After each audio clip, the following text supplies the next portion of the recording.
Notes. 1. Legends. Side notes, Bible references. 2. Sections are numbered for future reference.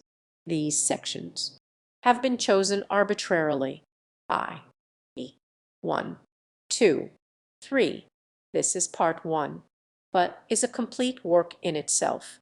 Bunyan wrote a sequel part 2 some years after the first part.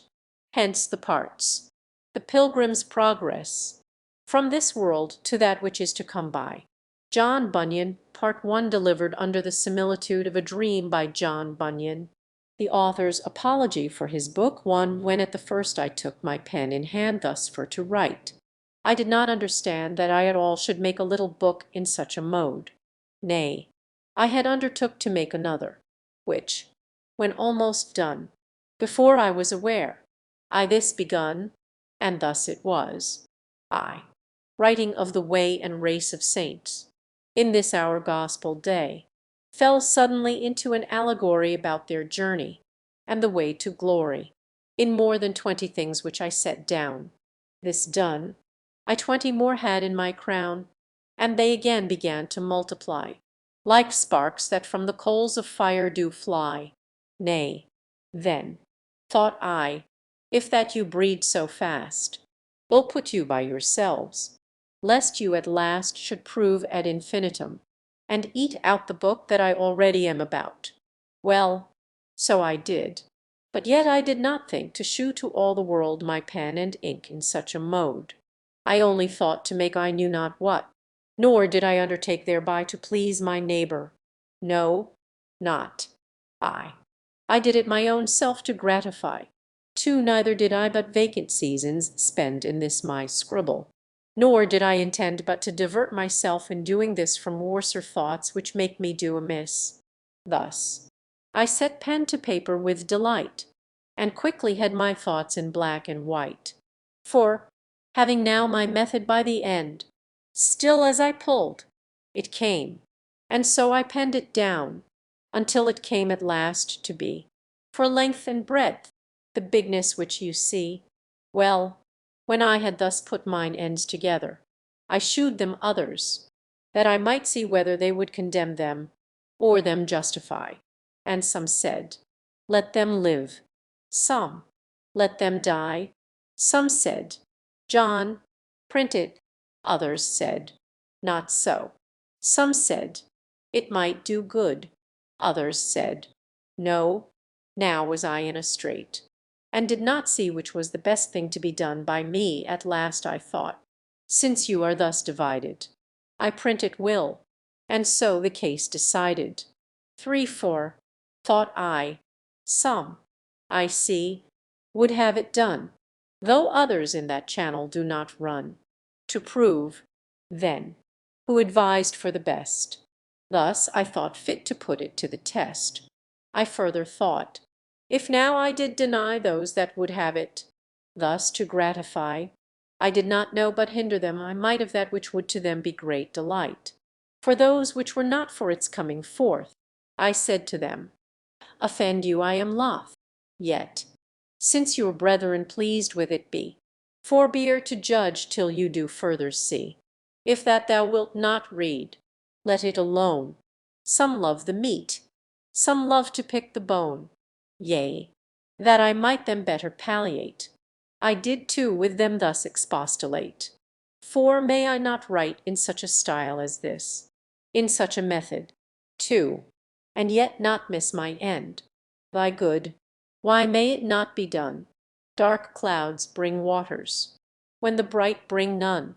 Yea, dark or bright, if they their silver drops cause to descend, the earth, by yielding crops, gives praise to both, and carpeth not at either, but treasures up the fruit they yield together.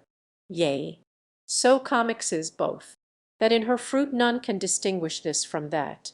They suit her well when hungry, but, if she be full, she spews out both, and makes their blessings null.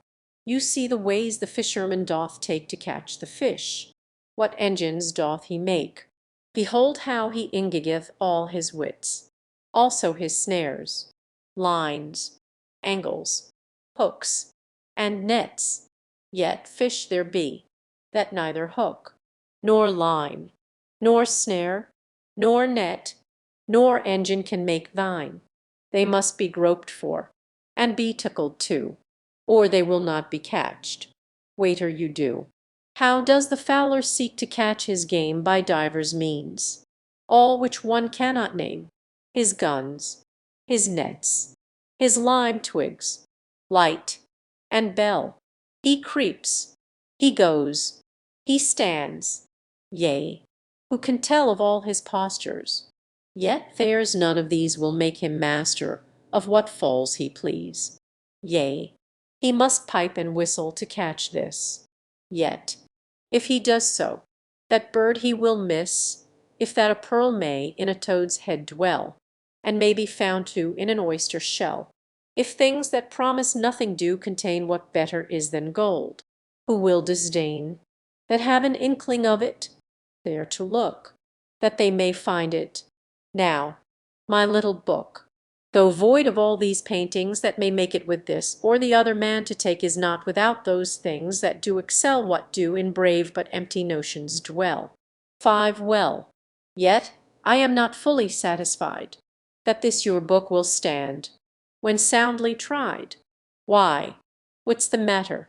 It is dark. What though? But it is feigned. What of that? I trow, some men, by feigned words, as dark as mine, make truth to spangle and its rays to shine. But they want solidness. Speak, man, thy mind. They drown the weak. Metaphors make us blind. Solidity, indeed, becomes the pen of him that writeth things divine to men. But must I needs want solidness, because by metaphors I speak? Were not God's laws, his gospel laws, in olden times held forth by types, shadows, and metaphors? Yet loth will any sober man be to find fault with them, lest he be found for to assault the highest wisdom. No, he rather stoops, and seeks to find out what by pins and loops, by calves and sheep, by heifers and by rams, by birds and herbs, and by the blood of lambs, God speaketh to him, and happy is he that finds the light and grace that in them be. 6. Be not too forward, therefore, to conclude that I want solidness, that I am rude. All things solid in show not solid be. All things in parables despise not we, lest things most hurtful lightly we receive, and things that good are, of our souls bereave. My dark and cloudy words, they do but hold the truth, as cabinets enclose the gold. The prophets used much by metaphors to set forth truth. Yea, whoso considers Christ, his apostles too, shall plainly see that truths to this day in such mantles be. Am I afraid to say that Holy Writ, which for its style and phrase puts down all wit, is everywhere so full of all these things, dark figures, allegories, yet there springs from that same book that lustre, and those rays of light, that turn our darkest nights to days. 7. Come, let my carper to his life now look, and find there darker lines than in my book he findeth any. Yea, and let him know that in his best things there are worse lines too. May we but stand before impartial men, to his poor one I dare adventure 10, that they will take my meaning in these lines far better than his lies in silver shrines. Come, truth, although in swaddling clouts, I find, informs the judgment, rectifies the mind, pleases the understanding, makes the will submit. The memory to it doth fill with what doth our imaginations please. Likewise it tends our troubles to appease. Sound words, I know, Timothy is to use, and old wives' fables he is to refuse. But yet grave Paul him nowhere did forbid the use of parables, in which lay hid that gold, those pearls, and precious stones that were worth digging for, and that with greatest care. Let me add one word more. O man of God? Art thou offended? Dost thou wish I had put forth my matter in another dress? Or that I had in things been more express? Three things let me propound, then I submit to those that are my betters, as is fit. 8:1. I find not that I am denied the use of this my method, so I no abuse put on the words, things, readers, or be rude in handling figure or similitude, in application, but all that I may seek the advance of truth this or that way denied. Did I say? Nay, I have leave example too, and that from them that have God better pleased, by their words or ways, than any man that breatheth nowadays thus to express my mind, thus to declare things unto thee that excellentest are. 2. I find that men as high as trees will write dialogue wise, yet no man doth them slight for writing so. Indeed, if they abuse truth, cursed be they, and the craft they use to that intent. But yet let truth be free to make her sallies upon thee and me, which way it pleases God. For who knows how, better than he that taught us first to plough, to guide our mind and pens for his design, and he makes base things usher in divine. 3.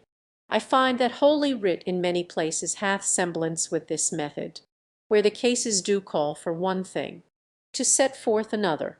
Use it I may then, and yet nothing smother truth's golden beams. Nay, by this method may make it cast forth its rays as light as day. And now before I do put up my pen, I'll shew the profit of my book, and then commit both thee and it unto that hand that pulls the strong down, and makes weak ones stand. This book it chacketh out before thine eyes the man that seeks the everlasting. It shews you whence he comes, whither he goes, what he leaves undone, also what he does. It also shows you how he runs and runs, till he unto the gate of glory comes. 9. It shows, 2. Who set out for life amain, as if the lasting crown they would obtain. Here also you may see the reason why they lose their labor, and like fools do die. This book will make a traveller of thee, if by its counsel thou wilt ruled be. It will direct thee to the Holy Land, if thou wilt its directions understand. Yea, it will make the slothful active be, the blind also delightful things to see. Art thou for something rare and profitable? Wouldest thou see a truth within a fable? Art thou forgetful? Wouldest thou remember from New Year's Day to the last of December? Then read my fancies. They will stick like burrs, and may be, to the helpless, comforters. This book is writ in such a dialect as may the minds of listless men affect. It seems a novelty, and yet contains nothing but sound and honest gospel strains. Wouldst thou divert thyself from melancholy? Wouldst thou be pleasant, yet be far from folly? Wouldst thou read riddles, and their explanation, or else be drowned in thy contemplation? Dost thou love picking meat? Or wouldst thou see a man in the clouds, and hear him speak to thee? Wouldst thou be in a dream, and yet not sleep? Or wouldst thou in a moment laugh and weep? Wouldst thou lose thyself and catch no harm, and find thyself again without a charm? Wouldst read thyself, and read thou knowest not what, and yet know whether thou art blessed or not, by reading the same lines? Oh, then come hither, and lay my book, thy head and heart together. John Bunyan, The Pilgrim's Progress. In the similitude of a dream 10, as I walked through the wilderness of this world, I lighted on a certain place where was a den, and I laid me down in that place to sleep. And, as I slept, I dreamed a dream. I dreamed, and behold, I saw a man clothed with rags, standing in a certain place, with his face from his own house, a book in his hand, and a great burden upon his back. Isa 64:6, Luke 14:33, 38:4, Hab 2, 2 Acts 16:30-31. I looked, and saw him open the book, and read therein, and, as he read, he wept and trembled, and, not being able longer to contain, he brake out with a lamentable cry, saying, What shall I do? 11 in this plight.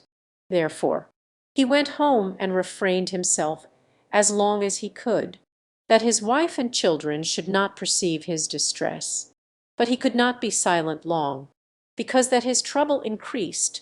Wherefore at length he brake his mind to his wife and children, and thus he began to talk to them.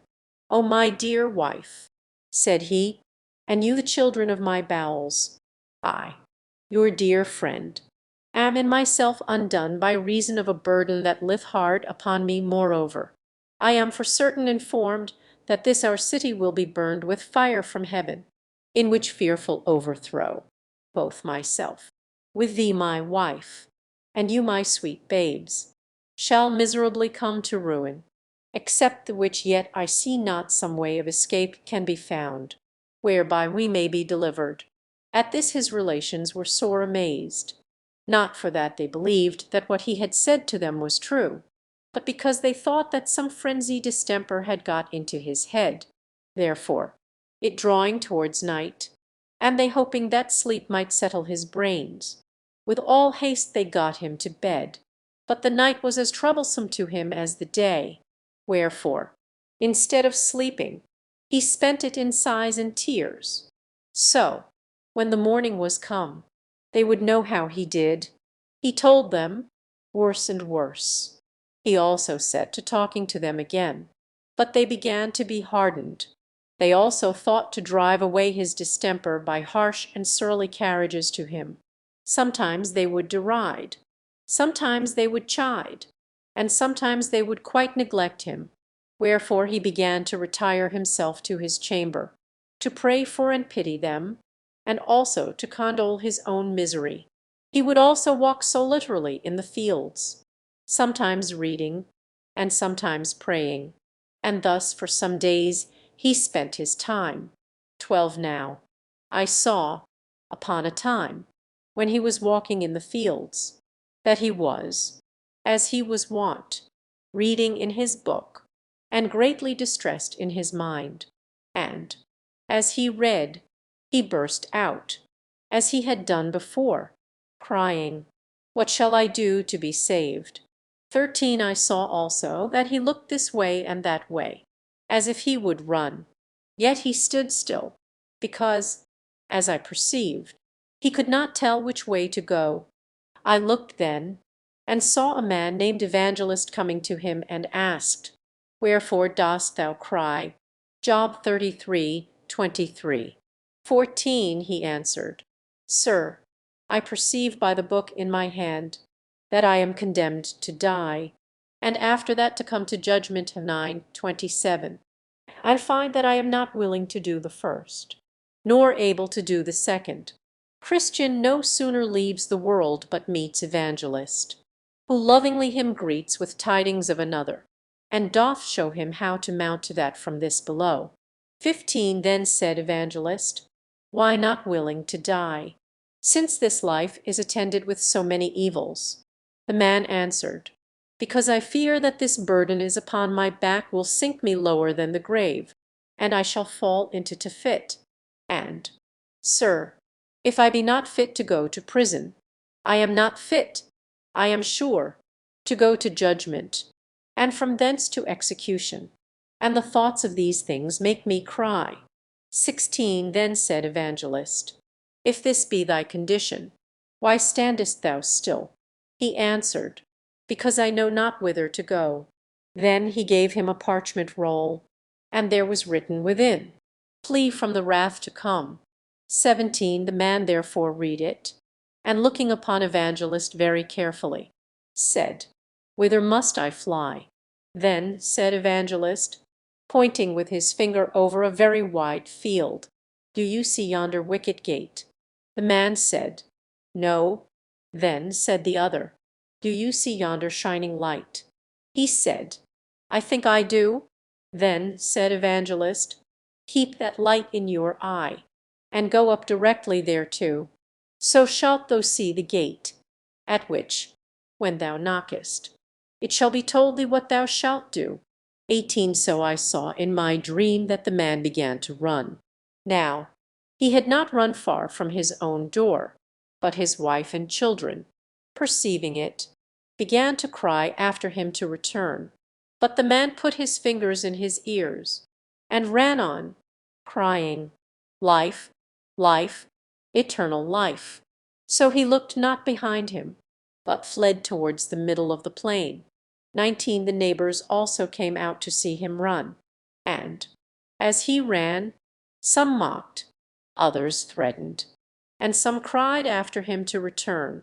And, among those that did so, there were two that resolved to fetch him back by force.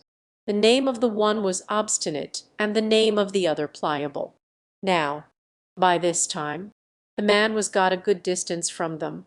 But, however, they were resolved to pursue him, which they did, and in a little time they overtook him. Then said the man, Neighbors, wherefore are ye come? They said, To persuade you to go back with us. But he said, That can by no means be. You dwell, said he, in the city of destruction, the place also where I was born. I see it to be so, and, dying there, sooner or later, you will sink lower than the grave, into a place that burns with fire and brimstone. Be content, good neighbors, and go along with me. 20. What? Said Obstinate, and leave our friends and our comforts behind us? Yes, said Christian, for that was his name, because that all which you shall forsake is not worthy to be compared with a little of that which I am seeking to enjoy. And, if you will go along with me and hold it, you shall fare as I myself, for there, where I go, is enough and to spare. Come away, and prove my words. 21. What are the things you seek, since you leave all the world to find them? I seek an inheritance incorruptible, undefiled, and that fatteth not away, and it is laid up in heaven, and safe there, to be bestowed, at the time appointed, on them that diligently seek it. Read it so, if you will, in my book. Tush, said Obstinate, away with your book. Will you go back with us or no? No, not I, said the other, because I have laid my hand to the plough. 22. Come, then, neighbor Pliable, let us turn again, and go home without him. There is a company of these crazy-headed coxcombs, that, when they take a fancy by the end, are wiser in their own eyes than 7 men that can render a reason. Prov. 26:16. Plea. Then said Pliable, Don't revile, if what the good Christian says is true. The things he looks after are better than ours. My heart inclines to go with my neighbor. What? More fools still, be ruled by me and go back. Who knows whither such a brain-sick fellow will lead you? Go back, and be wise. 23. Nay, but do thou come with thy neighbor. Pliable, there are such things to be had which I spoke of, and many more glorious besides. If you believe not me, read here in this book, and for the truth of what is expressed therein. Behold, all is confirmed by the blood of him that made it. Plea. Well, neighbor Obstinate, said Pliable, I begin to come to a point. I intend to go along with this good man, and to cast in my lot with him. But, my good companion, do you know the way to this desired place? 24. I am directed by a man to speed me to a little gate that is before us, where we shall receive instructions about the way. Plea.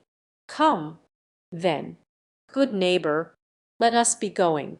Then they went both together. And I will go back to my place, said Obstinate.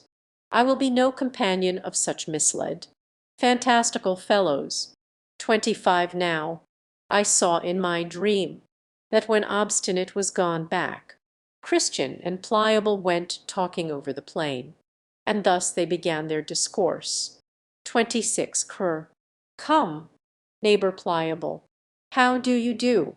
I am glad you are persuaded to go along with me. Had even Obstinate himself but felt what I have felt of the powers and terrors of what is yet unseen, he would not thus lightly have given us the back.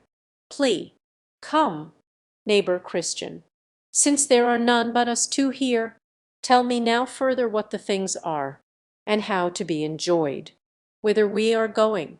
27 I can better conceive of them with my mind than speak of them with my tongue. God's things unspeakable. But yet, since you are desirous to know, I will read of them in my book. And do you think that the words of your book are certainly true? Yes, verily, for it was made by him that cannot lie. Titus 1:2. Well said. What things are they? There is an endless kingdom to be inhabited, and everlasting life to be given us, that we may inhabit that kingdom forever. Well said. And what else? There are crowns and glory to be given us, and garments that will make us shine like the sun in the firmament of heaven. 2 Tim 4:8, Reverend 3:4, Matt 13:43. This is very pleasant. And what else? There shall be no more crying, nor sorrow, for he that is owner of the place will wipe all tears from our eyes. Isa 25:6-8, Reverend 7:17-21, 4:28. And what company shall we have there? There we shall be with seraphims and cherubims, creatures that will dazzle your eyes to look on them. There also you shall meet with thousands and 10,000s that have gone before us to that place. None of them are hurtful, but loving and holy, every one walking in the sight of God, and standing in his presence with acceptance forever. In a word, there we shall see the elders with their golden crowns, Reverend 4:4. There we shall see the holy virgins with their golden harps. There we shall see men that by the world were cut in pieces, burnt in flames, eaten of beasts, drowned in the seas, for the love that they bear to the Lord of the place. All well, and clothed with immortality as with a garment. John 12:25, 2 Cor 5:4. The hearing of this is enough to ravish one's heart. But are these things to be enjoyed? How shall we get to be sures thereof? The Lord, the governor of the country, hath recorded that in this book, the substance of which is, if we be truly willing to have it, he will bestow it upon us freely. Well, my good companion, glad am I to hear of these things. Come on, let us mend our pace. I cannot go so fast as I would, by reason of this burden that is on my back. 29 Now I saw in my dream that just as they had ended this talk, they drew near to a very merry slough that was in the midst of the plain, and they, being headless, did both fall suddenly into the bog. The name of the slough was Despond. Here, therefore, they wallowed for a time, being grievously bedaubed with the dirt, and Christian, because of the burden that was on his back, began to sink in the mire. 30 Then said Pliable, Ah, neighbor Christian, where are you now? Truly, said Christian, I do not know. At this Pliable began to be offended, and angrily said to his fellow, Is this the happiness you have told me all this while of? If we have such ill speed at our first setting out, what may we expect betwixt this and our journey's end? May I get out again with my life. You shall possess the brave country alone for me, and with that he gave a desperate struggle or two, and got out of the mire on that side of the slough which was next to his own house. So away he went, and Christian saw him no more. 31. Wherefore Christian was left to tumble in the slough of despond alone. But still he endeavoured to struggle to that side of the slough that was still further from his own house, and next to the wicket gate, the which he did, but could not get out, because of the burden that was upon his back. But I beheld in my dream that a man came to him, whose name was Help, and asked him what he did there.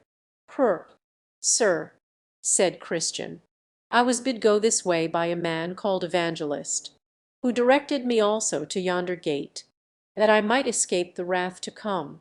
And as I was going thither, I fell in here. 32. Help. But why did not you look for the steps? Fear followed me so hard, that I fled the next way, and fell in. Help. Then said he, Give me thy hand. So he gave him his hand, and he drew him out, and set him upon sound ground, and bid him go on his way. 33. Then I stepped to him that plucked him out, and said, Sir, wherefore? Since over this place is the way from the city of destruction to yonder gate, is it that this plat is not mended, that poor travellers might go thither with more security? And he said unto me, This miry slough, it is the descent whither the scum and filth that attends conviction for sin doth continually run, and therefore it is called the slough of despond. For still, as the sinner is awakened about his lost condition, there ariseth in his soul many fears, and doubts, and discouraging apprehensions, which all of them get together, and settle in this place. And this is the reason of the badness of this ground. 34. It is not the pleasure of the king that this place should remain so bad. His labourers also have, by the direction of his majestic surveyors, been for above these 1600 years employed about this patch of ground, if perhaps it might have been mended. Yea, and to my knowledge, said he, here have been swallowed up at least 20,000 cart loads, yea, millions of wholesome instructions, that have at all seasons been brought from all places of the king's dominions. And they that can tell say they are the best materials to make good ground of the place. If so be, it might have been mended, but it is the slough of despond still, and so will be when they have done what they can. 35. True, there are, by the direction of the lawgiver, certain good and substantial steps, placed even through the very midst of this slough, but at such time as this place doth much spew out its filth, as it doth against change of weather, these steps are hardly seen, or, if they be, men, through the dizziness of their heads, step beside, and then they are bemired to purpose, notwithstanding the steps be there. But the ground is good when they are once got in at the gate. 36. Now, I saw in my dream that by this time Pliable was got home to his house again, so that his neighbours came to visit him, and some of them called him wise man for coming back, and some called him fool for hazarding himself with Christian. Others again did mock at his coward lights, saying, Surely, since you began to venture, I would not have been so base to have given out for a few difficulties. So Pliable sat sneaking among them, but at last he got more confidence, and then they all turned their tails, and began to deride poor Christian behind his back, and thus much concerning Pliable. 37. Now, as Christian was walking so literally by himself, he espied one afar off, come crossing over the field to meet him, and their hap was to meet just as they were crossing the way of each other. The gentleman's name that met him was Mr. Worldly Wiseman. He dwelt in the town of Carnal Policy, a very great town, and also hard by from whence Christian came. This man then, meeting with Christian, and having some inkling of him, for Christian's setting forth not only in the town where he dwelt, but also it began to be the town talk in some other places. Mr. Worldly Wiseman, therefore, having some guess of him, by beholding his laborious going, by observing his sighs and groans, and the like, began thus to enter into some talk with Christian. 38 World. How now, good fellow? Whither away after this burdened manner? Purr. A burdened manner, indeed, as ever, I think, poor creature had. And whereas you ask me, whither away? I tell you, sir, I am going to yonder wicket gate before me, for there, as I am informed, I shall be put into a way to be rid of my heavy burden. World, hast thou a wife and children? Purr. Yes, but I am so laden with this burden that I cannot take that pleasure in them as formerly. Methinks I am as if I had none. World, wilt thou hearken unto me if I give thee counsel? Purr. If it be good, I will, for I stand in need of good counsel. 39 World. I would advise thee, then, that thou with all speed get thyself rid of thy burden, for thou wilt never be settled in thy mind then, nor canst thou enjoy the benefits of the blessing which God hath. Purr. That is that which I seek for, even to be rid of this heavy burden, but get it off myself. I cannot, nor is there any man in our country that can take it off my shoulders. Therefore am I going this way, as I told you, that I may be rid of my burden. World, who bid thee go this way to be rid of thy burden? Purr. A man that appeared to me to be a very great and honorable person. His name, as I remember, is Evangelist. 40 World. I beshrew him for his counsel. There is not a more dangerous and troublesome way in the world than is that unto which he hath directed thee, and that thou shalt find. If thou wilt be ruled by his counsel, thou hast met with something, as I perceive, already, for I see the dirt of the slough of despond is upon thee. But that slough is the beginning of the sorrows that do attend those that go on in that way. Hear me, I am older than thou. Thou art like to meet with, in the way which thou goest, wearisomeness, painfulness, hunger, perils, nakedness, sword, lions, dragons, darkness, and, in a word, death, and what not. These things are certainly true, having been confirmed by many testimonies. And why should a man so carelessly cast away himself, by giving heed to a stranger? Purr. Why, sir, this burden upon my back is more terrible to me than all these things which you have mentioned. Nay, methinks I care not what I meet with in the way, if so be I can also meet with deliverance from my burden. 41 World. How camest thou by the burden at first? Purr. By reading this book in my hand. World. I thought so, and it has happened unto thee as to other weak men, who, meddling with things too high for them, do suddenly fall into thy distractions, which distractions do not only unmend men, as thine, I perceive, have done thee, but they run them upon desperate ventures to obtain they know not what. Purr. I know what I would obtain. It is ease from my heavy burden. 42 World. But why wilt thou seek for ease this way, seeing so many dangers attend it? Especially since, hadst thou but patience to hear me, I could direct thee to the obtaining of what thou desirest, without the dangers that thou in this way wilt run thyself into. Yea, and the remedy is at hand. Besides, I will add, that instead of those dangers, thou shalt meet with much safety, friendship, and content. Purr. Pray, sir, open this secret to me. 43 World. Why, in yonder village, the village is named Morality, there dwells a gentleman whose name is Legality, a very judicious man, and a man of very good name, that has skill to help men off with such burdens as thine are from their shoulders.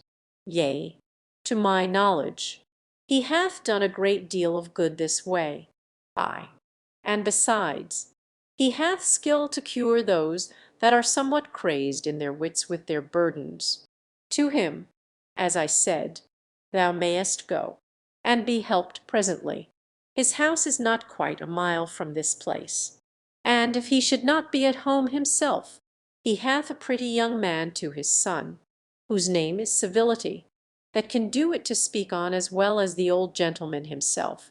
There, I say, thou mayest be eased of thy burden, and if thou art not minded to go back to thy former habitation, as, indeed, I would not wish thee, thou mayest send for thy wife and children to thee to this village, where there are houses now stand empty, one of which thou mayest have at reasonable rates. Provision is there also cheap and good, and that which will make thy life the more happy is, to be sure, there thou shalt live by honest neighbours, in credit and good fashion. 44 now was Christian somewhat at a stand, but presently he concluded, if this be true, which this gentleman hath said, my wisest course is to take his advice. And with that he thus further spoke. 45 Cr. Sir, which is my way to this honest man's house? World, do you see yonder hill? Cr. Yes. Very well. World, by that hill you must go, and the first house you come at is his. 46 So Christian turned out of his way to go to Mr. Legalitus' house for help. But, behold, when he was got now hard by the hill, it seemed so high, and also that side of it that was next the wayside did hang so much over, that Christian was afraid to venture further, lest the hill should fall on his head, wherefore there he stood still and wot not what to do. Also his burden now seemed heavier to him than while he was in his way. There came also flashes of fire out of the hill, that made Christian afraid that he should be burned. Here, therefore, he sweat and did quake for fear. When Christians unto carnal men give ear, out of their way they go, and pay for tea dear. For master worldly wise men can but shew a saint the way to bondage and to woe. 47 And now he began to be sorry that he had taken Mr. Worldly Wiseman's counsel. And with that he saw Evangelist coming to meet him, at the sight also of whom he began to blush for shame. So Evangelist drew nearer and nearer, and coming up to him, he looked upon him with a severe and dreadful countenance, and thus began to reason with Christian. 48 Evan, what dost thou here? Christian, said he, at which words Christian knew not what to answer, wherefore at present he stood speechless before him. Then said Evangelist further, art not thou the man that I found crying without the walls of the city of destruction? Cr. Yes, dear sir, I am the man Evan. Did not I direct thee the way to the little wicket gate? Cr. Yes, dear sir, said Christian. Evan, how is it, then, that thou art so quickly turned aside? For thou art now out of the way. 49 Cr. I met with a gentleman so soon as I had got over the slough of despond, who persuaded me that I might, in the village before me, find a man that would take off my burden.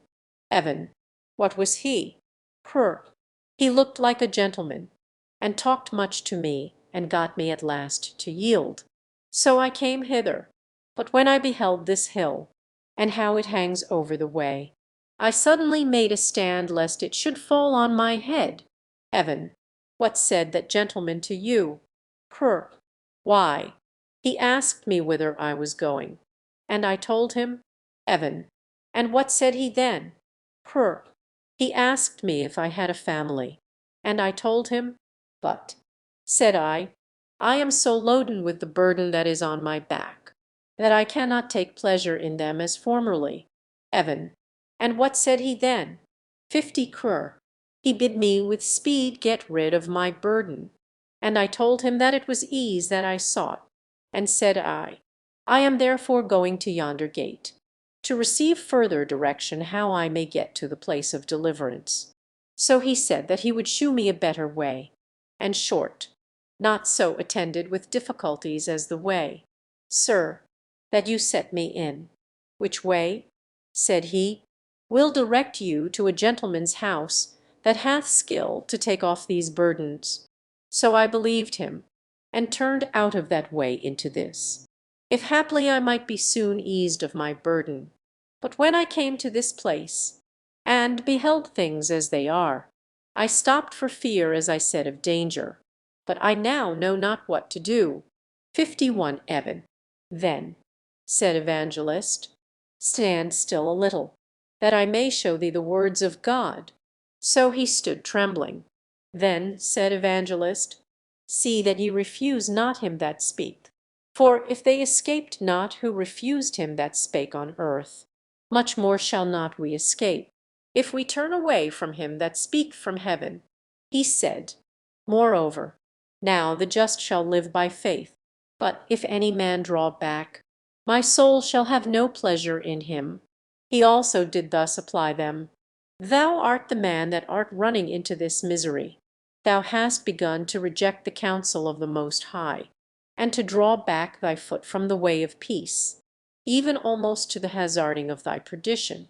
52 Then Christian fell down at his feet as dead, crying, woe is me, for I am undone. At the sight of which Evangelist caught him by the right hand, saying, all manner of sin and blasphemies shall be forgiven unto men. Be not faithless, but believing. Then did Christian again a little revive, and stood up trembling, as at first, before Evangelist. 53 Then Evangelist proceeded, saying, give more earnest heed to the things that I shall tell thee of. I will now show thee who it was that deluded thee, and who it was also to whom he sent thee. The man that met thee is one worldly wiseman, and rightly is he so called, partly because he savoureth only the doctrine of this world. Therefore he always goes to the town of morality to church, and partly because he loveth that doctrine best, for it saith him best from the cross, and because he is of this carnal temper. Therefore he seeketh, though right. Now there are three things in this man's counsel that thou must utterly abhor. 1. His turning thee out of the way. 2. His labouring to render the cross odious to thee. And 3. His setting thy feet in that way that leadeth unto the administration of death. 54 First. Thou must abhor his turning thee out of the way, and thine own consenting thereunto, because this is to reject the counsel of God for the sake of the counsel of a worldly wise man. The Lord says, strive to enter in at the strait gate, the gate to which I sent thee. For strait is the gate that leadeth unto life, and few there be that find it. From this little wicket gate, and from the way thereto, hath this wicked man turned thee, to the bringing of thee almost to destruction. Hate, therefore, his turning thee out of the way, and abhor thyself for hearkening to him. 55 Secondly, thou must abhor his labouring to render the cross odious unto thee, for thou art to prefer it before the treasures in Egypt. Besides, the King of glory hath told thee, that he that will save his life shall lose it. Mark 8:35, John 12:25. He that cometh after me, and hateth not his father, and mother, and wife, and children, and brethren, and sisters, yea, and his own life also, he cannot be my disciple. I say, therefore, for man to labour to persuade thee that that shall be thy death, without which, the truth hath said, thou canst not have eternal life. This doctrine thou must abhor. 56. Thirdly, thou must hate his setting of thy feet in the way that leadeth to the ministration of death. And for this thou must consider to whom he sent thee, and also how unable that person was to deliver thee from thy burden. 57. He to whom thou wast sent for ease, being by name Legality, is the son of the bondwoman which now is and is in bondage with her children, and is in a mystery. This Mount Sinai, which thou hast feared, will fall on thy head. Now, if she, with her children, are in bondage, how canst thou expect by them to be made free? This Legality, therefore, is not able to set thee free from thy burden. No man was as yet ever rid of his burden by him, No, nor ever is like to be. Ye cannot be justified by the works of the law. For by the deeds of the law no man living can be rid of his burden. Therefore, Mr. Worldly Wiseman is an alien, and Mr. Legality is a cheat, and for his son Civility, notwithstanding his simpering looks, he is but a hypocrite and cannot help thee. Believe me, there is nothing in all this noise, that thou hast heard of these sottish men, but a design to beguile thee of thy salvation, by turning thee from the way in which I had set thee. After this, Evangelist called aloud to the heavens for confirmation of what he had said, and with that there came words and fire out of the mountain under which poor Christian stood, that made the hair of his flesh stand up. The words were thus pronounced: As many as are of the works of the law are under the curse. For it is written, Cursed is every one that continueth not in all things which are written in the book of the law to do them. 58 Now Christian looked for nothing but death, and began to cry out lamentably, even cursing the time in which he met with Mr. Worldly Wiseman, still calling himself 1,000 fools for hearkening to his counsel. He also was greatly ashamed to think that this gentleman's arguments, flowing only from the flesh, should have the prevalency with him as to cause him to forsake the right way. This done, he applied himself again to Evangelist in words and sense as follow. 59 Cur. Sir, what think you? Is there hope? May I now go back and go up to the wicket gate? Shall I not be abandoned for this, and sent back from thence ashamed? I am sorry I have hearkened to this man's counsel, but may my sin be forgiven. Evan. Then said Evangelist to him, Thy sin is very great, for by it thou hast committed 2 evils. Thou hast forsaken the way that is good, to tread in forbidden paths. Yet will the man at the gate receive thee, for he has good will for men. Only, said he, take heed that thou turn not aside again, lest thou perish from the way. When his wrath is kindled but a little, then did Christian address himself to go back. And Evangelist, after he had kissed him, gave him one smile, and bid him God speed. So he went on with haste, neither spake he to any man by the way, nor, if any asked him, would he vouchsafe them an answer. He went like one that was all the while treading on forbidden ground, and could by no means think himself safe, till again he was got into the way which he left, to follow Mr. Worldly Wiseman's counsel. So, in process of time, Christian got up to the gate. Now, over the gate there was written, Knock, and it shall be opened unto you. Matt 7:8. 60 He that will enter in must first without stand knocking at the gate, nor need he doubt that is a knocker but to enter in. For God can love him, and forgive his sin. He knocked, therefore, more than once or twice, saying, May I now enter here? Will he within open to sorry me, though I have been an undeserving rebel? Then shall I not fail to sing his lasting praise on high. At last there came a grave person to the gate, named Good Will, who asked who was there, and whence he came, and what he would have. 61 Cur. Here is a poor burdened sinner. I come from the city of destruction, but am going to Mount Zion, that I may be delivered from the wrath to come. I would therefore, Sir, since I am informed that by this gate is the way thither, know if you are willing to let me in. Good Will. I am willing with all my heart, said he, and with that he opened the gate. 62 So when Christian was stepping in, the other gave him a pull. Then said Christian, What means that? The other told him, A little distance from this gate there is erected a strong castle, of which Beelzebub is the captain. From thence both he and them that are with him shoot arrows at those that come up to this gate, if haply they may die before they can enter in. Then said Christian, I rejoice and tremble.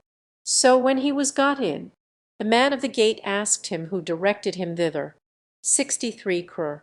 Evangelist bid me come hither, and knock, as I did, and he said that you, sir, would tell me what I must do. Good will. An open door is set before thee, and no man can shut it. Prr. Now I begin to reap the benefits of my hazards. Good will. But how is it that you came alone? Prr. Because none of my neighbors saw their danger, as I saw mine. Good will. Did any of them know of your coming? Prr. Yes. My wife and children saw me at the first, and called after me to turn again. Also, some of my neighbors stood crying and calling after me to return, but I put my fingers in my ears, and so came on my way. Good will. But did none of them follow you, to persuade you to go back? Prr. Yes, both obstinate and pliable. But when they saw that they could not prevail, Obstinate went railing back, but Pliable came with me a little way. Good will. But why did he not come through? 64 Cur. We, indeed, came both together, until we came at the slough of despond, into the which we also suddenly fell, and then was my neighbor, Pliable, discouraged, and would not venture further. Wherefore, getting out again on that side next to his own house, he told me I should possess the brave country alone for him. So he went his way, and I came mine.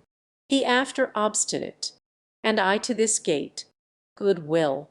Then said Good will, Alas, poor man is the celestial glory of so small esteem with him, that he counteth it not worth running the hazards of a few difficulties to obtain it. 65 Cr. Truly, said Christian, I have said the truth of Pliable, and if I should also say all the truth of myself, it will appear there is no betterment betwixt him and myself. It is true. He went back to his own house, but I also turned aside to go in the way of death, being persuaded thereto by the carnal arguments of one Mr. Worldly Wiseman. Good will. Oh, did he light upon you? What? He would have had you sought for ease at the hands of Mr. Legality. They are, both of them, a very cheat. But did you take his counsel? Prr. Yes, as far as I durst. I went to find out Mr. Legality, until I thought that the mountain that stands by his house would have fallen upon my head. Wherefore there I was forced to stop. Good will. That mountain has been the death of many, and will be the death of many more. It is well you escaped being by it dashed in pieces. Prr. Why, truly, I do not know what had become of me there, had not Evangelist happily met me again, as I was musing in the midst of my dumps. But it was God's mercy that he came to me again, for else I had never come hither. But now I am come, such a one as I am, more fit, indeed, for death by that mountain than thus to stand talking with my Lord. But, oh, what a favour is this to me, that yet I am admitted entrance here. 66 Good will. We make no objections against any, notwithstanding all that they have done before they came hither. They are in no wise cast out. And therefore, good Christian, come a little way with me, and I will teach thee about the way thou must go. Look before thee. Dost thou see this narrow way? That is the way thou must go. It was cast up by the patriarchs, prophets, Christ, and his apostles, and it is as straight as a rule can make it. This is the way thou must go. 67 Cur. But, said Christian, are there no turnings or windings by which a stranger may lose his way? Good will. Yes, there are many ways but down upon this, and they are crooked and wide. But thus thou mayest distinguish the right from the wrong, the right only being straight and narrow. Matt 7:14. 68. Then I saw in my dream that Christian asked him further if he could not help him off with his burden that was upon his back, for as yet he had not got rid thereof, nor could he by any means get it off without help. He told him, As to thy burden, be content to bear it, until thou comest to the place of deliverance. For there it will fall from thy back of itself. 69. Then Christian began to gird up his loins, and to address himself to his journey. So the other told him, that by that he was gone some distance from the gate, he would come at the house of the interpreter, at whose door he should knock, and he would show him excellent things. Then Christian took his leave of his friend, and he again bid him God speed. 70. Then he went on till he came to the house of the interpreter, where he knocked over and over. At last one came to the door, and asked who was there. 71. Cur. Sir, here is a traveller, who was bid by an acquaintance of the good man of this house to call here for my profit. I would therefore speak with the master of the house. So he called for the master of the house, who, after a little time, came to Christian, and asked him what he would have. Sir, said Christian, I am a man that am come from the city of destruction, and am going to the Mount Zion, and I was told by the man that stands at the gate, at the head of this way, that if I called here, you would show me excellent things, such as would be a help to me in my journey. 72. Enter. Then said the interpreter, Come in, I will show that which will be profitable to thee. So he commanded his man to light the candle, and bid Christian follow him. So he had him into a private room, and bid his man open a door, the which when he had done, Christian saw the picture of a very grave person hang up against the wall. And this was the fashion of it. It had eyes lifted up to heaven, the best of books in his hand. The law of truth was written upon his lips. The world was behind his back. It stood as if it pleaded with men, and a crown of gold did hang over his head. Then said Christian, What meaneth this? 73. Enter. The man whose picture this is one of 1,000. He can beget children, travail in birth with children, and nurse them himself when they are born. And whereas thou seest him with his eyes lift up to heaven, the best of books in his hand, and the law of truth writ on his lips, it is to show thee that his work is to know and unfold dark things to sinners, even as also thou seest him stand as if he pleaded with men. And whereas thou seest the world is cast behind him, and that a crown hangs over his head, that is to show thee that slighting and despising the things that are present, for the love that he hath to his master's service, he is sure in the world that comes next to have glory for his reward. Now, said the interpreter, I have showed thee this picture first, because the man whose picture this is the only man whom the lord of the place whither thou art going hath authorized to be thy guide in all difficult places thou mayest meet with in the way. Wherefore, take good heed to what I have shewed thee, and bear well in thy mind what thou hast seen, lest in thy journey thou meet with some that pretend to lead thee right, but their way goes down to death. 74. Then he took him by the hand, and led him into a very large parlour that was full of dust, because never swept, the which after he had reviewed a little while, the interpreter called for a man to sweep. Now, when he began to sweep, the dust began so abundantly to fly about, that Christian had almost therewith been choked. Then said the interpreter to a damsel that stood by, Bring hither the water, and sprinkle the room, the which, when she had done, it was swept and cleansed with pleasure. 75. Then said Christian, What means this? Enter.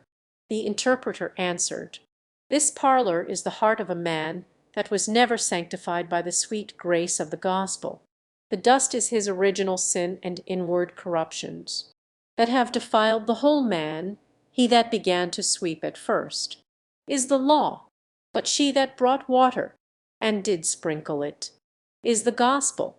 Now, whereas thou sawest, that so soon as the first began to sweep, the dust did so fly about that the room by him could not be cleansed, but that thou wast almost choked therewith, this is to shew thee that the law, instead of cleansing the heart by its working from sin, doth revive, put strength into, and increase it in the soul, even as it doth discover, and forbid it, for it doth not give power to subdue.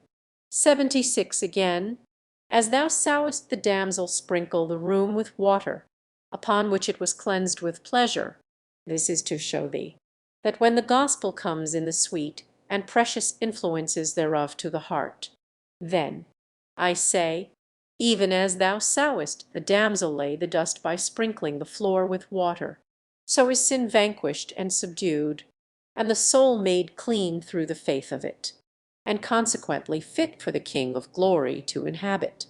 John 15:3 if 5, 26, Acts 15:9, Rom 16:25, 26. John 15:13, 77, I saw, moreover, in my dream, that the interpreter took him by the hand, and had him into a little room, where sat two little children, each one in his chair. The name of the eldest was Passion, and the name of the other Patience. Passion seemed to be much discontented, but Patience was very quiet. Then Christian asked, "What is the reason of the discontent of Passion?" The interpreter answered, "The governor of them would have him stay for his best things till the beginning of the next year, but he will have all now, but Patience is willing to wait." Then I saw that one came to Passion, and brought him a bag of treasure, and poured it down at his feet, the which he took up and rejoiced therein, and withal laughed Patience to scorn. But I beheld but a while, and he had lavished all away, and had nothing left him but rags. 78 Cur. Then said Christian to the interpreter, "Expound this matter more fully to me, Inter." So he said, "These two lads are figures, Passion, of the men of this world, and Patience, of the men of that which is to come. For as here those ceased, Passion will have all now this year, that is to say, in this world, so are the men of this world. They must have all their good things now. They cannot stay till next year, that is until the next world, for their portion of good. That proverb, 'A bird in the hand is worth two in the bush,' is of more authority with them than are all the divine testimonies of the good of the world to come. But as thou sawest that he had quickly lavished all away, and had presently left him nothing but rags, so will it be with all such men at the end of this world." Cur. Then said Christian, "Now I see that Patience has the best wisdom, and that upon many accounts. First, because he stays for the best things. Second, and also because he will have the glory of his, when the other has nothing but rags." 79 Inter. Nay, you may add another, to wit, the glory of the next world will never wear out. But these are suddenly gone. Therefore Passion had not so much reason to laugh at Patience, because he had his good things first, as Patience will have to laugh at Passion, because he had his best things last. For first must give place to last, because last must have his time to come. But last gives place to nothing, for there is not another to succeed. He, therefore, that hath his portion first, must needs have a time to spend it, but he that hath his portion last, must have it lastingly. Therefore it is said of Dives, "Thou in thy lifetime receivedst thy good things, and likewise Lazarus evil things, but now he is comforted, and thou art tormented." Cur. Then I perceive it is not best to covet things that are now, but to wait for things to come. Inter. You say the truth, for the things which are seen are temporal, but the things which are not seen are eternal. 2 Cor 4:18. But though this be so, yet, since things present and our fleshly appetite are such near neighbors one to another, and again, because things to come, and carnal sense, are such strangers one to another, therefore it is that the first of these so suddenly fall into amity, and that distance is so continued between the second. 80 Then I saw in my dream that the interpreter took Christian by the hand, and led him into a place where was a fire burning against a wall, and one standing by it, always casting much water upon it, to quench it. Yet did the fire burn higher and hotter. Then said Christian, "What means this?" 81. The interpreter answered, "This fire is the work of grace that is wrought in the heart. He that casts water upon it, to extinguish and put it out, is the devil, but in that thou seest the fire notwithstanding burn higher and hotter, thou shalt also see the reason of that." So he had him about to the backside of the wall, where he saw a man with a vessel of oil in his hand, of the which he did also continually cast, but secretly, into the fire. Then said Christian, "What means this?" 82. The interpreter answered, "This is Christ, who continually, with the oil of his grace, maintains the work already begun in the heart, by the means of which, notwithstanding what the devil can do, the souls of his people prove gracious still. And in that thou sawest that the man stood behind the wall to maintain the fire. That is to teach thee that it is hard for the tempted to see how this work of grace is maintained in the soul. I saw also that the interpreter took him again by the hand, and led him into a pleasant place, where was builded a stately palace, beautiful to behold, at the sight of which Christian was greatly delighted.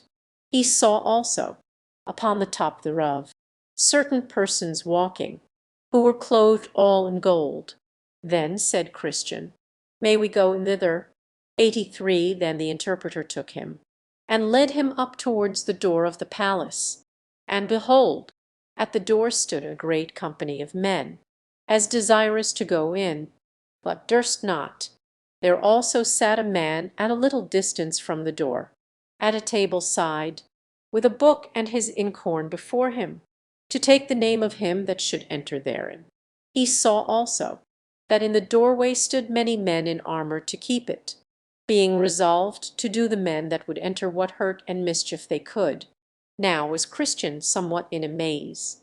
At last, when every man started back for fear of the armed men, Christian saw a man of a very stout countenance come up to the man that sat there to write, saying, "Set down my name, sir." The which when he had done, he saw the man draw his sword, and put a helmet upon his head, and rush toward the door upon the armed men, who laid upon him with deadly force. But the man, not at all discouraged, fell to cutting and hacking most fiercely. So after he had received and given many wounds to those that attempted to keep him out, he cut his way through them all, and pressed forward into the palace, at which there was a pleasant voice heard from those that were within, even of those that walked upon the top of the palace, saying, "Come in, come in, eternal glory thou shalt win." So he went in, and was clothed with such garments as they. Then Christian smiled and said, "I think verily I know the meaning of this." 84. Now, said Christian, "let me go hence." "Nay, stay," said the interpreter, "till I have shewed thee a little more, and after that thou shalt go on thy way." So he took him by the hand again, and led him into a very dark room, where there sat a man in an iron cage. Now the man, to look on, seemed very sad. He sat with his eyes looking down to the ground, his hands folded together, and he sighed as if he would break his heart. Then said Christian, "What means this?" At which the interpreter bid him talk with the man. Then said Christian to the man, "What art thou?" The man answered, "I am what I was not once." 85. Cur. "What wast thou once?" The man said, "I was once a fair and flourishing professor, both in mine own eyes, and also in the eyes of others. I once was, as I thought, fair for the celestial city, and had then even joy at the thoughts that I should get thither." Cur. "Well, but what art thou now?" Man. "I am now a man of despair, and am shut up in it, as in this iron cage. I cannot get out. Oh, now I cannot." Cur. But how camest thou in this condition? Man, I left off to watch and be sober. I laid the reins upon the neck of my lusts. I sinned against the light of the word and the goodness of God. I have grieved the Spirit, and he is gone. I tempted the devil, and he is come to me. I have provoked God to anger, and he has left me. I have so hardened my heart that I cannot repent. 86. Then said Christian to the interpreter, "But is there no hope for such a man as this?" "Ask him," said the interpreter. "Nay," said Christian. "Pray, sir, do you?" "Enter." Then said the interpreter, "Is there no hope, but you must be kept in the iron cage of despair?" "Man, no, none at all." "Enter." "Why, the Son of the Blessed is very pitiful. Man, I have crucified him to myself afresh. I have despised his person. I have despised his righteousness. I have counted his blood an unholy thing. I have done despite to the Spirit of grace. Therefore I have shut myself out of all the promises. And there now remains to me nothing but threatenings, dreadful threatenings, fearful threatenings, of certain judgment and fiery indignation, which shall devour me as an adversary. 87. Enter. For what did you bring yourself into this condition? Man, for the lusts, pleasures, and profits of this world, in the enjoyment of which I did then promise myself much delight. But now every one of those things also bite me, and gnaw me like a burning worm. Enter. But canst thou not now repent and turn? 88. Man, God hath denied me repentance. His word gives me no encouragement to believe. Yea, himself hath shut me up in this iron cage, nor can all the men in the world let me out. O eternity, eternity! How shall I grapple with the misery that I must meet with in eternity? Enter. Then said the interpreter to Christian, "Let this man's misery be remembered by thee, and be an everlasting caution to thee." Well, said Christian, this is fearful. God help me to watch and be sober, and to pray that I may shun the cause of this man's misery. Sir, is it not time for me to go on my way now? Enter. Tarry till I shall show thee one thing more, and then thou shalt go on thy way. 89. So he took Christian by the hand again, and led him into a chamber, where there was one rising out of bed. And as he put on his raiment, he shook and trembled. Then said Christian, "Why doth this man thus tremble?" The interpreter then bid him tell to Christian the reason of his so doing.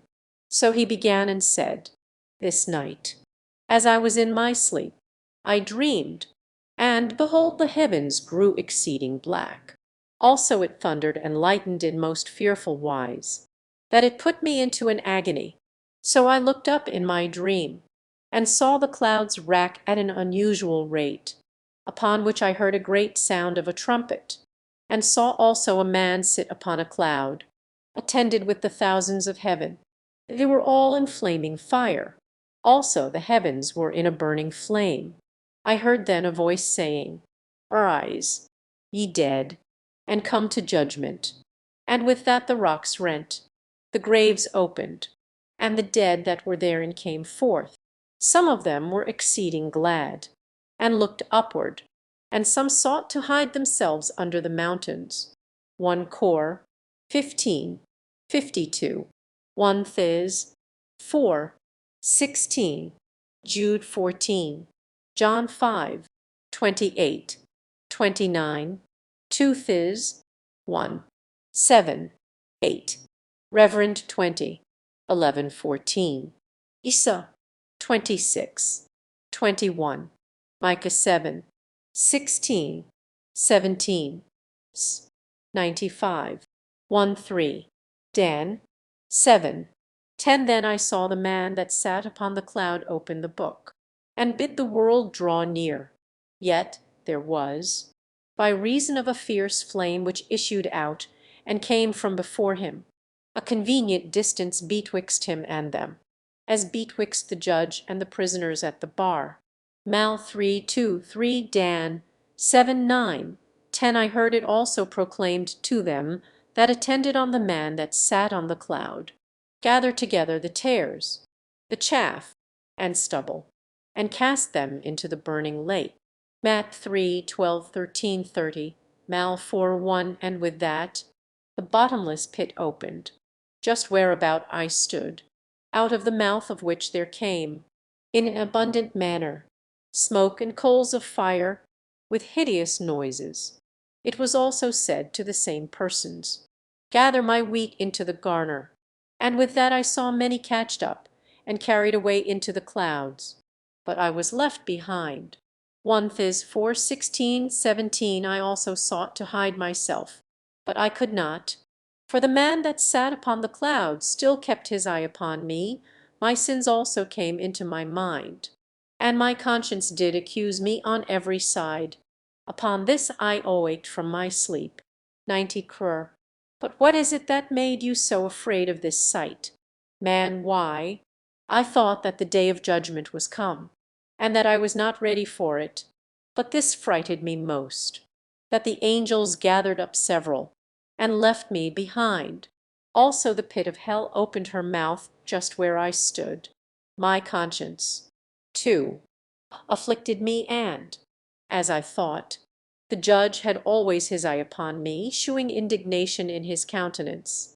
91. Then said the interpreter to Christian, Hast thou considered all these things? Cur.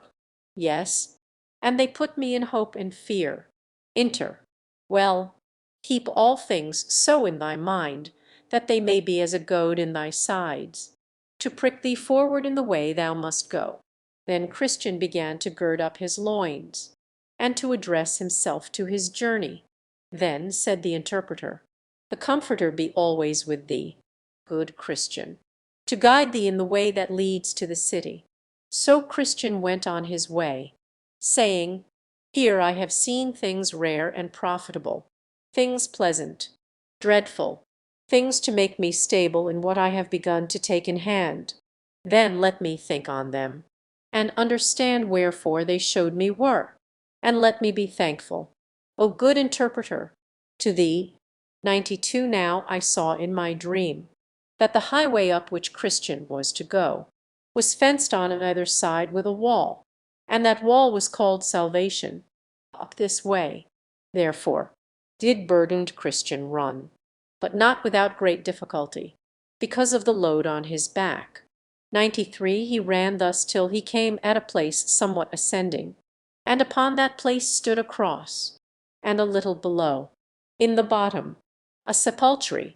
So I saw in my dream that just as Christian came up with the cross, his burden loosed from off his shoulders, and fell from off his back, and began to tumble, and so continued to do, till it came to the mouth of the sepulchre, where it fell in, and I saw it no more. 94. Then was Christian glad and lightsome, and said, with a merry heart, He hath given me rest by his sorrow, and life by his death. Then he stood still a while to look and wonder, for it was very surprising to him that the sight of the cross should thus ease him of his burden. He looked therefore, and looked again, even till the springs that were in his head sent the waters down his cheeks. Now, as he stood looking and weeping, behold, 3 shining ones came to him and saluted him with peace be unto thee. So the first said to him, Thy sins be forgiven thee. The second stripped him of his rags, and clothed him with change of raiment. The third also set a mark on his forehead, and gave him a roll with a seal upon it, which he bade him look on as he ran, and that he should give it in at the celestial gate. So they went their way. Woe's this? The Pilgrim. How? 'Tis very true. Old things are passed away, all's become new.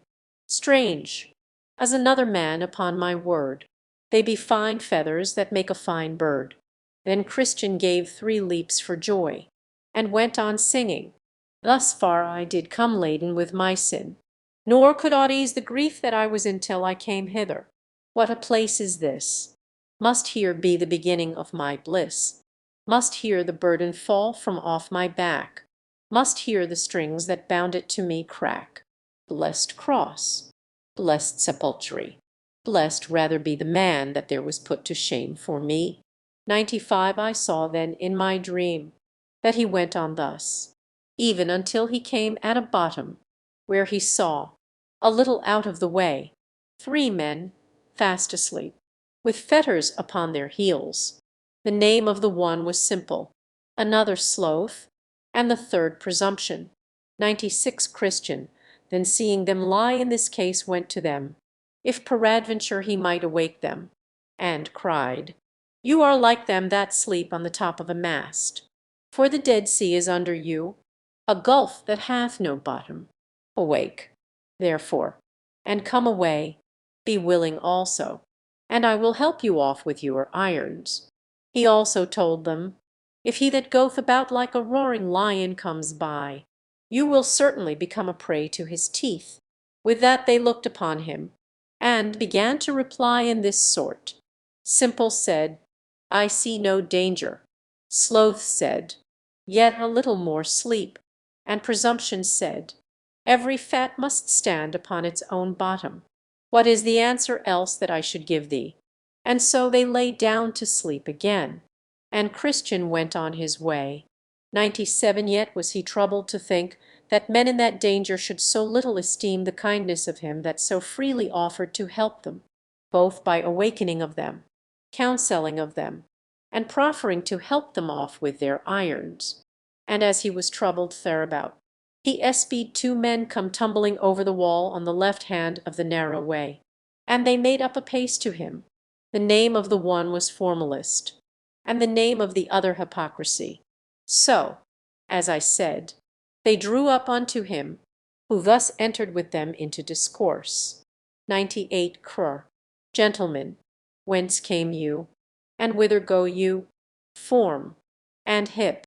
We were born in the land of vain glory, and are going for praise to Mount Zion.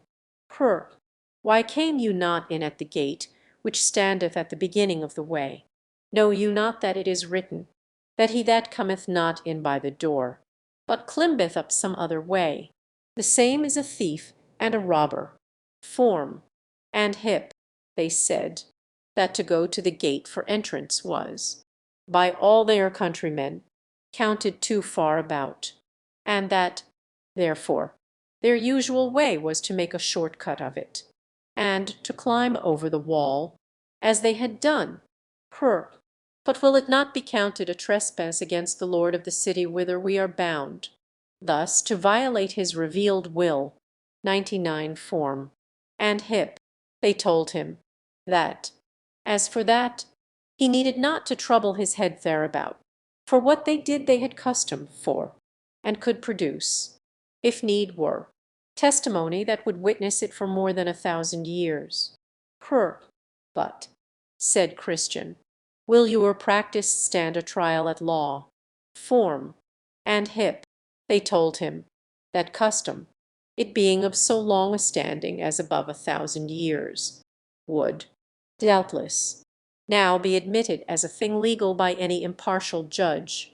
And besides, said they, if we get into the way, what's matter which way we get in? If we are in, we are in. Thou art but in the way, who, as we perceive, came in at the gate, and we are also in the way, that came tumbling over the wall, wherein, now, is thy condition better than ours? Cr. I walk by the rule of my master. You walk by the rude working of your fancies.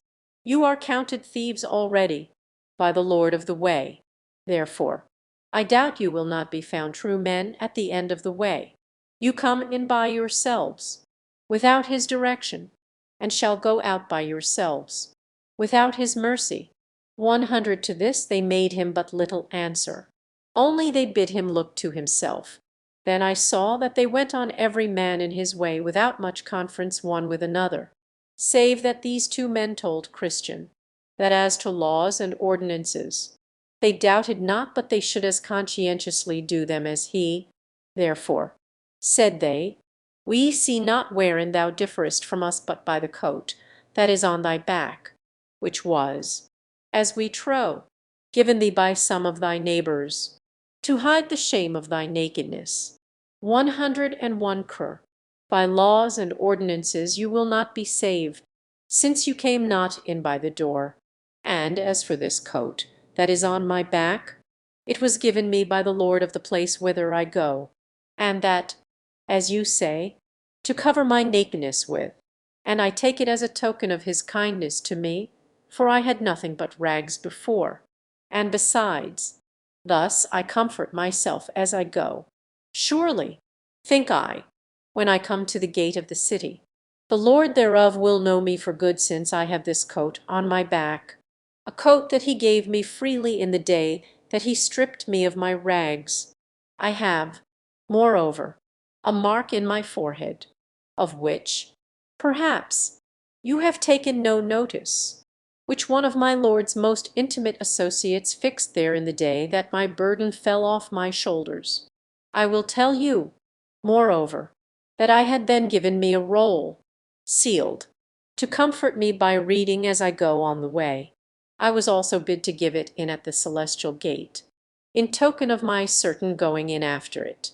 All which things, I doubt, you want, and want them because you came not in at the gate. 102 to these things they gave him no answer, only they looked upon each other, and laughed. Then I saw that they went on all, save that Christian kept before, who had no more talk but with himself, and that sometimes sighingly, and sometimes comfortably. Also he would be often reading in the roll that one of the shining ones gave him, by which he was refreshed. 103 I beheld, then, that they all went on till they came to the foot of the hill Difficulty, at the bottom of which was a spring. There were also in the same place two other ways besides that which came straight from the gate, one turned to the left hand, and the other to the right, at the bottom of the hill.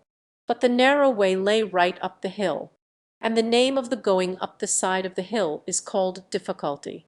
Christian now went to the spring, and drank thereof, to refresh himself, and then began to go up the hill, saying, The hill, though high, I covet to ascend. The difficulty will not me offend, for I perceive the way to life lies here. Come, pluck up heart, let's neither faint nor fear. Better, though difficult, the right way to go, than wrong, though easy, where the end is woe.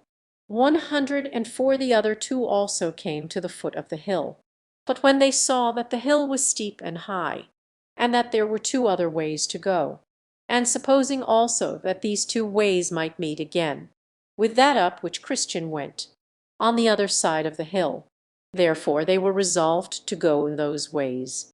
Now the name of one of these ways was Danger, and the name of the other Destruction. So the one took the way which is called Danger, which led him into a great wood, and the other took directly up the way to Destruction, which led him into a wide field, full of dark mountains, where he stumbled and fell, and rose no more. Shall they who wrong begin yet rightly end? Shall they at all have safety for their friend?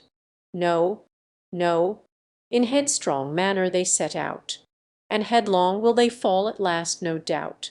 105 I looked, then, after Christian, to see him go up the hill, where I perceived he fell from running to going, and from going to clambering upon his hands and his knees, because of the steepness of the place.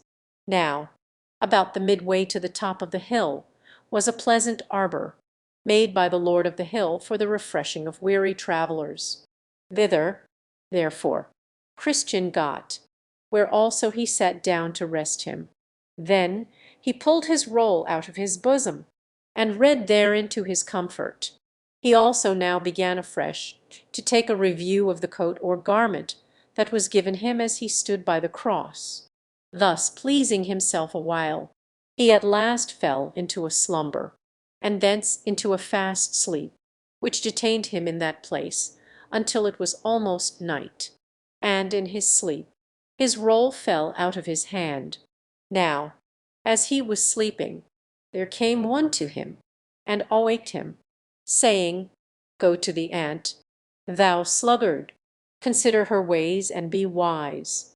And with that Christian started up, and sped him on his way, and went apace, till he came to the top of the hill. 106 now. When he was got up to the top of the hill, there came two men running to meet him amain. The name of the one was Timorous, and of the other Mistrust. To whom Christian said, Sirs, what's the matter? You run the wrong way. Timorous answered, that they were going to the city of Zion, and had got up that difficult place. But, said he, the further we go, the more danger we meet with. Wherefore we turned, and are going back again. Yes, said Mistrust, for just before us lie a couple of lions in the way, whether sleeping or waking we know not, and we could not think, if we came within reach, but they would presently pull us in pieces. 107 cur. Then said Christian, You make me afraid. But whither shall I fly to be safe, if I go back to mine own country, that is prepared for fire and brimstone, and I shall certainly perish there. If I can get to the celestial city, I am sure to be in safety there. I must venture. To go back is nothing but death. To go forward is fear of death, and life everlasting beyond it. I will yet go forward. So Mistrust and Timorous ran down the hill, and Christian went on his way. But, thinking again of what he had heard from the men, he felt in his bosom for his roll, that he might read therein, and be comforted. But he felt, and found it not. Then was Christian in great distress, and knew not what to do, for he wanted that which used to relieve him, and that which should have been his pass into the celestial city. Here, therefore, he begun to be much perplexed, and knew not what to do. At last he bethought himself that he had slept in the arbour that is on the side of the hill, and, falling down upon his knees, he asked God's forgiveness for that his foolish act, and then went back to look for his roll. But all the way he went back, who can sufficiently set forth the sorrow of Christian's heart? Sometimes he sighed, sometimes he wept, and oftentimes he chid himself, which was erected only for a little refreshment for his weariness. Thus, therefore, he went back, carefully looking on this side and on that, all the way as he went, if happily he might find his roll, that had been his comfort so many times in his journey. He went thus, till he came again within sight of the arbour where he sat and slept. But that sight renewed his sorrow the more, by bringing again, even afresh, his evil of sleeping into his mind.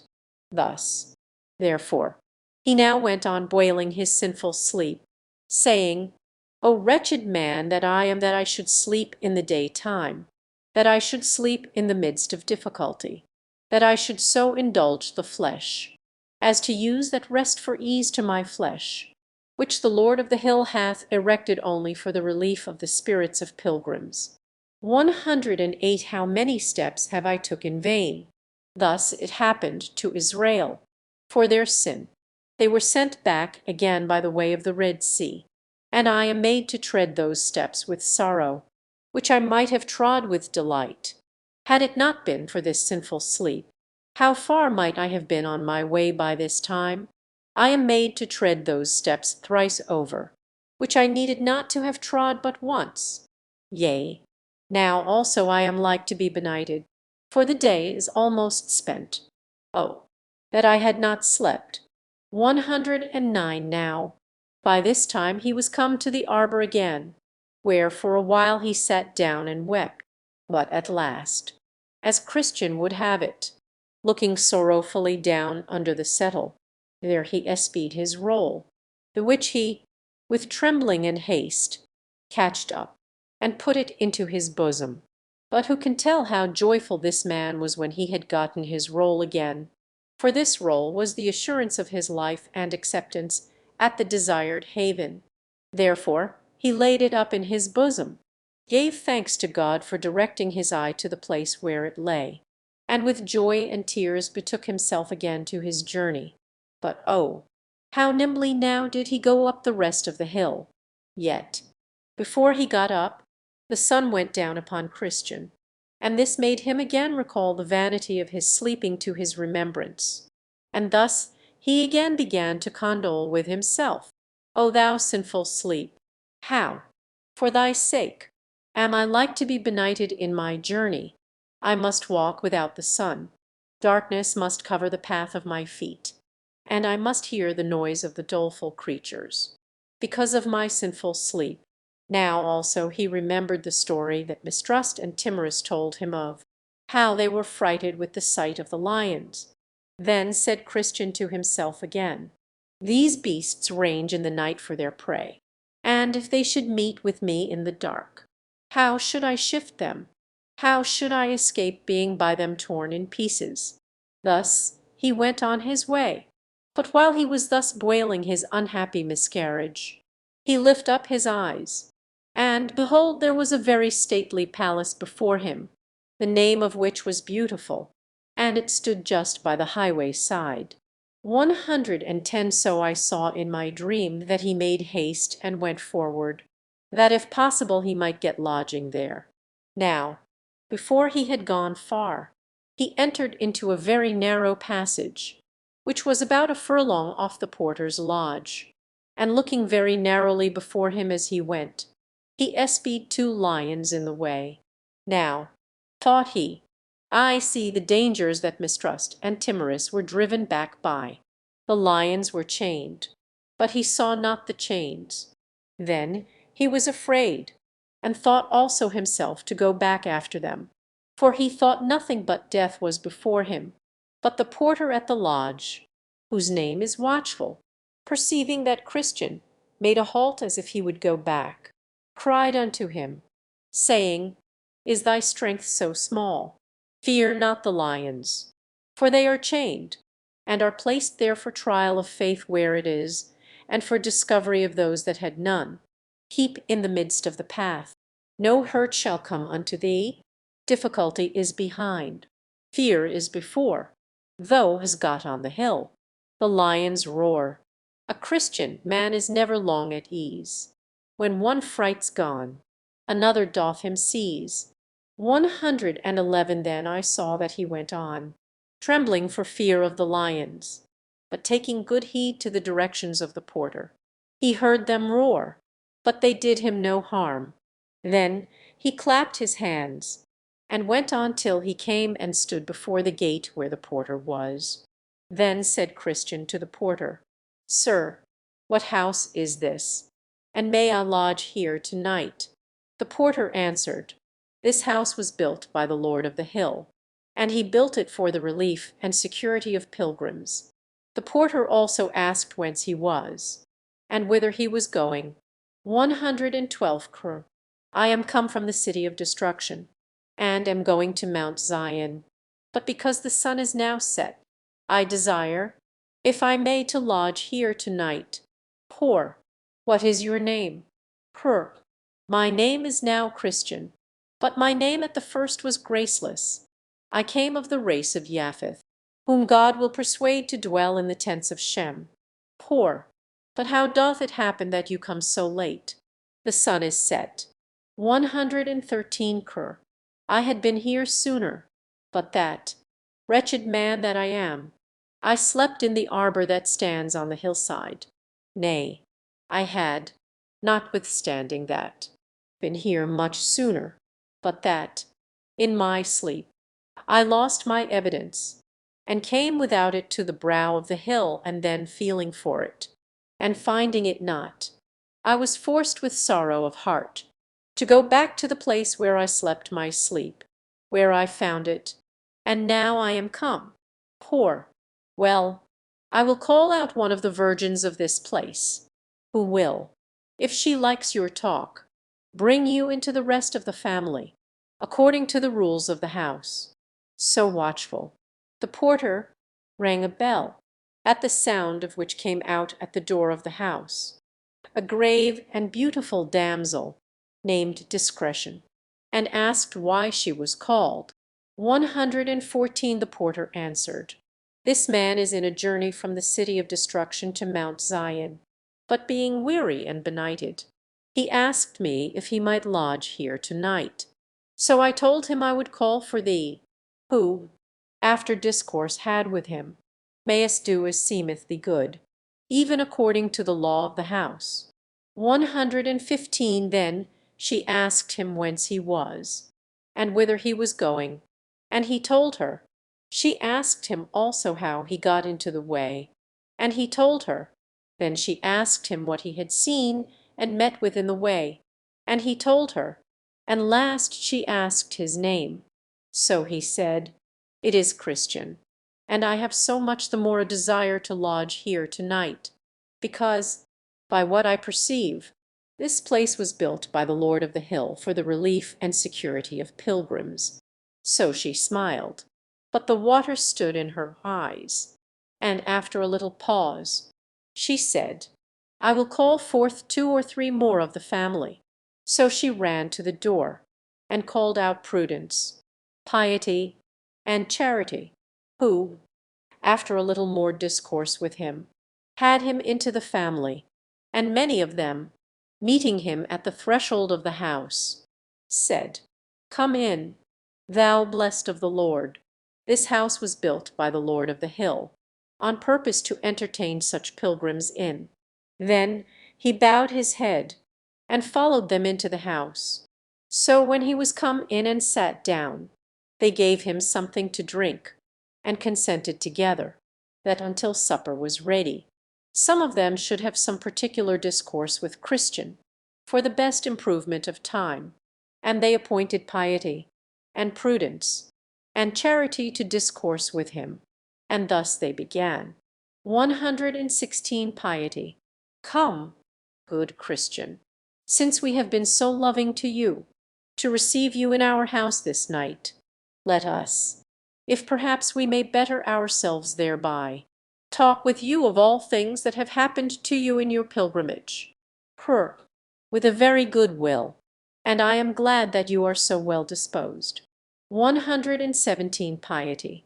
What moved you at first to betake yourself to a pilgrim's life? I was driven out of my native country by a dreadful sound that was in mine ears, to wit, that unavoidable destruction did attend me if I abode in that place where I was.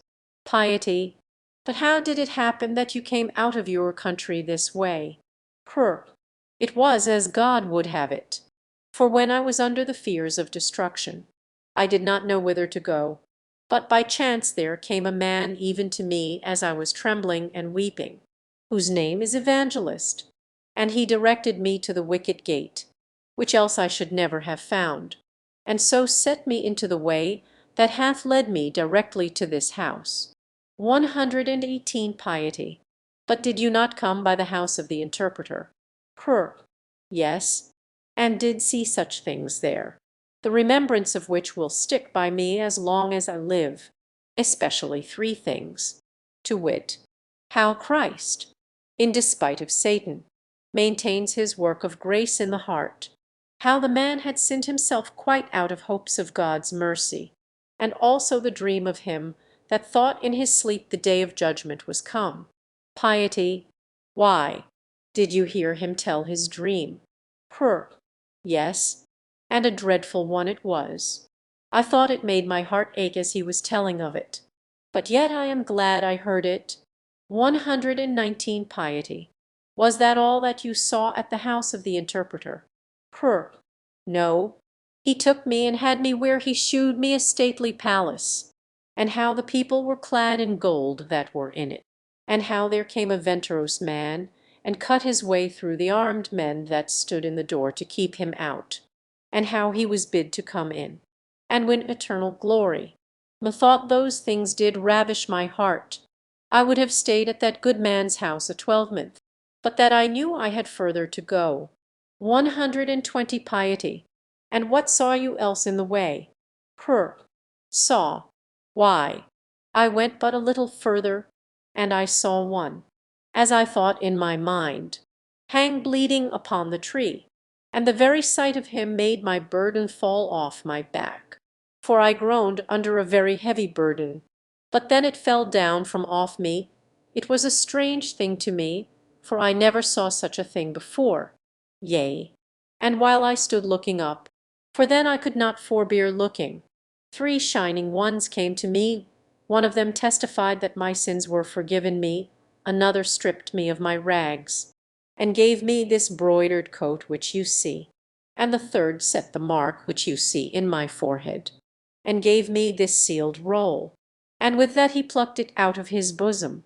121 piety. But you saw more than this, did you not? The things that I have told you were the best. Yet some other matters I saw, as, namely, I saw 3 men, simple, sloth, and presumption, lie asleep a little out of the way, as I came, with irons upon their heels. But do you think I could awake them?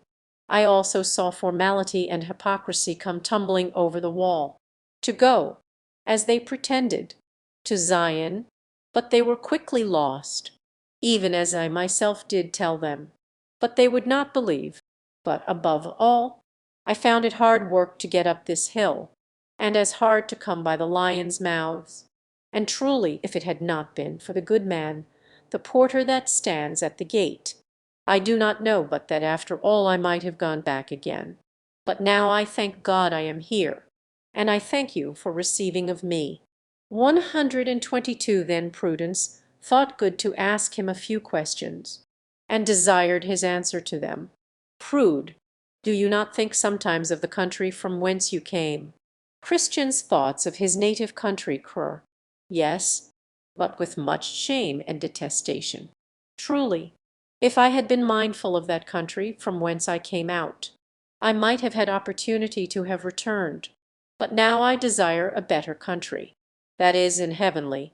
Prude, do you not yet bear away with you some of the things that then you were conversant withal? Cur. Yes, but greatly against my will, especially my inward and carnal cogitations, with which all my countrymen, as well as myself, were delighted. But now all those things are my grief, and might I but choose mine own things, Christian's choice I would choose never to think of those things more. But when I would be doing of that which is best, that which is worst is with me. 123 Prude, do you not find sometimes, as if those things were vanquished, which at other times are your perplexity? Christian's golden hours, Cur. Yes, but that is seldom. But they are to me golden hours in which such things happen to me, Prude. Can you remember by what means you find your annoyances? At times, as if they were vanquished. Cur. Yes, when I think what I saw at the cross, that will do it, and when I look upon my broidered coat, that will do it, also when I look into the roll that I carry in my bosom, that will do it, and when my thoughts wax warm about whither I am going, that will do it. 124 Prude. And what is it that makes you so desirous to go to Mount Zion? Cur. Why, there I hope to see him alive that did hang dead on the cross.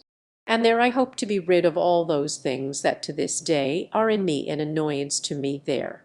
They say, there is no death, and there I shall dwell with such company as I like best. For, to tell you truth, I love him, because I was by him eased of my burden, and I am weary of my inward sickness. I would fain be where I shall die no more, and with the company that shall continually cry, Holy, holy, holy. 125 Then said Charity to Christian, Have you a family? Are you a married man, Cur? I have a wife and 4 small children. Char. And why did you not bring them along with you? Christian's love to his wife and children, Cur. Then Christian wept, and said, Oh, how willingly would I have done it! But they were all of them utterly averse to my going on pilgrimage. Char. But you should have talked to them. and have endeavored to have shown them the danger of being behind. So I did, and told them also of what God had shown to me of the destruction of our city. But I seemed to them as one that mocked, and they believed me not. And did you pray to God that he would bless your counsel to them? Yes, and that with much affection. For you must think that my wife and poor children were very dear unto me. But did you tell them of your own sorrow and fear of destruction? For I suppose that destruction was visible enough to you. Christian's fears of perishing might be read in his very countenance. Yes, over and over and over. They might also see my fears in my countenance, in my tears, and also in my trembling under the apprehension of the judgment that did hang over our heads. But all was not sufficient to prevail with them to come with me. But what could they say for themselves? Why they came not? 126 Why, my wife was afraid of losing this world, and my children were given to the foolish delights of youth. So what by one thing, and what by another, they left me to wander in this manner alone. But did you not, with your vain life, damp all that you by words used by way of persuasion to bring them away with you? 127 Christians, good conversation before his wife and children. Indeed, I cannot commend my life, for I am conscious to myself of many failings therein. I know also that a man by his conversation may soon overthrow what by argument or persuasion he doth labor to fasten upon others for their good. Yet this I can say, I was very wary of giving them occasion, by any unseemly action, to make them averse to going on pilgrimage. Yea, for this very thing they would tell me I was too precise, and that I denied myself of things, for their sakes, in which they saw no evil. Nay, I think I may say, that if what they saw in me did hinder them, it was my great tenderness in sinning against God, or of doing any wrong to my neighbor. Indeed, Cain hated his brother, because his own works were evil, and his brother's righteous. And if thy wife and children have been offended with thee for this, they thereby show themselves to be implacable to good, and thou hast delivered thy soul from their blood. 128 Now I saw in my dream that thus they sat talking together until supper was ready. So when they had made ready, they sat down to meat. Now the table was furnished with fat things, and with wine that was well refined. And all their talk at the table was about the Lord of the hill, as, namely, about what he had done, and wherefore he did what he did, and why he had builded that house. And by what they said, I perceived that he had been a great warrior, and had fought with and slain him that had the power of death, but not without great danger to himself, which made me love him the more. 129 As they said, and as I believe said Christian, he did it with the loss of much blood, but that which put glory of grace into all he did, was, that he did it out of pure love to his country. And besides, there were some of them of the household that said they had been and spoke with him since he did die on the cross. And they have attested that they had it from his own lips, that he is such a lover of poor pilgrims, that the like is not to be found from the east to the west. 130 They, moreover, gave an instance of what they affirmed, and that was, he had stripped himself of his glory, that he might do this for the poor, and that they heard him say and affirm, that he would not dwell in the mountain of Zion alone. They said, moreover, that he had made many pilgrims princes, though by nature they were beggars born, and their original had been the dunghill. 131 Christians bedchamber thus they discoursed together till late at night, and after they had committed themselves to their Lord for protection, they betook themselves to rest. The pilgrim they laid in a large upper chamber, whose window opened towards the sun rising. The name of the chamber was Peace, where he slept till break of day. And then he awoke and sang, "Where am I now? Is this the love and care of Jesus for the men that pilgrims are, thus to provide, that I should be forgiven, and dwell already the next door to heaven?" 132. So in the morning they all got up, and, after some more discourse, they told him that he should not depart till they had shown him the rarities of that place. And first they had him into the study, where they showed him records of the greatest antiquity, in which, as I remember my dream, they showed him first the pedigree of the Lord of the Hill, that he was the son of the Ancient of Days, and came by that eternal generation. Here also was more fully recorded the acts that he had done, and the names of many hundreds that he had taken into his service, and how he had placed them in such habitations that could neither by length of days, nor decays of nature, be dissolved. 133. Then they read to him some of the worthy acts that some of his servants had done, as how they had subdued kingdoms, wrought righteousness, obtained promises, stopped the mouths of lions, quenched the violence of fire, escaped the edge of the sword, out of weakness were made strong, waxed valiant in fight, and turned to flight the armies of the aliens. 134. They then read again, in another part of the records of the house, where it was shewed how willing their Lord was to receive into his favour any, even any, though they in time past had offered great affronts to his person and proceedings. Here also were several other histories of many other famous things, of all which Christian had a view, as of things both ancient and modern, together with prophecies and predictions of things that have their certain accomplishment, both to the dread and amazement of enemies, and the comfort and solace of pilgrims. 135. The next day they took him and had him into the armoury, where they showed him all manner of furniture, which their Lord had provided for pilgrims, as sword, shield, helmet, breastplate, all prayer, and shoes that would not wear out. And there was here enough of this to harness out as many men for the service of their Lord, as there be stars in the heaven for multitude. 136. They also showed him some of the engines with which some of his servants had done wonderful things. They shewed him Moses' rod, the hammer and nail with which Jael slew Sisera, the pitchers, trumpets, and lamps too, with which Gideon put to flight the armies of Midian. Then they showed him the ox goad wherewith Shamgar slew 600 men. They showed him also the jawbone with which Samson did such mighty feats.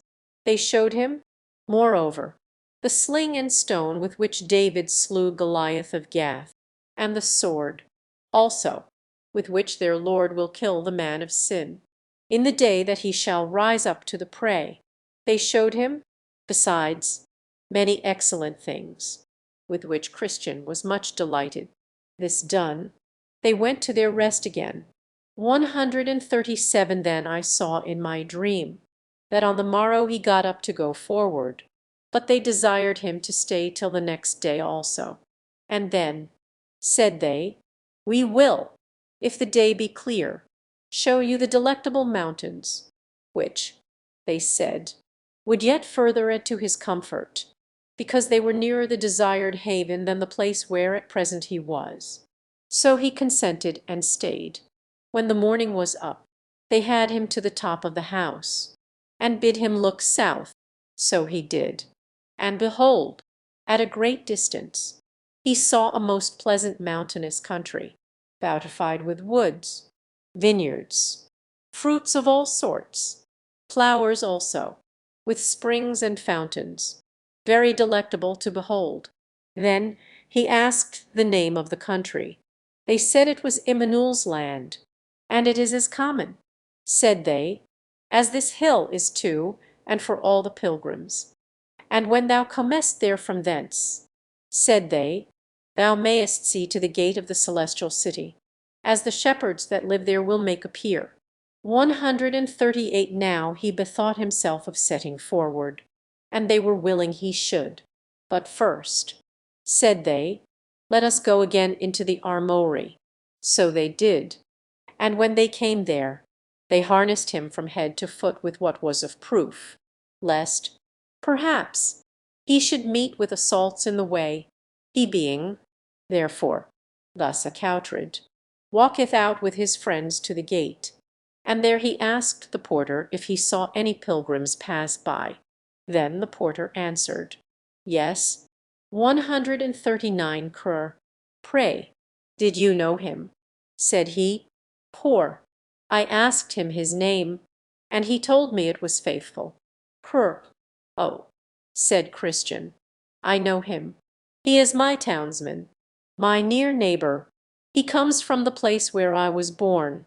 How far do you think he may be before? Poor. He has got by this time below the hill. Cur. Well, said Christian, good porter, the Lord be with thee, and add to all thy blessings much increase. For the kindness that thou hast showed to me 140. Then he began to go forward. But discretion, piety, charity, and prudence would accompany him down to the foot of the hill. So they went on together, reiterating their former discourses, till they came to go down the hill. Then said Christian, as it was difficult coming up, so far as I can see, it is dangerous going down. Yes, said Prudence, so it is, for it is a hard matter for a man to go down into the valley of humiliation, as thou art now, and to catch no slip by the way. Therefore, said they, are we come out to accompany thee down the hill. So he began to go down, but very warily, yet he caught a slip or two. 141. Then I saw in my dream that these good companions, when Christian was gone to the bottom of the hill, gave him a loaf of bread, a bottle of wine, and a cluster of raisins, and then he went on his way. But now, in this valley of humiliation, poor Christian was hard put to it, for he had gone but a little way, before he espied a foul fiend coming over the field to meet him. His name is Apollyon. Then did Christian begin to be afraid, and to cast in his mind whether to go back or to stand his ground. But he considered again that he had no armor for his back, and therefore thought that to turn the back to him might give him the greater advantage with ease to pierce him with his darts. Christian's resolution at the approach of Apollyon, therefore, he resolved to venture and stand his ground. For, thought he, had I no more in mine eye than the saving of my life, it would be the best way to stand. 142. So he went on, and Apollyon met him. Now the monster was hideous to behold. He was clothed with scales, like a fish, and they are his pride. He had wings like a dragon, feet like a bear, and out of his belly came fire and smoke, and his mouth was as the mouth of a lion. When he was come up to Christian, he beheld him with a disdainful countenance, and thus began to question with him. 143. Apoll. Whence come you, and whither are you bound? Cur. I am come from the city of destruction, which is the place of all evil, and am going to the city of Zion. Apoll. By this I perceive thou art one of my subjects, for all that country is mine, and I am the prince and god of it. How is it, then, that thou hast run away from thy king? Were it not that I hope thou mayest do me more service, I would strike thee now, at one blow, to the ground. 144. Cur. I was born, indeed, in your dominions, but your service was hard, and your wages such as a man could not live on, for the wages of sin is death. Therefore, when I was come to years, I did, as other considerate persons do, look out, if, perhaps, I might mend myself. Apollyon's flattery appall. There is no prince that will thus lightly lose his subjects. Neither will I as yet lose thee.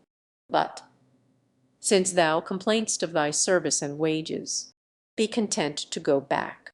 What our country will afford, I do here promise to give thee. Cur. But I have let myself to another. even to the king of princes. And how can I, with fairness, go back with thee? 145 a pall. Thou hast done in this, according to the proverb, changed a bad for a worse. But it is ordinary for those that have professed themselves his servants, after a while to give him the slip, and return again to me, do thou so too, and all shall be well. I have given him my faith, and sworn my allegiance to him. How, then, can I go back from this, and not be hanged as a traitor? Paul, thou didst the same to me, and yet I am willing to pass by all. If now thou wilt yet turn again and go back, 146 crur. What I promised thee was in my nonage, and, besides, I count the prince under whose banner now I stand is able to absolve me, yea, and to pardon also what I did as to my compliance with thee.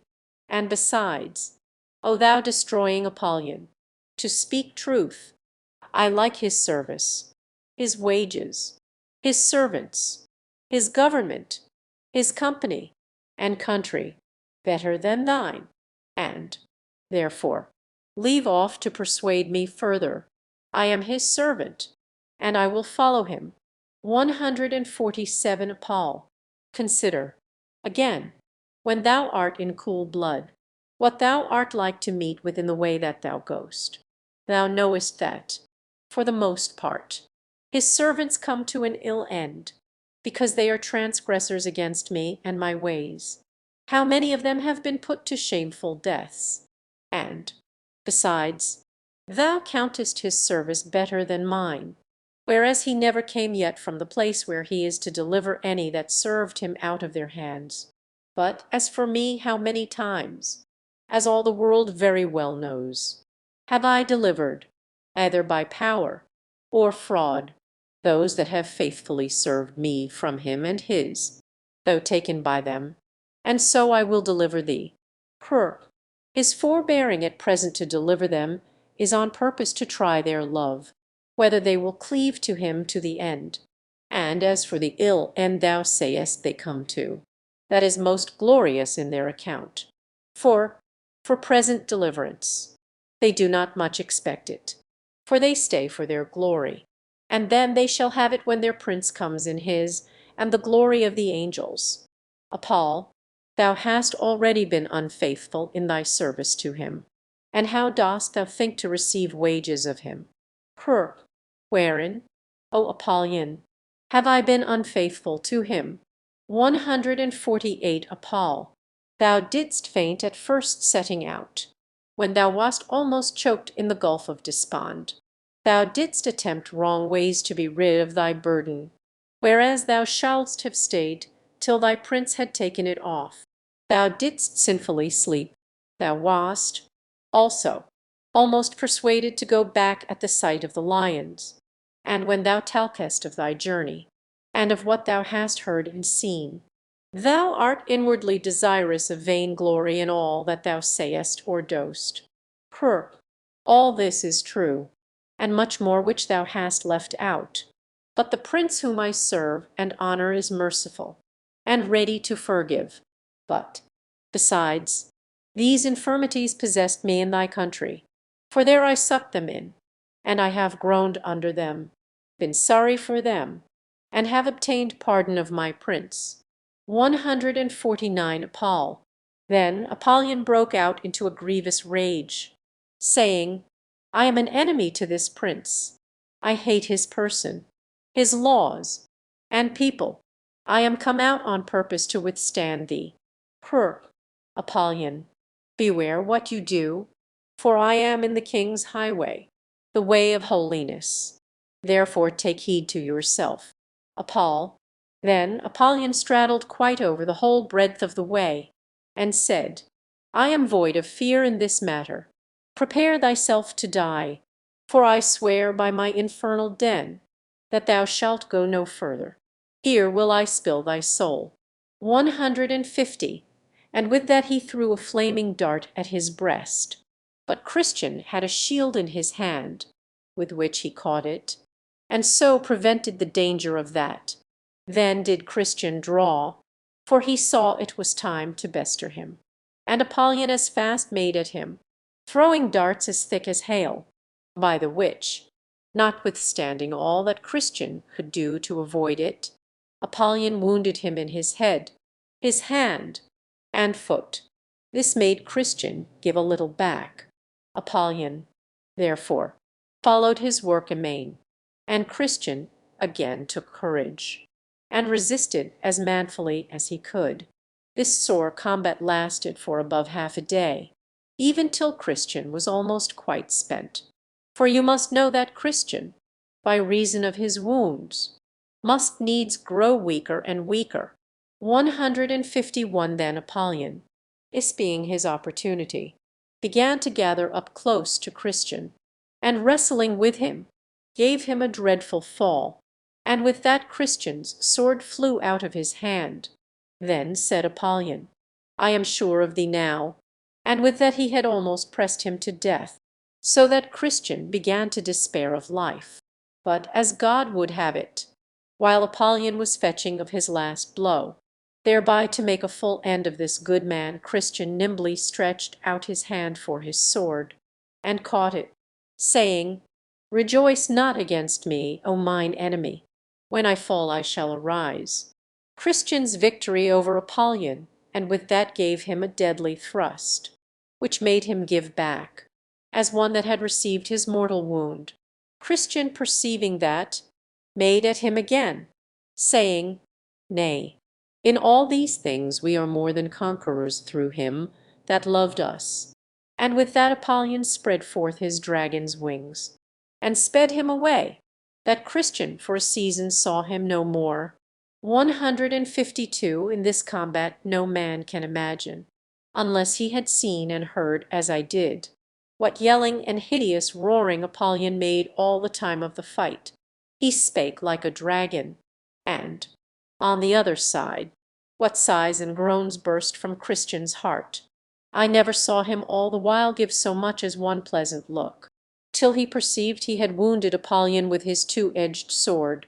Then, indeed, he did smile, and look upward, but it was the dreadfullest sight that ever I saw. A more unequal match can hardly be. Christian must fight an angel, but you see, the valiant man by handling sword and shield doth make him, though a dragon, quit the field. 153 So when the battle was over, Christian said, I will here give thanks to him that delivered me out of the mouth of the lion, to him that did help me against Apollyon. And so he did, saying, Great Beelzebub, the captain of this fiend, designed my ruin. Therefore to this end he sent him harnessed out, and he with rage that hellish was, did fiercely me engage. But blessed Michael helped me, and I, by dint of sword, did quickly make him fly. Therefore to him let me give lasting praise, and thank and bless his holy name always. 154 Then there came to him a hand, with some of the leaves of the tree of life, the which Christian took, and applied to the wounds that he had received in the battle, and was healed immediately. He also sat down in that place to eat bread, and to drink of the bottle that was given him a little before. So, being refreshed, he addressed himself to his journey, with his sword drawn in his hand. For he said, I know not but some other enemy may be at hand.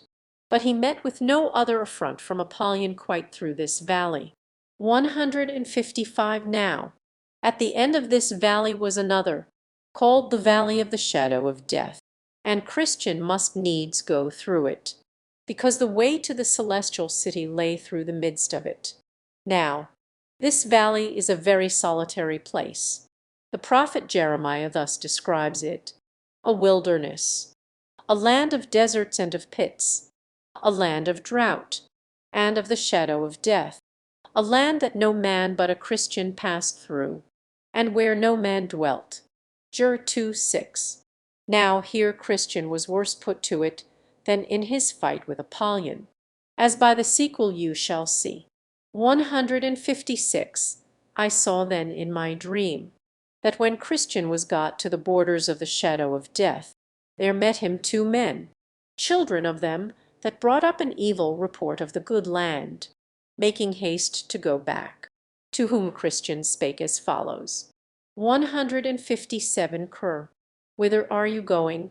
Men, they said, back, back, and we would have you to do so too, if either life or peace is prized by you. Cur, why, what's the matter? Said Christian. Men, matter, said they, we were going that way as you are going, and went as far as we durst. And indeed we were almost past coming back. For had we gone a little further, we had not been here to bring the news to thee. Cur, but what have you met with? Said Christian. Men, why, we were almost in the valley of the shadow of death, but that, by good hap, we looked before us, and saw the danger before we came to it. Cur, but what have you seen? Said Christian. 158 men. Seen. Why, the valley itself, which is as dark as pitch. We also saw there the hobgoblins, sitters, and dragons of the pit. We heard also in that valley a continual howling and yelling, as of a people under unutterable misery, who there sat bound in affliction and irons. And over that valley hangs the discouraging clouds of confusion. Death also doth always spread his wings over it. In a word, it is every whit dreadful, being utterly without order. Cur, then, said Christian, I perceive not yet, by what you have said, but that this is my way to the desired haven. Men, be it thy way, we will not choose it for ours. So they parted, and Christian went on his way, but still with his sword drawn in his hand, for fear lest he should be assaulted. 159 I saw then in my dream, so far as this valley reached.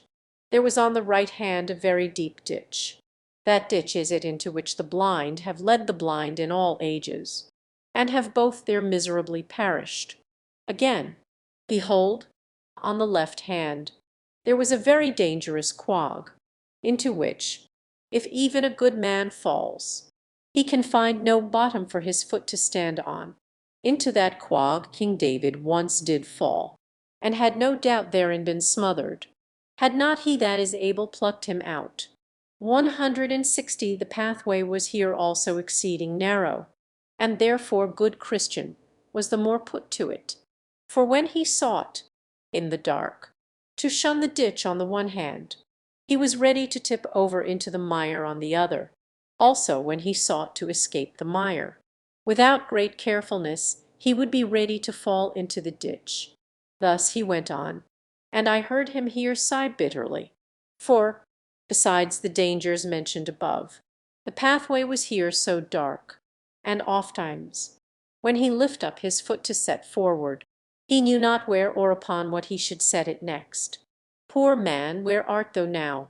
Thy day is night. Good man, be not cast down. Thou yet art right. Thy way to heaven lies by the gates of hell. Cheer up, hold out. With thee it shall go well. 161 about the midst of this valley, I perceived the mouth of hell to be, and it stood also hard by the wayside. Now, thought Christian, what shall I do? And ever and anon the flame and smoke would come out in such abundance, with sparks and hideous noises, things that cared not for Christian's sword, as did Apollyon before, that he was forced to put up his sword, and betake himself to another weapon called all prayer. So he cried in my hearing, O Lord, I beseech thee, deliver my soul. Thus he went on a great while, yet still the flames would be reaching towards him.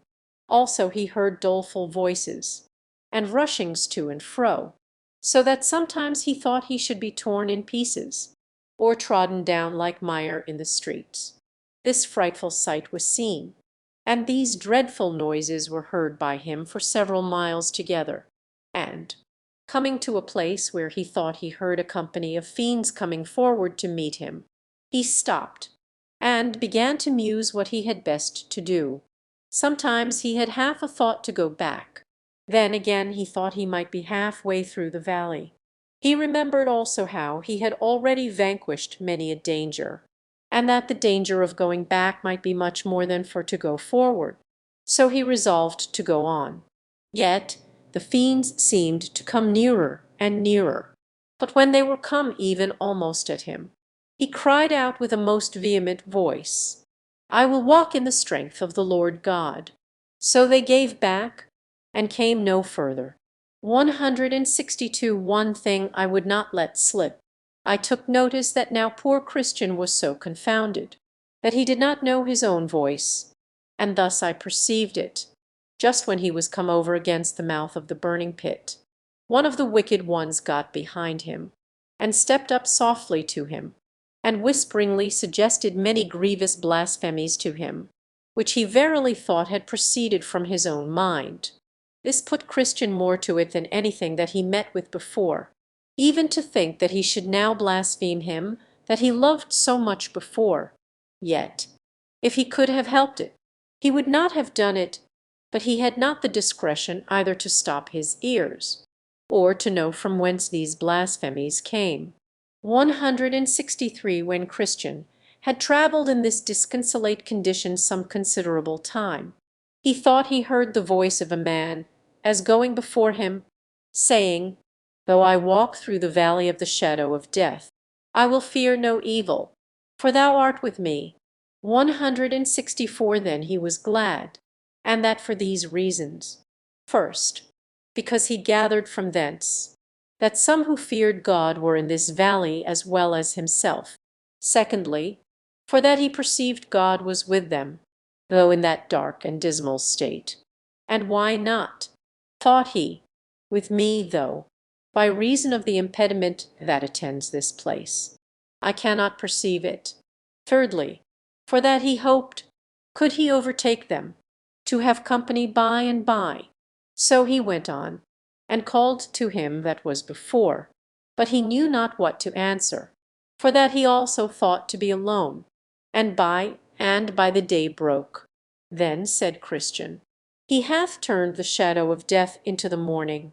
165. Now morning being come, he looked back, not out of desire to return, but to see, by the light of the day, what hazards he had gone through in the dark. So he saw more perfectly the ditch that was on the one hand, and the mire that was on the other, also how narrow the way was which led betwixt them both. Also now he saw the hobgoblins, and sitters, and dragons of the pit, but all afar off, for after break of day they came not nigh, yet they were discovered to him, according to that which is written, He discovereth deep things out of darkness, and bringeth out to light the shadow of death. 166. Now was Christian much affected with his deliverance from all the dangers of his solitary way, which dangers, though he feared them more before, yet he saw them more clearly now, because the light of the day made them conspicuous to him. And about this time the sun was rising, and this was another mercy to Christian. For you must note that though the first part of the valley of the shadow of death was dangerous, yet this second part, which he was yet to go, was, if possible, far more dangerous. For from the place where he now stood, even to the end of the valley, the way was all along set so full of snares, traps, gins, and nets here, and so full of pits, pitfalls, deep holes, and shelvings down there, that, had it now been dark, as it was when he came the first part of the way, had he had 1,000 souls, they had in reason been cast away. But, as I said just now, the sun was rising. Then said he, His candle shineth upon my head, and by his light I walk through darkness. 167. In this light, therefore, he came to the end of the valley. Now I saw in my dream that at the end of this valley lay blood, bones, ashes, and mangled bodies of men, even of pilgrims that had gone this way formerly, and while I was musing what should be the reason, I espied a little before me a cave, where two giants, Pope and Pagan, dwelt in old time, by whose power and tyranny the men whose bones, blood, and ashes, and sea, lay there, were cruelly put to death. But by this place Christian went without much danger, whereat I somewhat wondered. But I have learnt since that Pagan has been dead many a day, and as for the other, though he be yet alive, he is by reason of age, and also of the many shrewd brushes that he met with in his younger days, grown so crazy and stiff in his joints, that he can now do little more than sit in his cave's mouth, grinning at pilgrims as they go by, and biting his nails because he cannot come at them. 168. So I saw that Christian went on his way. Yet, at the sight of the old man that sat in the mouth of the cave, he could not tell what to think, especially because he spake to him, though he could not go after him, saying, You will never mend till more of you be burned. But he held his peace, and set a good face on it, and so went by and catched no hurt. Then sang Christian, O world of wonders, I can say no less, that I should be preserved in that distress that I have met with here. O blessed be that hand that from it hath delivered me dangers and darkness. Devils, hell, and sin did compass me, while I this vale was in. Yea, snares, and pits, and traps, and nets did lie my path about, that worthless, silly I might have been catched, entangled, and cast down. But since I live, let Jesus wear the crown. 169. Now, as Christian went on his way, he came to a little ascent, which was cast up on purpose that pilgrims might see before them. Up there, therefore, Christian went, and looking forward, he saw Faithful before him, upon his journey. Then said Christian aloud, Ho, ho, Soho, stay, and I will be your companion. At that, Faithful looked behind him, to whom Christian cried again, Stay, stay, till I come up to you. But Faithful answered, No, I am upon my life, and the avenger of blood is behind me. 170. At this, Christian was somewhat moved, and putting to all his strength, he quickly got up with Faithful, and did also overrun him. So the last was first. Then did Christian vaingloriously smile, because he had gotten the start of his brother, but not taking good heed to his feet, he suddenly stumbled and fell, and could not rise again until Faithful came up to help him. Christian's fall makes Faithful, and he go lovingly together. Then I saw in my dream they went very lovingly on together, and had sweet discourse of all things that had happened to them in their pilgrimage. And thus Christian began. 171. My honored and well-beloved brother, Faithful, I am glad that I have overtaken you, and that God has so tempered our spirits, that we can walk as companions in this so pleasant a path.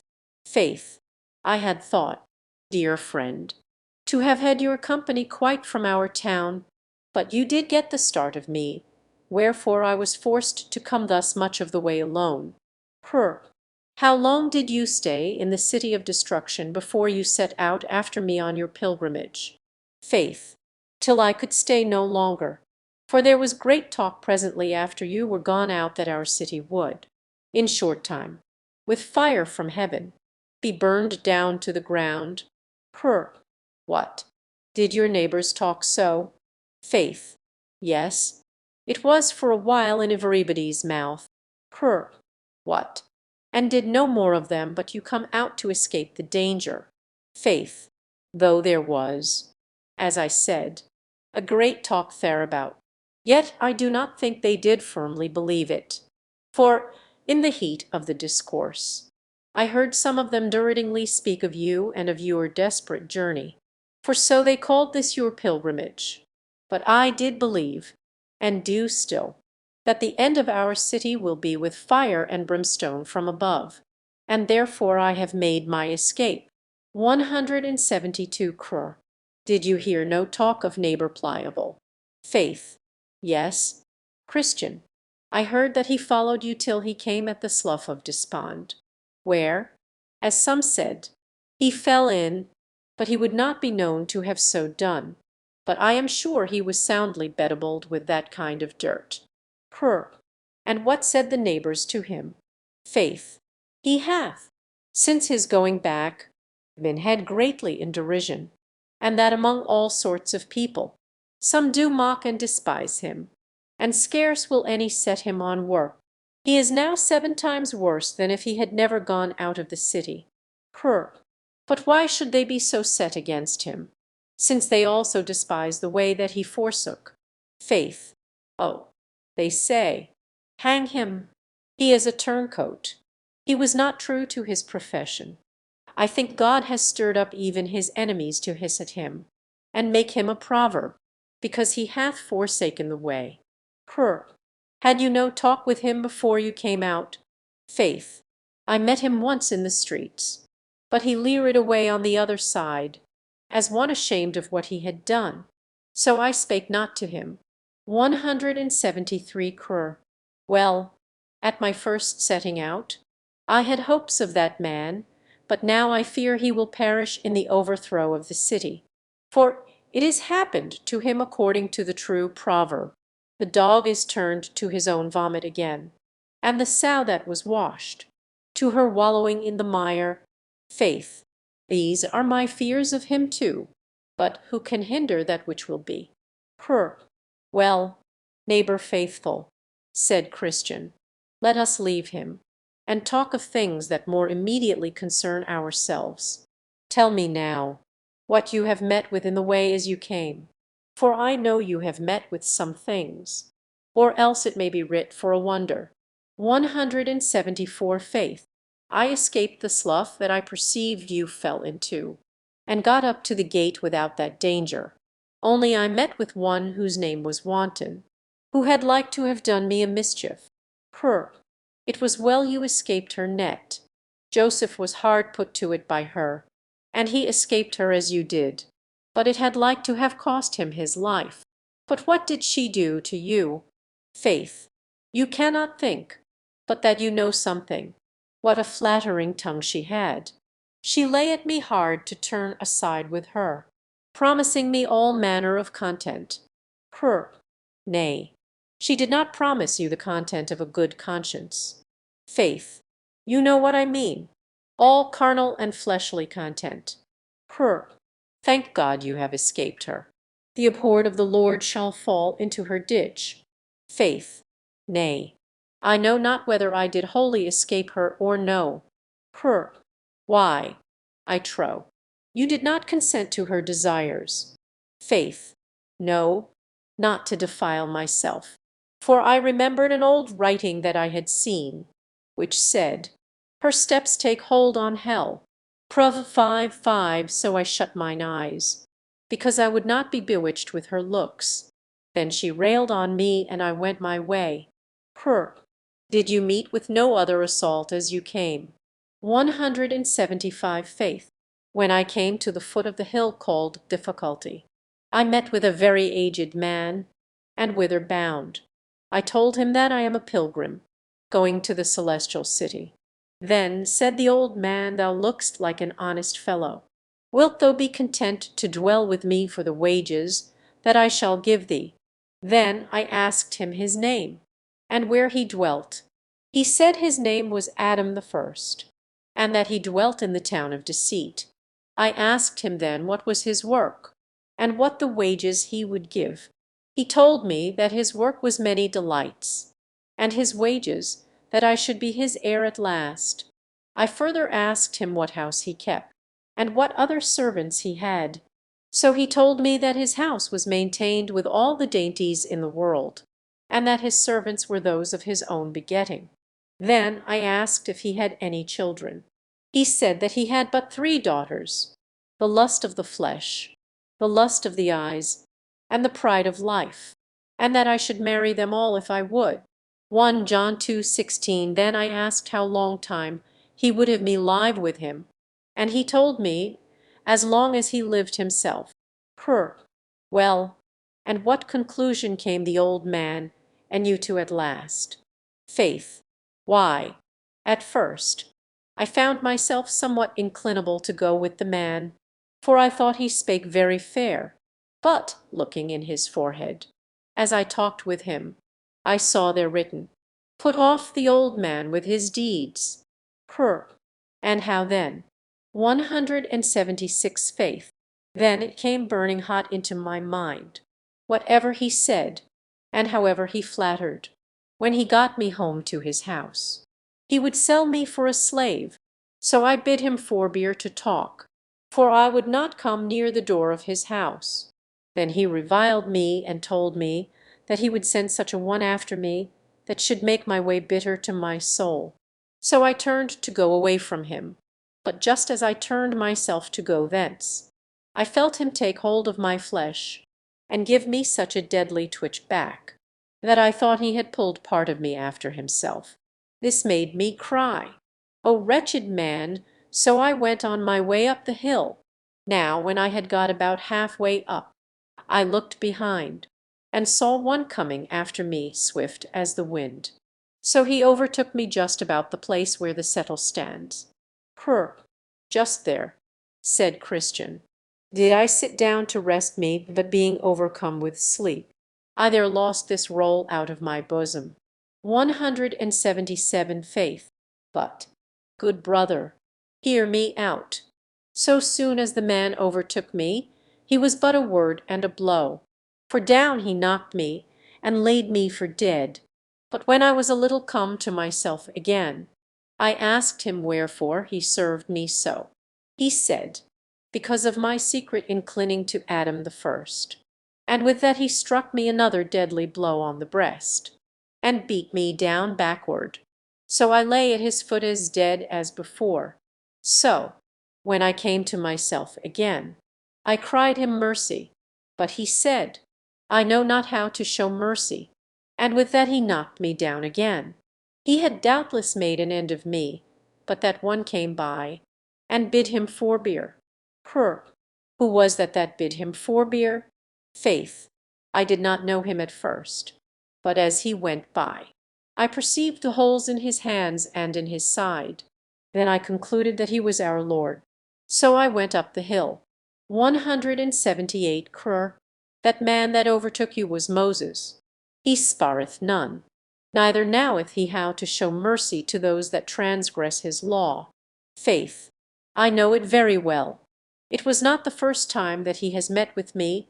It was he that came to me when I dwelt securely at home, and that told me he would burn my house over my head if I stayed there. But did you not see the house that stood there on the top of the hill, on the side of which Moses met you?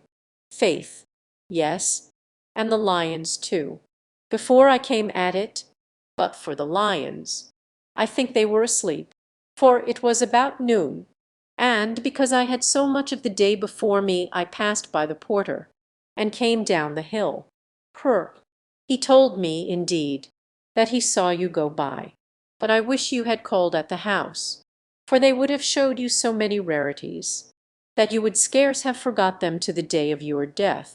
But pray tell me, did you meet nobody in the valley of humility? 179. Faith. Yes, I met with one discontent, who would willingly have persuaded me to go back again with him. His reason was, for that the valley was altogether without honor. He told me, moreover, that there to go was the way to disobey all my friends, as pride, arrogancy, self-conceit, worldly glory, with others, who he knew, as he said, would be very much offended if I made such a fool of myself as to wade through this valley. Well, and how did you answer him? 180. Faithful's answer to discontent. Faith.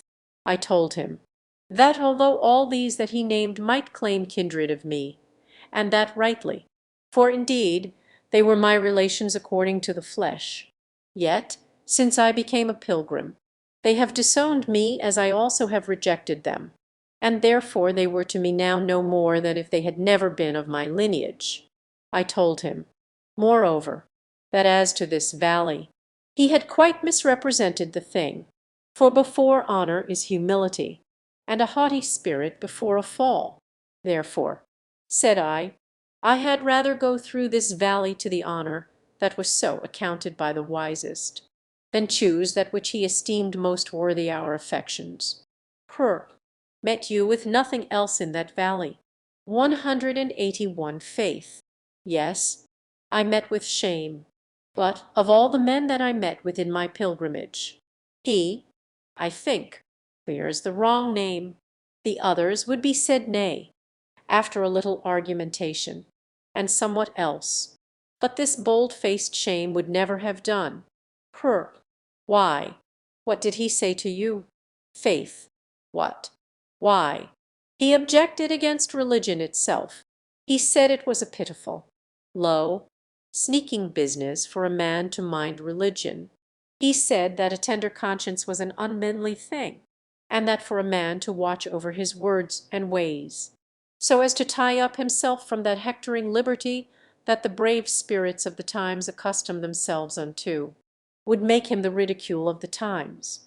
He objected also that but few of the mighty, rich, or wise were ever of my opinion, nor any of them neither, before they were persuaded to be fools, and to be of a voluntary fondness, to venture the loss of all, for nobody knows what. He, moreover, objected the base and low estate and condition of those that were chiefly the pilgrims of the times in which they lived, also their ignorance and want of understanding in all natural science. Yea, he did hold me to it at that rate also, about a great many more things than here I relate, as that it was a shame to sit whining and mourning under a sermon, and a shame to come sighing and groaning home, that it was a shame to ask my neighbor forgiveness for petty faults, or to make restitution where I have taken from any. He said also that religion made a man grow strange to the great, because of a few vices, which he called by finer names, and made him own and respect the base, because of the same religious fraternity. And is not this, said he, a shame? 182 crore. And what did you say to him? Faith. Say, I could not tell what to say at the first. Yea, he put me so to it, that my blood came up in my face. Even this shame fetched it up, and had almost beat me quite off. But at last I began to consider that that which is highly esteemed among men is had in abomination with God. And I thought again, this shame tells me what men are, but it tells me nothing what God or the word of God is. And I thought, moreover, that at the day of doom we shall not be doomed to death or life according to the hectoring spirits of the world, but according to the wisdom and law of the highest. Therefore, thought I, what God says is best, indeed is best, though all the men in the world are against it, seeing, then, that God prefers his religion, seeing God prefers a tender conscience, seeing they that make themselves fools for the kingdom of heaven are wisest, and that the poor man that loveth Christ is richer than the greatest man in the world that hates him. Shame, depart. Thou art an enemy to my salvation. Shall I entertain thee against my sovereign Lord? How then shall I look him in the face at his coming? Should I now be ashamed of his ways and servants? How can I expect the blessing? But, indeed, this shame was a bold villain. I could scarce shake him out of my company. Yea, he would be haunting of me, and continually whispering me in the ear, with some one or other of the infirmities that attend religion. But at last I told him it was but in vain, for those things that he disdained, in those did I see most glory, And so at last I got past this impertinent one, and when I had shaken him off, then I began to sing. The trials that those men do meet withal, that are obedient to the heavenly call, are manifold, and suited to the flesh, and come, and come, and come again afresh, that now, or sometime else, we by them may be taken, overcome, and cast away. Oh, let the pilgrims, then be vigilant, and quit themselves like men. 183 Cr. I am glad, my brother, that thou didst withstand this villain so bravely, for of all, as thou sayest, I think he has the wrong name, for he is so bold as to follow us in the streets, and to attempt to put us to shame before all men, that is, to make us ashamed of that which is good. But if he was not himself audacious, he would never attempt to do as he does. But let us still resist him, for notwithstanding all his bravadoes, he promoteth the fool and none else. The wise shall inherit glory, said Solomon, but shame shall be the promotion of fools. Faith, I think we must cry to him for help against shame, who would have us to be valiant for the truth upon the earth. You say true. But did you meet nobody else in that valley?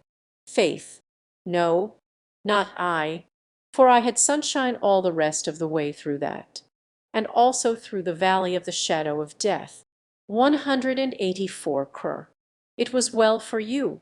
I am sure it fared far otherwise with me. I had for a long season, as soon almost as I entered into that valley, a dreadful combat with that foul fiend Apollyon. Yea, I thought verily he would have killed me, especially when he got me down and crushed me under him, as if he would have crushed me to pieces. For as he threw me, my sword flew out of my hand. Nay, he told me he was sure of me, but I cried to God, and he heard me and delivered me out of all my troubles.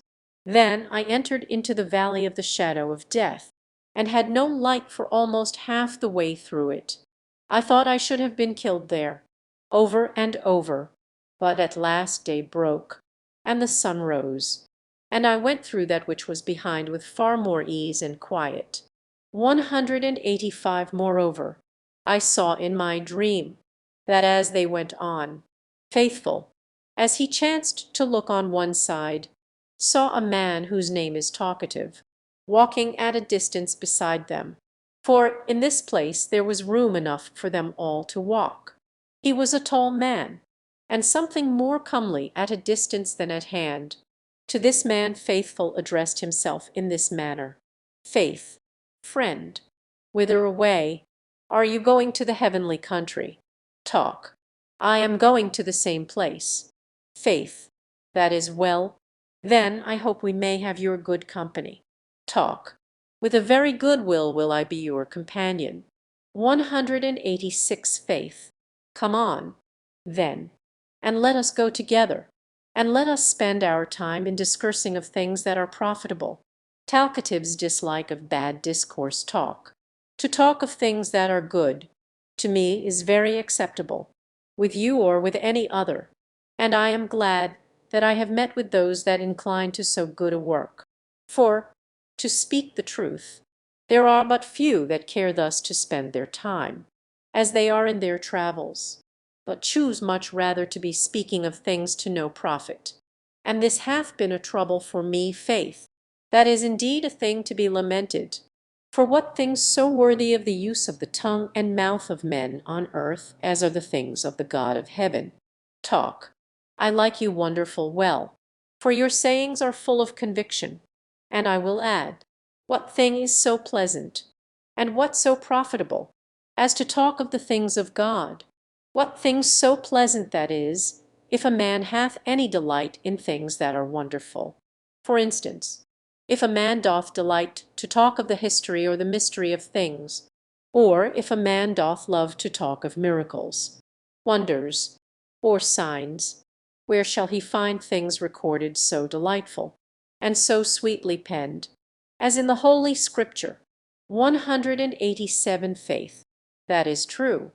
But to be profited by such things in our talk should be that which we design. Talkatives find discourse talk. That is it that I said, for to talk of such things is most profitable.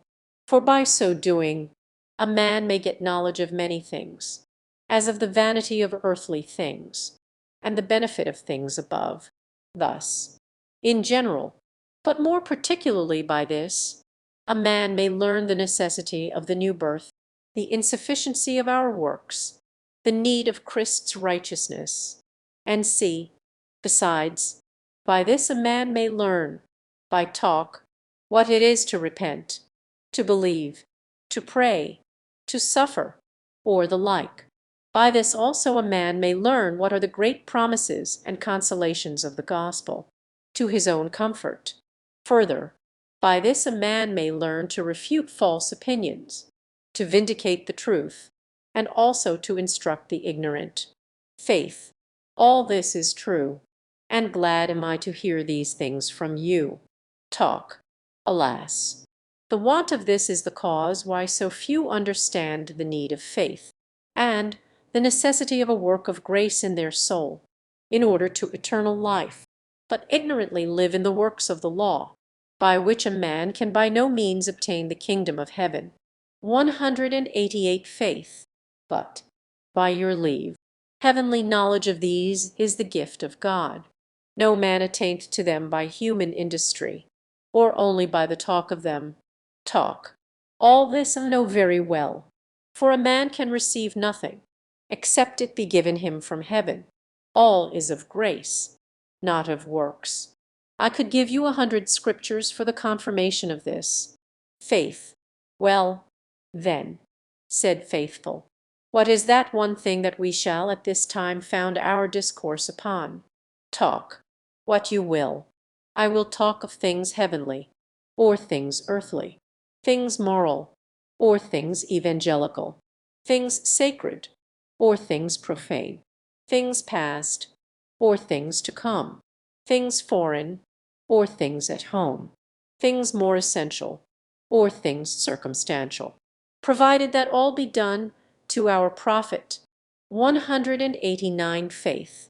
Now did Faithful begin to wonder, and stepping to Christian, for he walked all this while by himself, he said to him, but softly, what a brave companion have we got!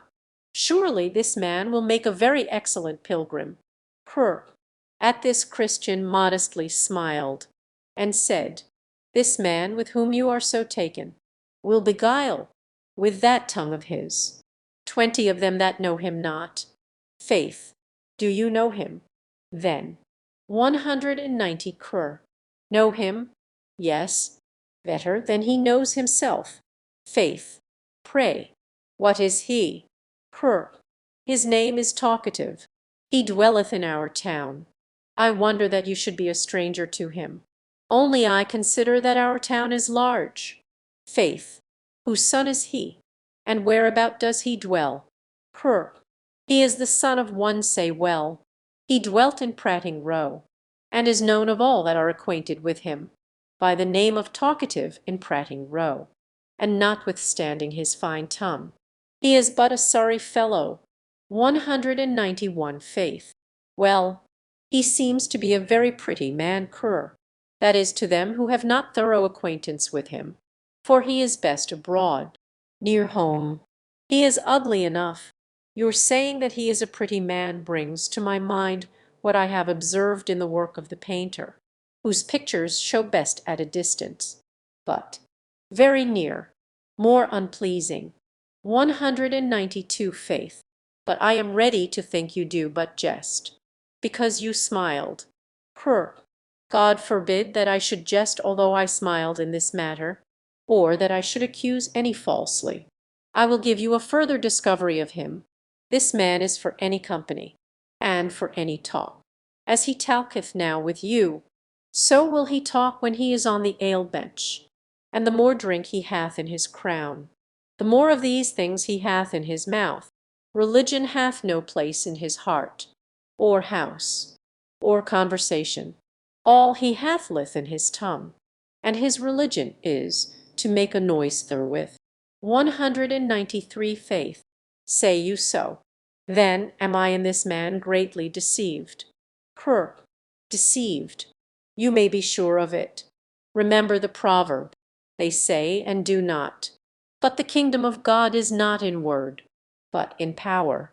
He talketh of prayer, of repentance, of faith, and of the new birth, but he knows but only to talk of them.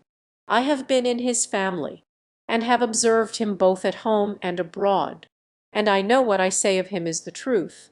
His house is as empty of religion as the white of an egg is of savour. There is there neither prayer nor sign of repentance for sin. Yea, the brute in his kind serves God far better than he. He is the very stain, reproach, and shame of religion to all that know him. It can hardly have a good word in all that end of the town where he dwells.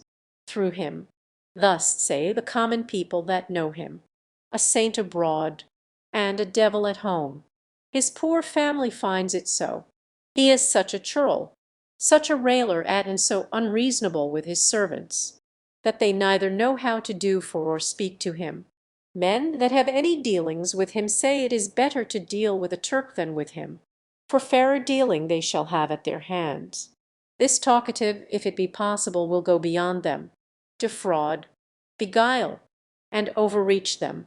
Besides, he brings up his sons to follow his steps, and if he findeth in any of them a foolish timorousness, for so he calls the first appearance of a tender conscience, he calls them fools and blockheads, and by no means will employ them in much, or speak to their commendations before others.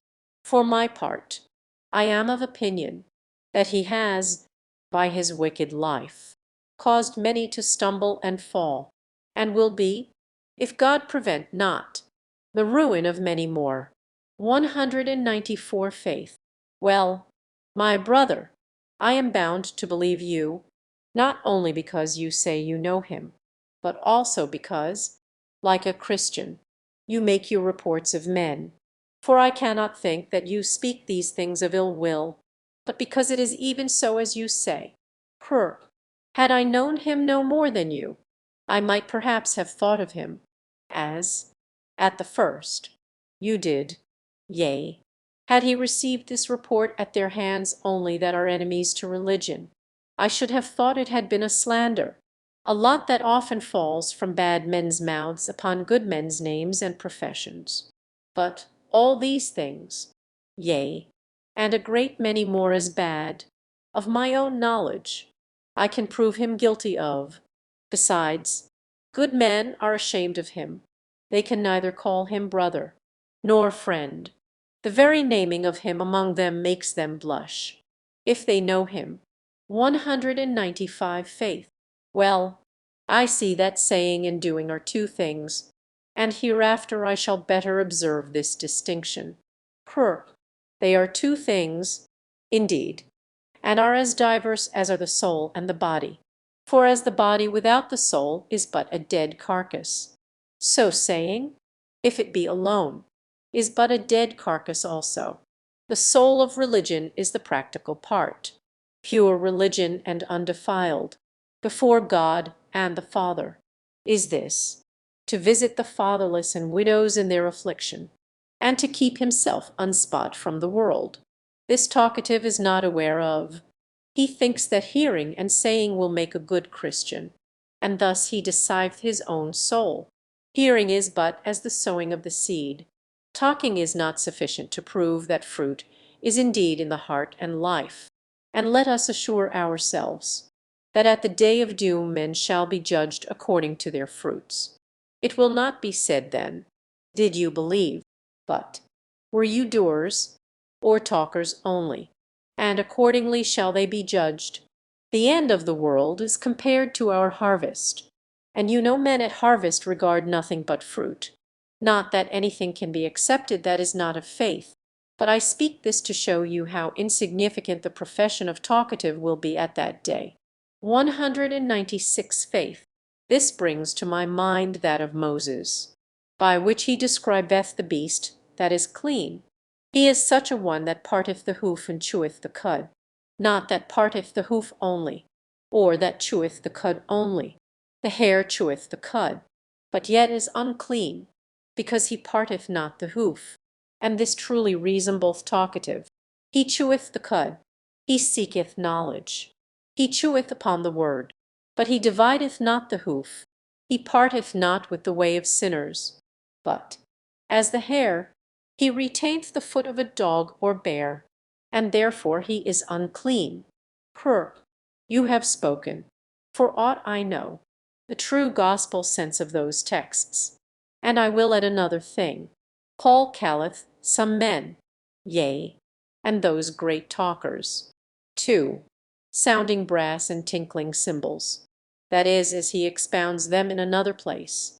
Things without life, giving sound, things without life, that is, without the true faith and grace of the gospel, and consequently, things that shall never be placed in the kingdom of heaven among those that are the children of life, though their sound, by their talk, be as if it were the tongue or voice of an angel. Faith. Well, I was not so fond of his company at first, but I am as sick of it now. What shall we do to be rid of him? Take my advice, and do as I bid you, and you shall find that he will soon be sick of your company too, except God shall touch his heart, and turn it. Faith, what would you have me to do? Why, go to him, and enter into some serious discourse about the power of religion, and ask him plainly when he has approved of it, for that he will whether this thing be set up in his heart, house, or conversation. 197. Faith. Then Faithful stepped forward again, and said to Talkative, Come, what cheer? How is it now? Talk. Thank you. Well, I thought we should have had a great deal of talk by this time. 198. Faith. Well, if you will, we will fall to it now, and since you left it with me to state the question, let it be this. How doth the saving grace of God discover itself when it is in the heart of man? Talkative's false discovery of a work of grace talk. I perceive, then, that our talk must be about the power of things. Well, it is a very good question, and I shall be willing to answer you, and take my answer in brief. Thus, first, where the grace of God is in the heart, it causeth there a great outcry against sin. Secondly, faith. Nay, hold, let us consider of one at once. I think you should rather say, it shows itself by inclining the soul to abhor its sin. Talk. Why, what difference is there between crying out against and abhorring of sin? 199. Faith. Oh, a great deal. A man may cry out against sin of policy, but he cannot abhor it, but by virtue of a godly antipathy against it.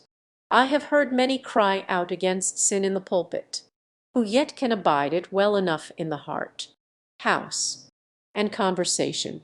Joseph's mistress cried out with a loud voice, as if she had been very holy, but she would willingly, notwithstanding that, have committed uncleanness with him. Some cry out against sin even as the mother cries out against her child in her lap, when she calleth it slut and naughty girl, and then falls to hugging and kissing it. Talk. You lie at the catch. I perceive. 200. Faith. No, not I. I am only for setting things right. But what is the second thing whereby you would prove a discovery of a work of talk? Great knowledge of gospel mysteries. Faith. This sign should have been first. But first or last, it is also false. For knowledge, great knowledge, may be obtained in the mysteries of the gospel, and yet no work of grace in the soul. 1 Cor 13. Yea, if a man have all knowledge, he may yet be nothing, and so consequently be no child of God. When Christ said, Do you know all these things? And the disciples had answered, Yes. He addeth, Blessed are ye if ye do them. He doth not lay the blessing in the knowing of them, but in the doing of them. For there is a knowledge that is not attended with doing. He that knoweth his master's will, and doth it not. A man may know like an angel, and yet be no Christian. Therefore your sign of it is not true.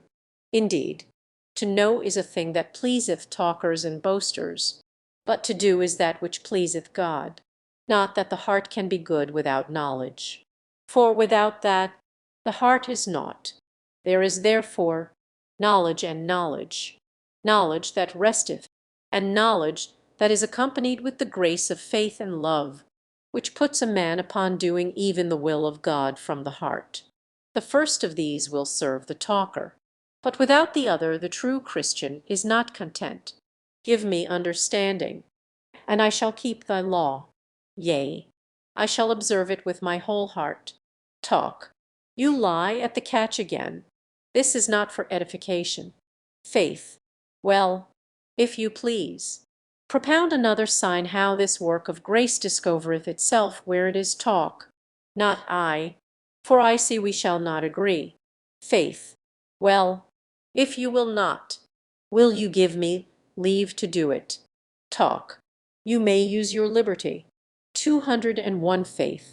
A work of grace in the soul discovereth itself, either to him that hath it, or to standers by. To him that hath it thus, it gives him conviction of sin, especially of the defilement of his nature and the sin of unbelief, for the sake of which he is sure to be damned, if he findeth not mercy at God's hand. By faith in Jesus Christ, John 16:8 Rom. This sight and sense of things worketh in him sorrow and shame for sin. He findeth, moreover, revealed in him the Saviour of the world, and the absolute necessity of closing with him for life, at the which he findeth hungerings and thirstings after him, to which hungerings, and see, the promise is made, 38:18 Jer 31, 19 Gal 2:16 Acts 4:12 Matt 5:6 Rev 21:6 Now, according to the strength or weakness of his faith in his Saviour, so is his joy and peace, so is his love to holiness, so are his desires to know him more, and also to serve him in this world. But though I say it discovereth itself thus unto him, yet it is but seldom that he is able to conclude that this is a work of grace, because his corruptions now, and his abused reason, make his mind to misjudge in this matter. Therefore, in him that hath this work, there is required a very sound judgment before he can, with steadiness, conclude that this is a work of grace. 202 To others. It is thus discovered. 1. By an experimental confession of his faith in Christ. Rom 10:10 Phil 1:27 Matt 5:19-2. By a life answerable to that confession, to wit, a life of holiness, heart holiness, family holiness, if he hath a family, and by conversation holiness in the world which, in the general, teacheth him, inwardly, to abhor his sin, and himself for that, in secret, to suppress it in his family, and to promote holiness in the world, not by talk only, as a hypocrite or talkative person may do, but by a practical subjection, in faith and love, to the power of the Word. And now, sir, as to this brief description of the work of grace, and also the discovery of it. If you have aught to object, object. If not, then give me leave to propound to you a second question. 203 Talk. Nay, my part is not now to object, but to hear. Let me, therefore, have your second question. Faith. It is this. Do you experience this first part of this description of it? And doth your life and conversation testify the same? Or standeth your religion in word or in tongue, and not in deed and truth? Pray, if you incline to answer me in this, say no more than you know the God above will say amen to, and also nothing but what your conscience can justify you in. For not he that commendeth himself is approved, but whom the Lord commendeth. Besides, to say I am thus and thus, when my conversation, and all my neighbors, tell me I lie, is great wickedness. 204 Talk. Then Talkative at first began to blush, but, recovering himself, thus he replied, You come now to experience, to conscience, and God, and to appeal to him for justification of what is spoken. This kind of discourse I did not expect, nor am I disposed to give an answer to such questions, because I count not myself bound thereto, unless you take upon you to be a catechisor, and, though you should so do, yet I may refuse to make you my judge. But, I pray, will you tell me why you ask me such questions? 205 Faith. Because I saw you forward to talk, and because I knew not that you had aught else but notion. Besides, to tell you all the truth, I have heard of you, that you are a man whose religion lies in talk, and that your conversation gives this your mouth profession the lie. Faithful's plain dealing with Talkative they say, you are a spot among Christians, and that religion fareth the worse for your ungodly conversation, that some have already stumbled at your wicked ways, and that more are in danger of being destroyed thereby. Your religion, and an alehouse, and covetousness, and uncleanness, and swearing, and lying, and vain company keeping, and see, will stand together. The proverb is true of you which is said of a whore, to wit, that she is a shame to all women. So are you a shame to all professors. Talk, since you are ready to take up reports, and to judge so rashly as you do. I cannot but conclude you are some peevish or melancholy man, not fit to be discoursed with. And so adieu. 206 Cur. Then came up Christian, and said to his brother, I told you how it would happen. Your words and his lusts could not agree. He had rather leave your company than reform his life. But he is gone. As I said, let him go. The loss is no man's but his own. He has saved us the trouble of going from him. For he continuing, as I suppose he will do as he is, he would have been but a blot in our company. Besides, the apostle says, From such withdraw thyself. Faith, but I am glad we had this little discourse with him. It may happen that he will think of it again. However, I have dealt plainly with him, and so am clear of his blood. If he perisheth, 207 Cur. You did well to talk so plainly to him as you did. There is but little of this faithful dealing with men nowadays, and that makes religion to stink so in the nostrils of many, as it doth. For they are these talkative fools whose religion is only in word, and are debauched and vain in their conversation, that being so much admitted into the fellowship of the godly do puzzle the world, blemish Christianity, and grieve the sincere. I wish that all men would deal with such as you have done. Then should they either be made more conformable to religion, or the company of saints would be too hot for them.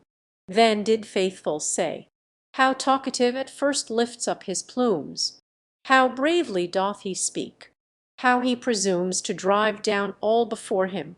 But so soon as Faithful talks of hard work, like the moon that's past the full, into the wane he goes, and so will all, but he that hard work knows. 208 Thus they went on talking of what they had seen by the way, and so made that way easy which would otherwise, no doubt, have been tedious to them, for now they went through a wilderness. 209 Now, when they were got almost quite out of this wilderness, Faithful chanced to cast his eye back, and espied one coming after them, and he knew him.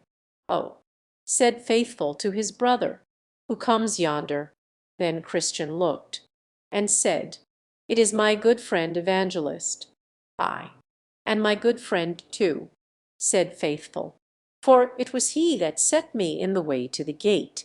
Now was Evangelist come up to them, and thus saluted them. 210 Evan. Peace be with you, dearly beloved, and peace be to your helpers. Cur. Welcome, welcome, my good evangelist. The sight of thy countenance brings to my remembrance thy ancient kindness and unwearied laboring for my eternal good, faith, and 1,000 times welcome, said good faithful, thy company, O sweet evangelist. How desirable it is to us poor pilgrims. Evan, then said evangelist, how hath it fared with you, my friends, since the time of our last parting? What have you met with, and how have you behaved yourselves? 211 then Christian and faithful told him of all things that had happened to them in the way, and how, and with what difficulty, they had arrived at that place. 212 Evan, right glad am I, said evangelist, not that you have met with trials, but that you have been victors, and for that you have, notwithstanding many weaknesses, continued in the way to this very day. I say, right glad am I of this thing, and that for mine own sake and yours. I have sowed, and you have reaped, and the day is coming, when both he that sowed and they that reaped shall rejoice together. That is, if you hold out. For in due season ye shall reap, if ye faint not. The crown is before you, and it is an incorruptible one. So run, that you may obtain it. Some there be that set out for this crown, and, after they have gone far for it, another comes in, and takes it from them. Hold fast, therefore, that you have. Let no man take your crown. You are not yet out of the gunshot of the devil. You have not resisted unto blood.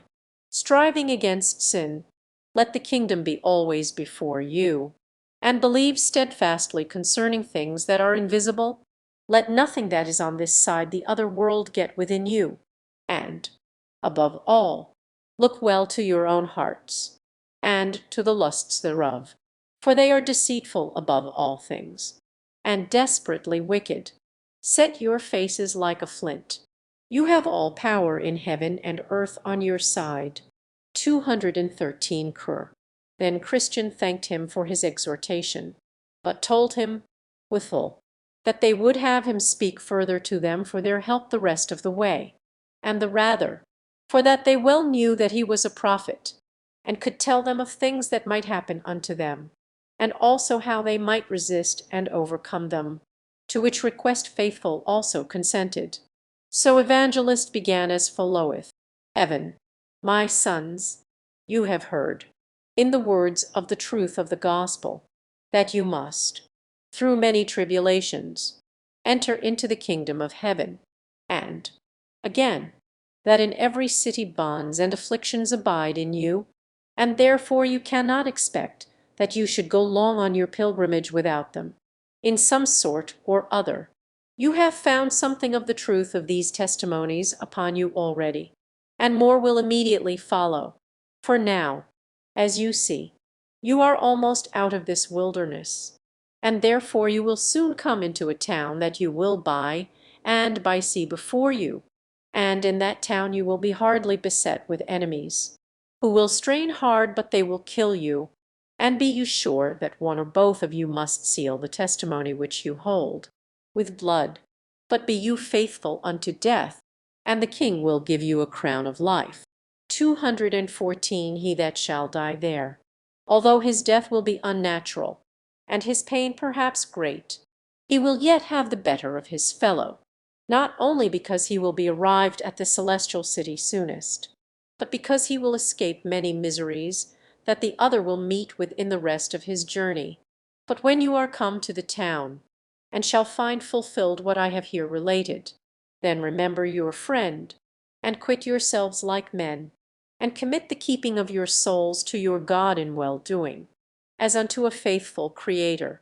215 Then I saw in my dream that when they were got out of the wilderness, they presently saw a town before them, and the name of that town is Vanity, and at the town there is a fair kept, called Vanity Fair.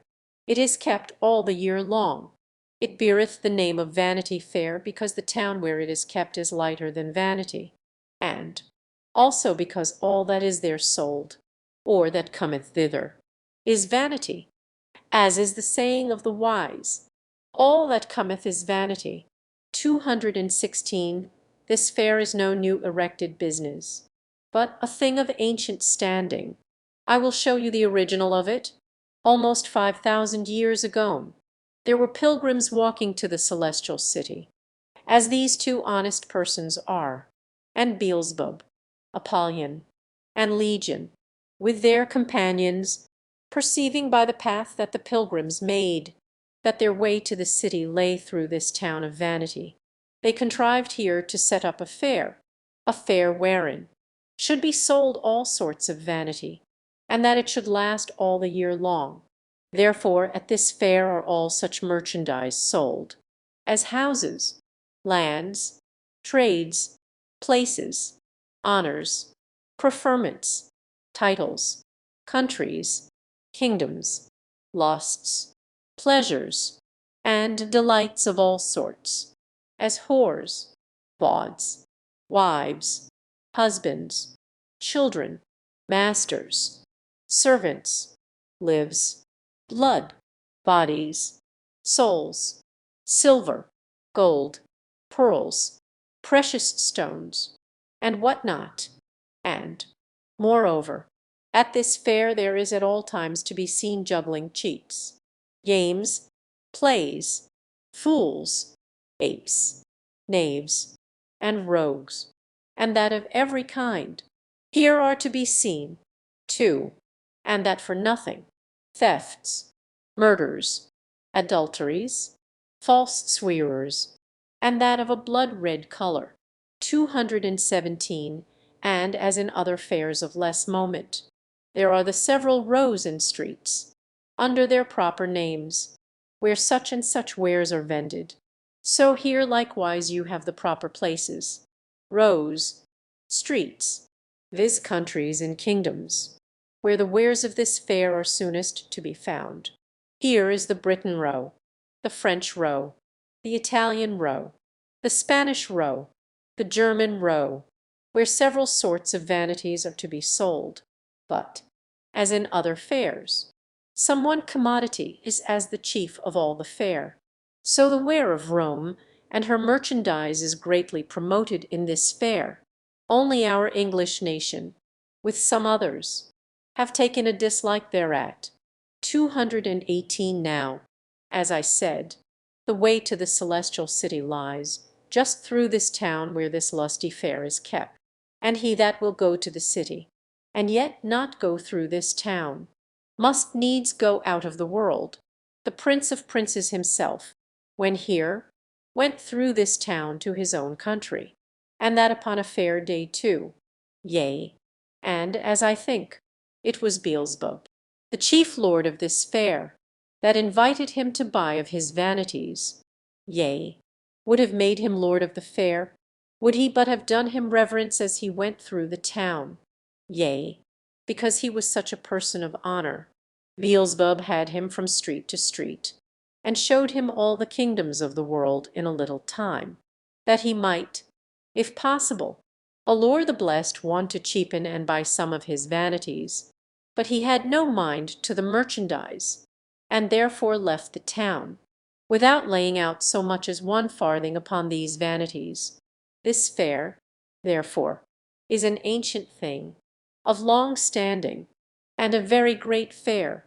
219. Now these pilgrims, as I said, must needs go through this fair.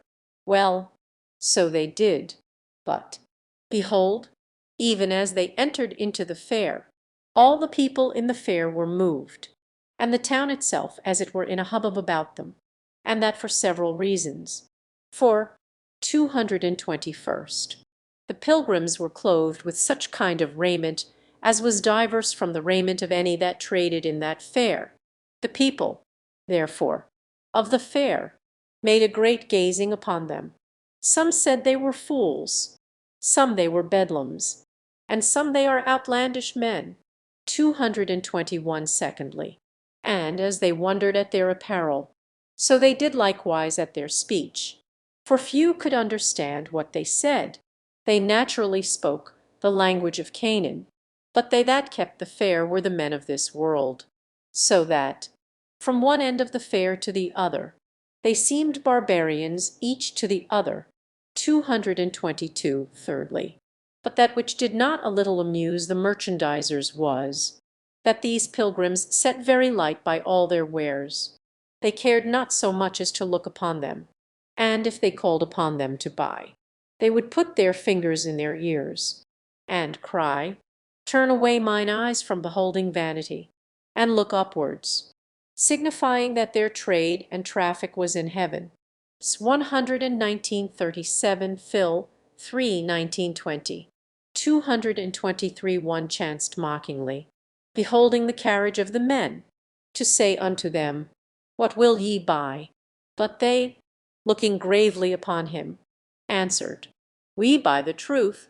At that there was an occasion taken to despise the men the more, some mocking, some taunting, some speaking reproachfully, and some calling upon others to smite them. At last things came to a hubbub and great stir in the fair, insomuch that all order was confounded. Now was word presently brought to the great one of the fair, who quickly came down, and deputed some of his most trusty friends to take these men into examination, about whom the fair was almost overturned. So the men were brought to examination, and they that sat upon them asked them whence they came, whither they went, and what they did there, in such an unusual garb. The men told them that they were pilgrims and strangers in the world, and that they were going to their own country, which was the heavenly Jerusalem, and that they had given no occasion to the men of the town, nor yet to the merchandisers, thus to abuse them, and to let them in their journey, except it was for that, when one asked them what they would buy, they said they would buy the truth. But they that were appointed to examine them did not believe them to be any other than bedlams and mad, or else such as came to put all things into a confusion in the fair. Therefore they took them and beat them, and besmeared them with dirt, and then put them into the cage, that they might be made a spectacle to all the men of the fair. Behold Vanity Fair. The pilgrims there are chained and stand beside. Even so it was our Lord passed here, and on Mount Calvary died. 224 there. Therefore they lay for some time, and were made the objects of any man's sport, or malice, or revenge, the great one of the fair laughing still at all that befell them, but the men being patient, and not rendering railing for railing, but contrariwise, blessing, and good words for bad, and kindness for injuries done. Some men in the fair that were more observing, and less prejudiced than the rest, began to check and blame the baser sort for their continual abuses done by them to the men. They, therefore, in angry manner, let fly at them again, counting them as bad as the men in the cage, and telling them that they seemed confederates, and should be made partakers of their misfortunes.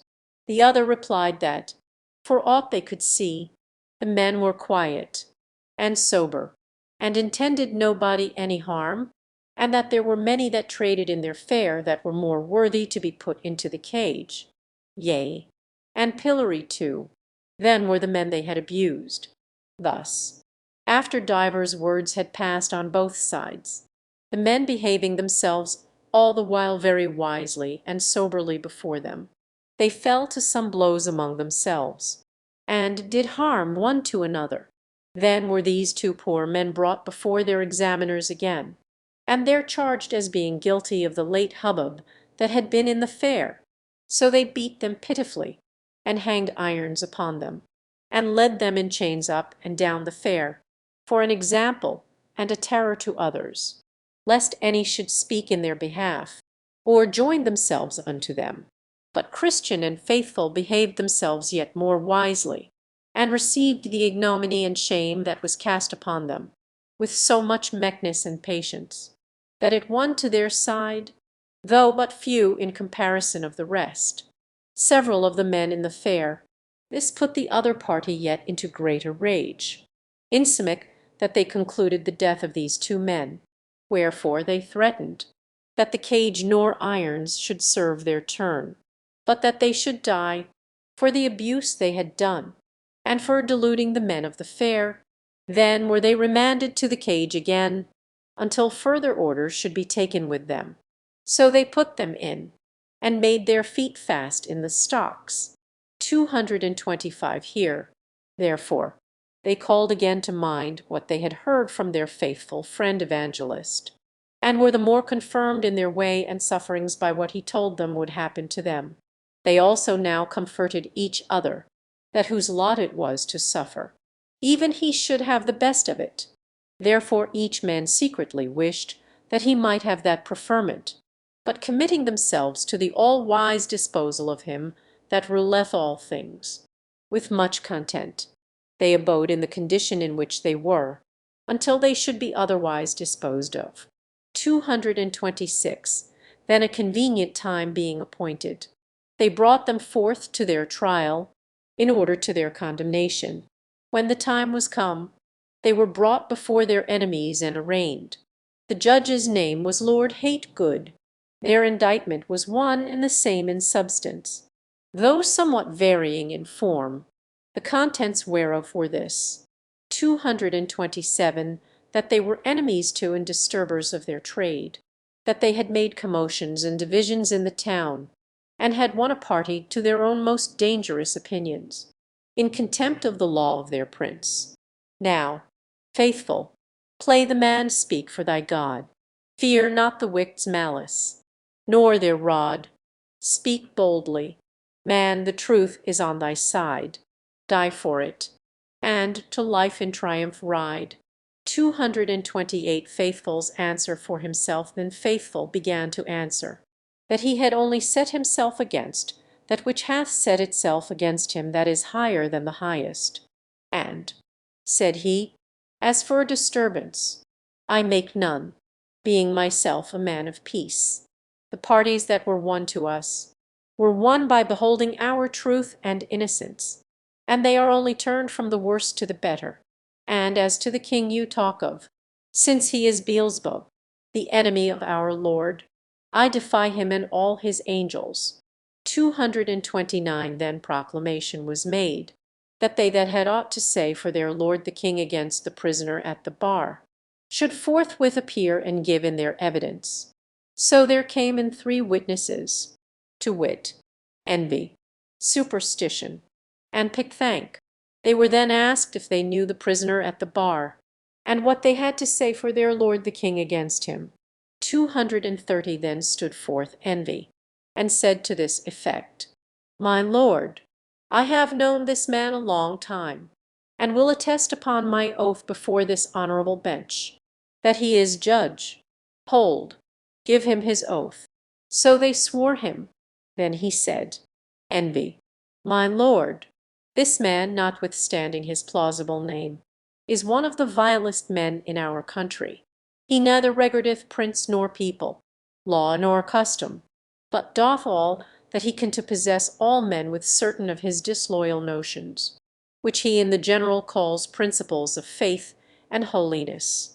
And, in particular, I heard him once myself affirm that Christianity and the customs of our town of Vanity were diametrically opposite, and could not be reconciled.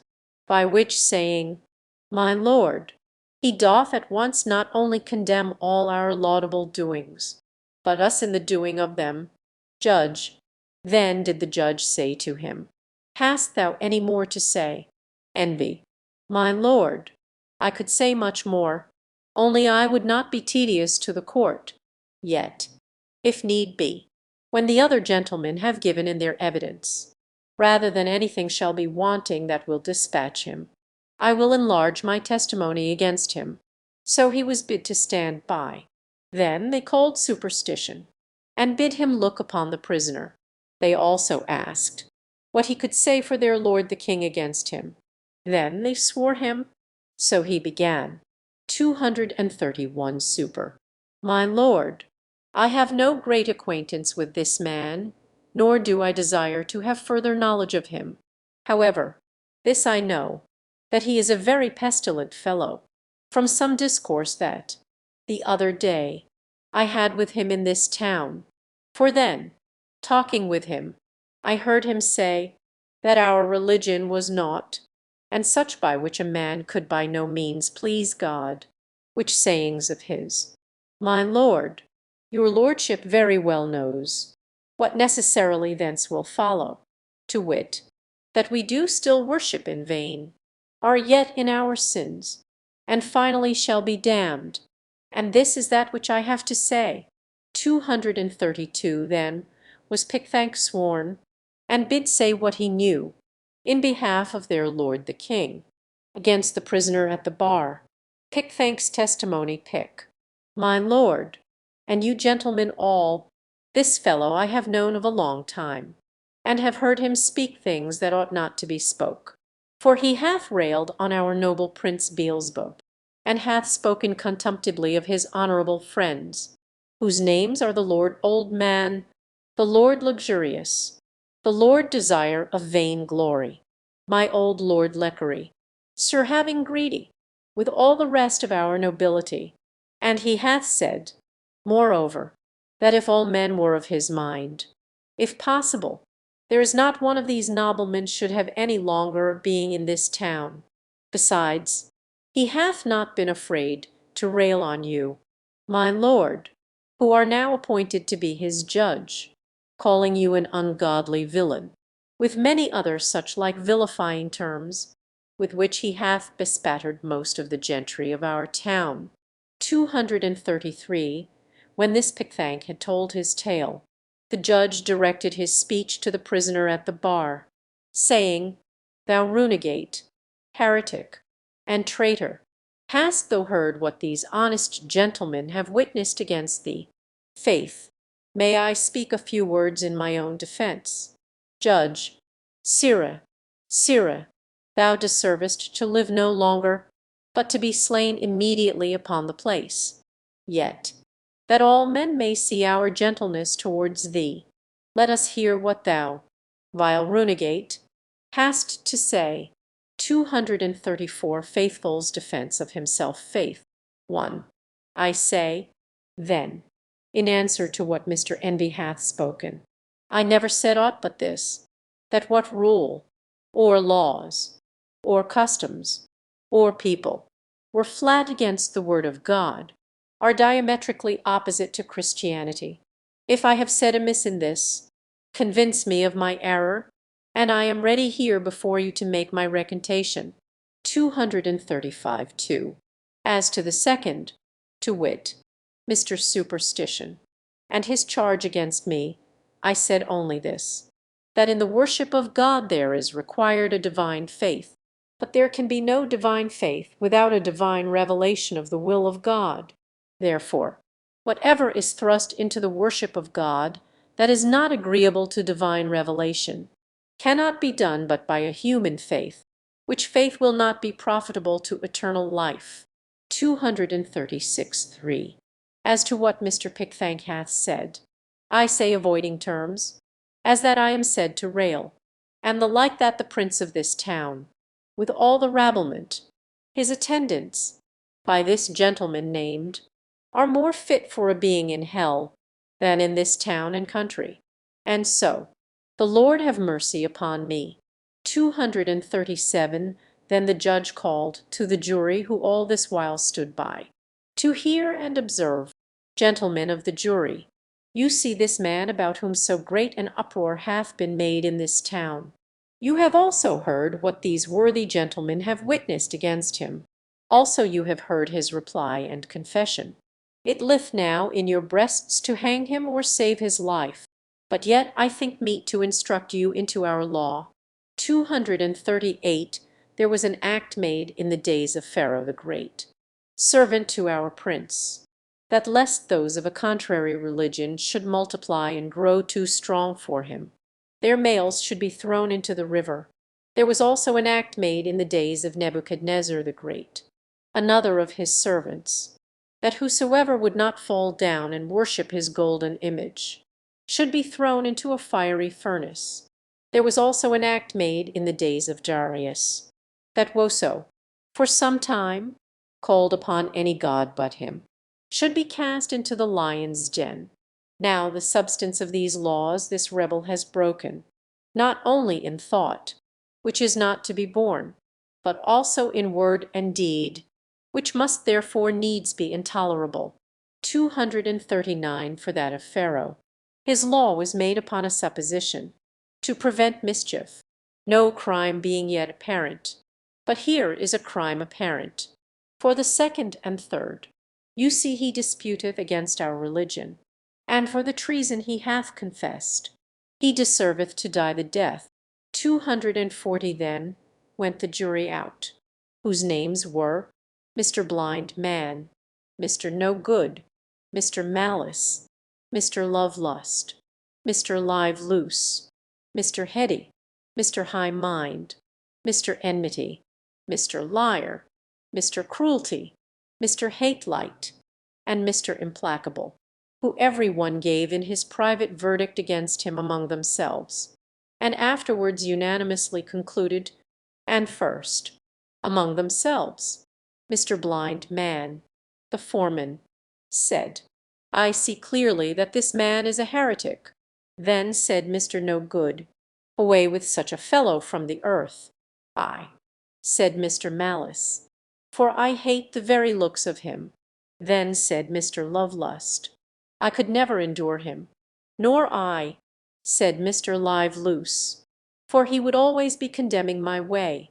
Hang him, said Mr. Heady.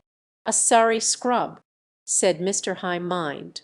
My heart riseth against him, said Mr. Enmity. He is a rogue, said Mr. Liar. Hanging is too good for him, said Mr. Cruelty. Let us dispatch him out of the way, said Mr. Hate Light. Then said Mr. Implacable, might I have all the world given me, I could not be reconciled to him. Therefore, let us forthwith bring him in guilty of death. And so they did. Therefore he was presently condemned to be had from the place where he was, to the place from whence he came, and there to be put to the most cruel death that could be invented. 241 they therefore brought him out, to do with him according to their law, and, first, they scourged him, then they buffeted him, then they lanced his flesh with knives. After that, they stoned him with stones, then pricked him with their swords, and, last of all, they burned him to ashes at the stake. Thus came Faithful to his end. 242 now I saw that there stood behind the multitude a chariot and a couple of horses, waiting for Faithful, who so soon as his adversaries had dispatched him was taken up into it, and straightway was carried up through the clouds, with sound of trumpet, the nearest way to the celestial gate. Brave Faithful, bravely done in word and deed, judge, witnesses, and jury have, instead of overcoming thee, but shown their rage. When they are dead, thou'lt live from age to age, in the new heaven and new earth. Footnote from 1 edition 243. But as for Christian, he had some respite, and was remanded back to prison. So he there remained for a space. But he that overrules all things, having the power of their rage in his own hand, so wrought it about, that Christian for that time escaped them, and went his way, and as he went, he sang, saying, Well, Faithful, thou hast faithfully professed unto thy Lord, with whom thou shalt be blessed, when faithless ones, with all their vain delights, are crying out under their hellish plights. Sing, Faithful, sing, and let thy name survive. For though they killed thee, thou art yet alive. 244 now I saw in my dream that Christian went not forth alone. For there was one whose name was Hopeful, being made so by the beholding of Christian, and faithful in their words and behaviour, in their sufferings at the fair, who joined himself unto him, and, entering into a brotherly covenant, told him that he would be his companion. Thus, one died to bear testimony to the truth, and another rises out of his ashes, to be a companion with Christian in his pilgrimage. This hopeful also told Christian that there were many more of the men in the fair that would take their time and follow after. 245. So I saw that quickly after they were got out of the fair, they overtook one that was going before them, whose name was Bayens. So they said to him, What countryman, sir, and how far go you this way? He told them that he came from the town of Fair Speech, and he was going to the celestial city, but told them not his name. From Fair Speech, said Christian, is there any good that lives there? Bayens. Yes, said Bayens. I hope. Pray, sir, what may I call you? Said Christian. Bayens. I am a stranger to you, and you to me, if you be going this way. I shall be glad of your company. If not, I must be content. This town of Fair Speech, said Christian, I have heard of, and, as I remember, they say it is a wealthy place. Bayens. Yes, I will assure you that it is, and I have very many rich kindred there. 246 Cur. Pray, who are your kindred there, if a man may be so bold? Bayens. Almost the whole town, and in particular, my Lord Turnabout, my Lord Time Server, my Lord Fair Speech, from whose ancestors that town first took its name, also Mr. Smooth Man, Mr. Facing Both Ways, Mr. Anything, and the parson of our parish, Mr. Two Tongues, was my mother's own brother by father's side, and to tell you the truth, I am become a gentleman of good quality. Yet my great-grandfather was but a waterman, looking one way and rowing another, and I got most of my estate by the same occupation. Are you a married man, my ends? Yes, and my wife is a very virtuous woman, the daughter of a virtuous woman. She was my Lady Fining's daughter, therefore she came of a very honourable family, and is arrived to such a pitch of breeding that she knows how to carry it to all, even to prince and peasant. It is true we somewhat differ in religion from those of the stricter sort, yet but in two small points. First, we never strive against wind and tide. Secondly, we are always most zealous when religion goes in his silver slippers. We love much to walk with him in the street, if the sun shines, and the people applaud him. 247. Then Christian stepped a little aside to his fellow, hopeful, saying, It runs in my mind that this is one by ends of Fair Speech, and if it be he, we have as very a knave in our company as dwelleth in all these parts. Then said Hopeful, Ask him. Methinks he should not be ashamed of his name. So Christian came up with him again, and said, Sir, you talk as if you knew something more than all the world doth, and if I take not my mark amiss, I deem I have half a guess of you. Is not your name Mr. Bayens? Of Fair Speech. Bayens. This is not my name, but indeed it is a nickname that is given me by some that cannot abide me, and I must be content to bear it as a reproach, as other good men have borne theirs before me. 247 Cur. But did you never give an occasion to men to call you by this name? Bayens. Never, never. The worst that ever I did to give them an occasion to give me this name was, that I had always the luck to jump in my judgment with the present way of the times, whatever it was, and my chance was to get thereby. But if things are thus cast upon me, let me count them a blessing, but let not the malicious load me therefore with reproach. 248 Cur. I thought, indeed, that you were the man that I heard of, and to tell you what I think, I fear this name belongs to you more properly than you are willing we should think it doth. Bayens. Well, if you will thus imagine, I cannot help it. You shall find me a fair company keeper, if you will still admit me your associate. Cur. If you will go with us, you must go against wind and tide. The the which, I perceive, is against your opinion. You must also own religion in his rags, as well as when in his silver slippers, and stand by him, too, when bound in irons, as well as when he walketh the streets with applause. By ends, you must not impose, nor lord it over my faith. Leave me to my liberty, and let me go with you, not a step further, unless you will do in what I propound as we. Then said by ends, I shall never desert my old principles, since they are harmless and profitable. If I may not go with you, I must do as I did before you overtook me, even go by myself, until some overtake me that will be glad of my company.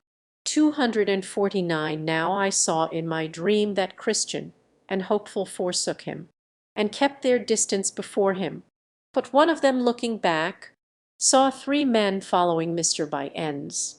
And behold, as they came up with him, he made them a very low conge, and they also gave him a compliment.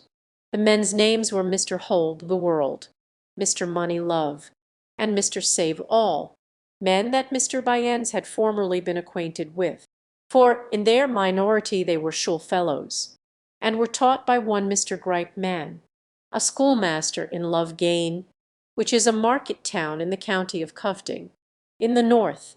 This schoolmaster taught them the art of getting, either by violence, cozenage, flattery, lying, or by putting on the guise of religion. And these 4 gentlemen had attained much of the art of their master, so that they could each of them have kept such a school themselves. 250. Well, when they had, as I said, thus saluted each other, Mr. Moneylove said to Mr. By ends, Who are they upon the road before us? For Christian and Hopeful were yet within view. By ends character of the Pilgrims by ends. They are a couple of far countrymen, that, after their mode, are going on pilgrimage. Moneylove, alas, why did they not stay, that we might have had their good company? For they, and we, and you, sir, I hope, are all going on pilgrimage.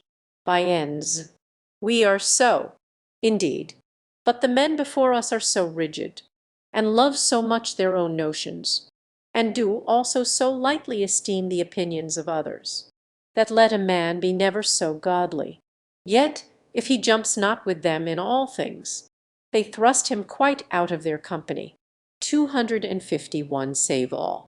That is bad, but we read of some that are righteous overmuch, and such men's rigidness prevails with them to judge and condemn all but themselves. But, I pray, what, and how many, were the things wherein you differed? By ends, why, they, after their headstrong manner, conclude that it is duty to rush on their journey all weathers, and I am for waiting for wind and tide. They are for hazarding all for God at a clap, and I am for taking all advantages to secure my life and estate. They are for holding their notions, though all other men are against them. But I am for religion in what, and so far as the times, and my safety, will bear it. They are for religion when in rags and contempt, but I am for him when he walks in his golden slippers, in the sunshine, and with applause. 252. Hold the world. Ay, and hold you there still, good Mr. By ends. For my part, I can count him but a fool, that, having the liberty to keep what he has, shall be so unwise as to lose it. Let us be wise as serpents. It is best to make hay when the sun shines. You see how the bee lieth still all winter, and besters her only when she can have profit with pleasure. God sends sometimes rain, and sometimes sunshine, if they be such fools to go through the first. Yet let us be content to take fair weather along with us. For my part, I like that religion best that will stand with the security of God's good blessings unto us. For who can imagine, that is ruled by his reason, since God has bestowed upon us the good things of this life, but that he would have us keep them for his sake. Abraham and Solomon grew rich in religion, and Job says, that a good man shall lay up gold as dust. But he must not be such as the men before us. If they be as you have described them, save all, I think that we are all agreed in this matter, and therefore there needs no more words about it. Money, love. No, there needs no more words about this matter. Indeed, for he that believes neither Scripture nor reason, and you see we have both on our side, neither knows his own liberty, nor seeks his own safety. 253 by ends. My brethren, we are, as you see, going all on pilgrimage, and, for our better diversion from things that are bad, give me leave to propound unto you this question. Suppose a man a minister, or a tradesman, and see, should have an advantage lie before him, to get the good blessings of this life, yet so as that he can by no means come by them except, in appearance at least, he becomes extraordinarily zealous in some points of religion that he meddled not with before. May he not use these means to attain his end, and yet be a right honest man? 254 money, love. I see the bottom of your question, and, with these gentlemen's good leave, I will endeavor to shape you an answer. And first, to speak to your question as it concerns a minister himself. Suppose a minister, a worthy man possessed but of a very small benefice, and has in his eye a greater, more fat, and plump by far. He has also now an opportunity of getting of it, yet so as by being more studious, by preaching more frequently and zealously, and, because the temper of the people requires it, by altering of some of his principles.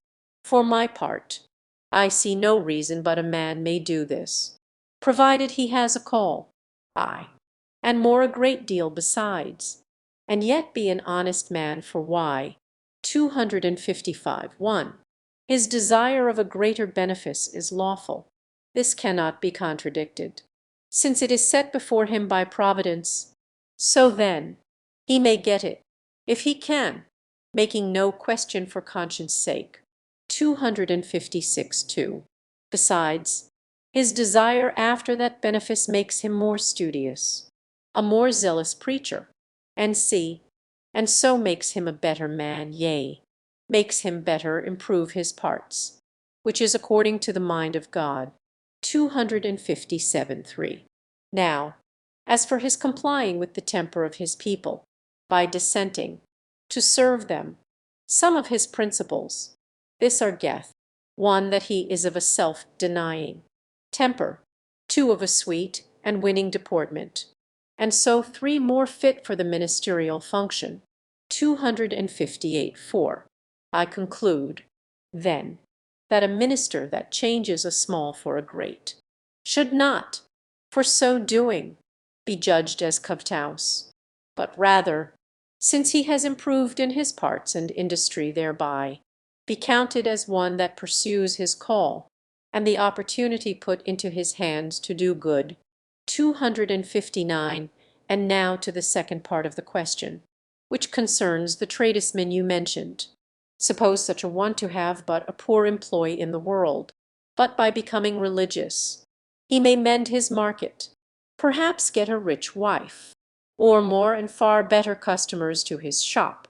For my part, I see no reason but that this may be lawfully done. For why? 1. To become religious is a virtue. By what means soever a man becomes so. 2.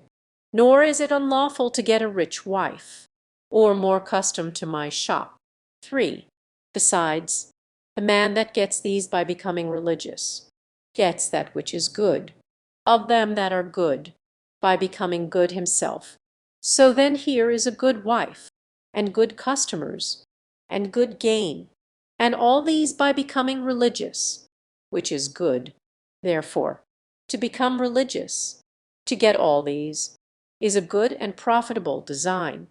260. This answer, thus made by this Mr. Moneylove to Mr. Bunyan's question, was highly applauded by them all, Wherefore they concluded upon the whole that it was most wholesome and advantageous, and because, as they thought, no man was able to contradict it, and because Christian and Hopeful were yet within call, they jointly agreed to assault them with the question as soon as they overtook them, and the rather because they had opposed Mr. Bayens before.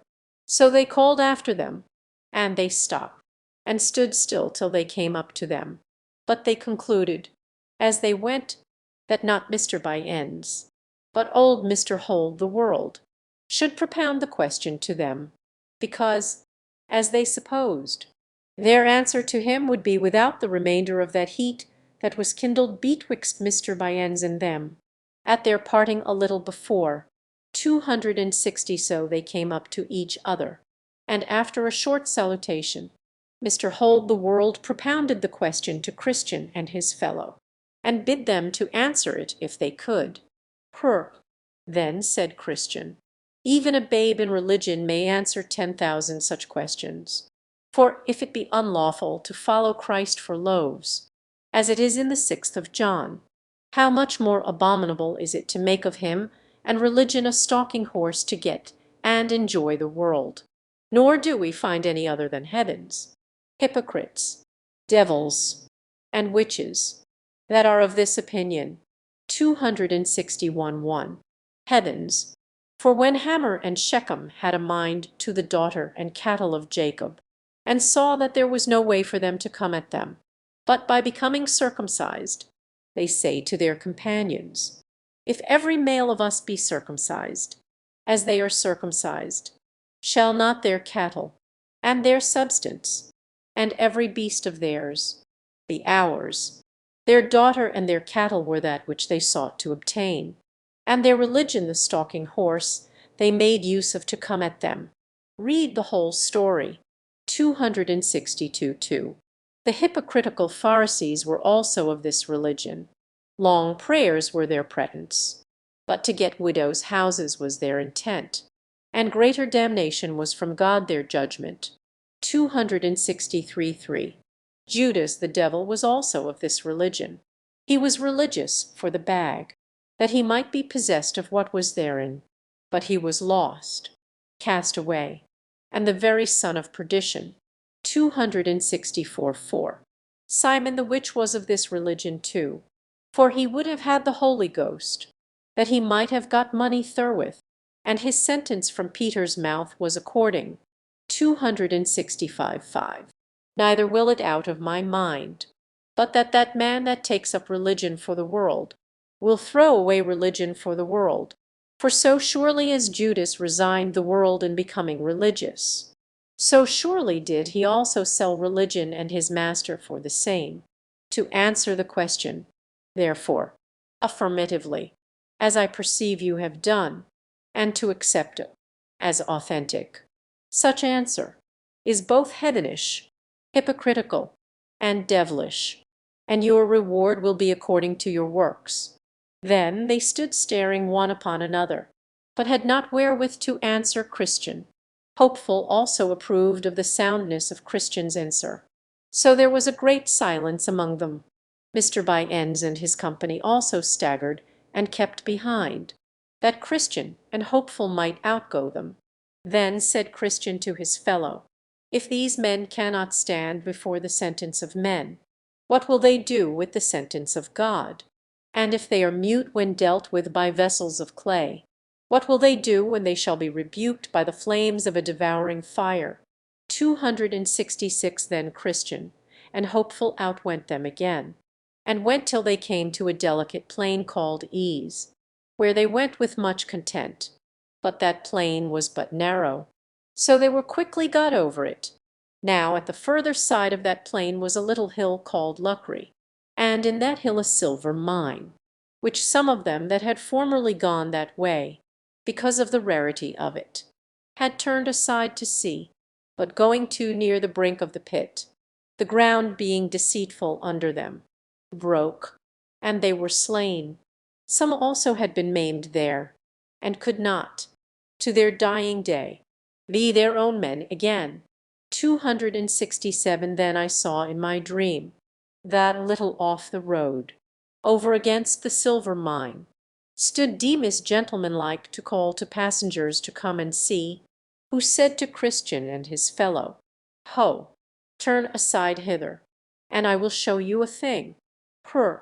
What thing so deserving as to turn us out of the way to see it? Demas, here is a silver mine, and some digging in it for treasure.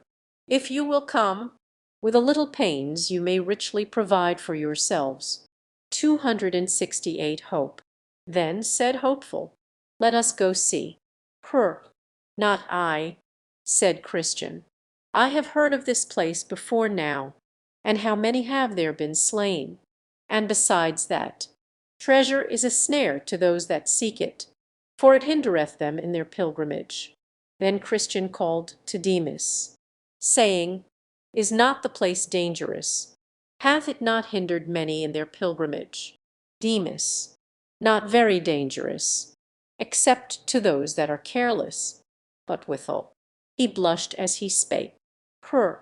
Then said Christian to Hopeful, Let us not stir a step, but still keep on our way.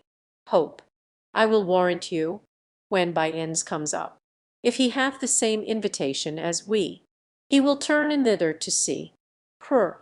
No doubt thereof, for his principles led him that way, and 100 to 1 but he dies there. Demas. Then Demas called again, saying, But will you not come over and see? 269 Then Christian roundly answered, saying, Demas, thou art an enemy to the right ways of the Lord of this way, and hast been already condemned for thine own turning aside by one of his majestus judges. And why seekst thou to bring us into the like condemnation? Besides, if we at all turn aside, our Lord and King will certainly hear thereof, and will there put us to shame, where we would stand with boldness before him. Demas cried again, that he also was one of their fraternity, and that if they would tarry a little, he also himself would walk with them. 270 Then said Christian, What is thy name? Is it not the same by the which I have called thee? Demas. Yes, my name is Demas. I am the son of Abraham. I know you. Jesse was your great-grandfather, and Judas your father, and you have trod in their steps. 2 Kings 5:20, Matt 26:14, 15, 27. Thy father was hanged for a traitor, and thou deservest no better reward. Sure thyself, that when we come to the king, we will do him word of this thy behavior. Thus they went their way. 271 By this time by ends and his companions were come again within sight, and they, at the first beck, went over to Demas. Now, whether they fell into the pit by looking over the brink thereof, or whether they went down to dig, or whether they were smothered in the bottom by the damps that commonly arise, of these things I am not certain. But this I observed, that they never were seen again in the way. Then sang Christian, By ends and silver Demas both agree. One calls, the other runs, that he may be a sharer in his luxury. So these do take up in this world, and no further go. 272 Now I saw that, just on the other side of this plain, the pilgrims came to a place where stood an old monument, hard by the highway side, at the sight of which they were both concerned, because of the strangeness of the form thereof. For it seemed to them as if it had been a woman transformed into the shape of a pillar. Here, therefore, they stood looking, and looking upon it, but could not for a time tell what they should make thereof. At last Hopeful espied written above the head thereof, a writing in an unusual hand, but he being no scholar, called to Christian, for he was learned, to see if he could pick out the meaning. So he came, and after a little laying of letters together, he found the same to be this, Remember Lot's wife. So he read it to his fellow, after which they both concluded that that was the pillar of salt into which Lot's wife was turned, for her looking back with a covetous heart, when she was going from Sodom for safety, which sudden and amazing sight gave them occasion of this discourse. 273 Cr. Ah, my brother, this is a seasonable sight. It came opportunely to us after the invitation which Demas gave us to come over to view the hill Lucre. And had we gone over, as he desired us, and as thou wast inclining to do, my brother, we had, for aught I know, been made ourselves like this woman, a spectacle for those that shall come after to behold. Hope, I am sorry that I was so foolish, and am made to wonder that I am not now as Lot's wife. For wherein was the difference betwixt her sin and mine? She only looked back, and I had a desire to go see. Let grace be adored, and let me be ashamed that ever such a thing should be in mine heart. 274 Cr. Let us take notice of what we see here, for our help for time to come. This woman escaped one judgment, for she fell not by the destruction of Sodom, yet she was destroyed by another, as we see she is turned into a pillar of salt. Hope, true, and she may be to us both caution and example. Caution, that we should shun her sin, or a sign of what judgment will overtake such as shall not be prevented by this caution. So Korah, Dathan, and Abiram, with the 250 men that perished in their sin, did also become a sign or example to others to beware.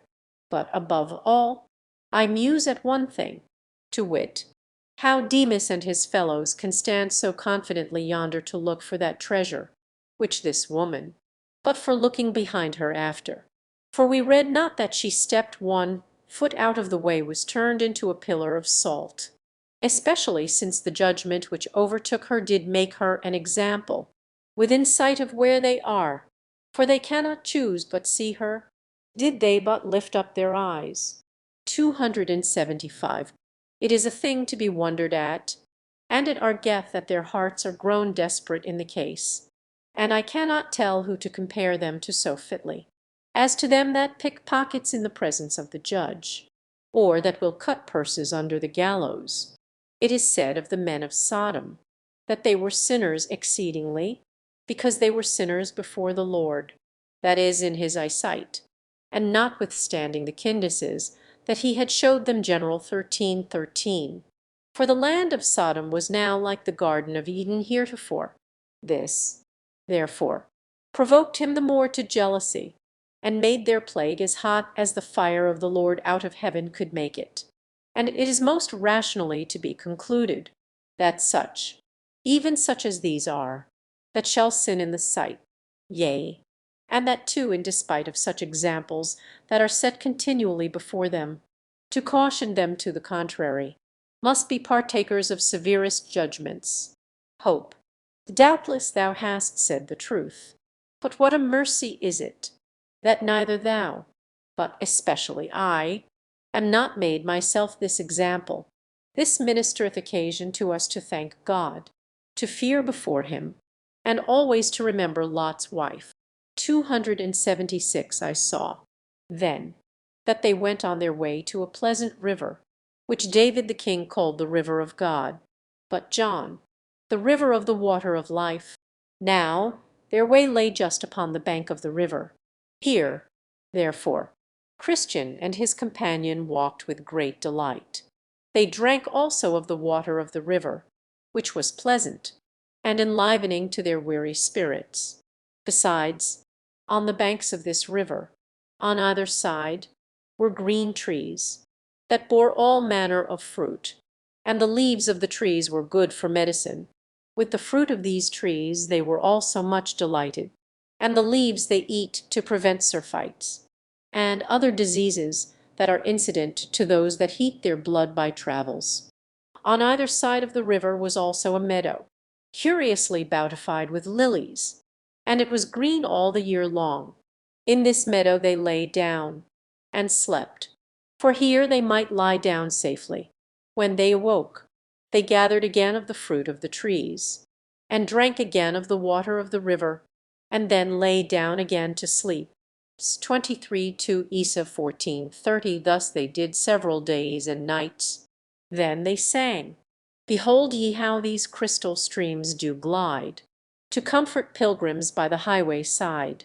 The meadows green, beside their fragrant smell, yield dainties for them, and he that can tell what pleasant fruit, yea, leaves, these trees do yield, will soon sell all, that he may buy this field."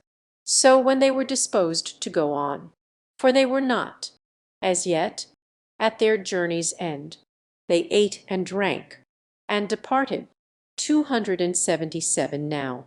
I beheld in my dream that they had not journeyed far, but the river and the way for a time parted, at which they were not a little sorry, yet they durst not go out of the way.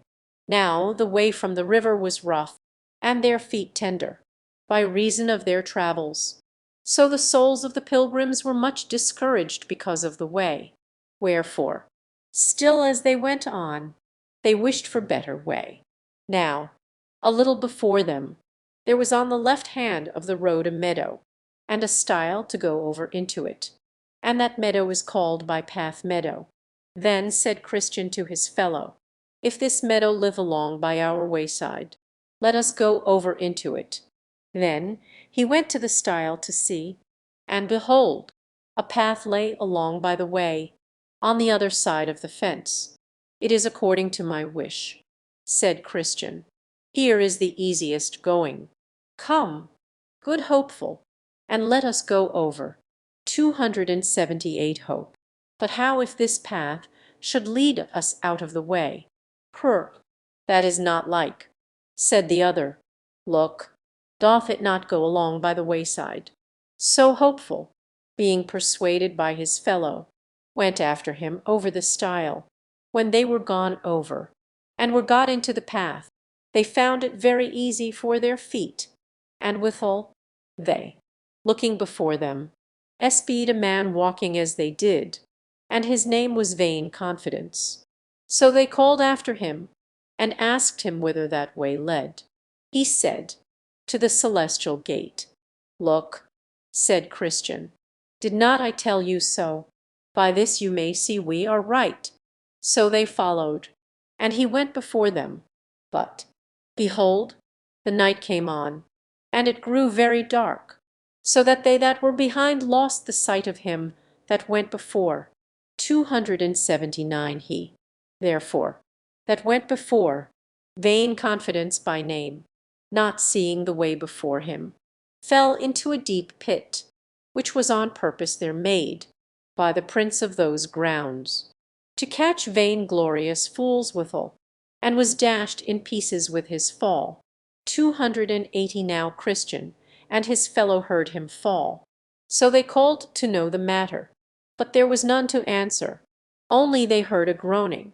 Then said Hopeful, "Where are we now?" Then was his fellow silent, as mistrusting that he had led him out of the way. And now it began to rain, and thunder, and lighten in a very dreadful manner, and the water rose amain. Then Hopeful groaned in himself, saying, "Oh, that I had kept on my way." 281 Who could have thought that this path should have led us out of the way? Hope, I was afraid on it at the very first, and therefore gave you that gentle caution. I would have spoken plainer, but that you are older than I.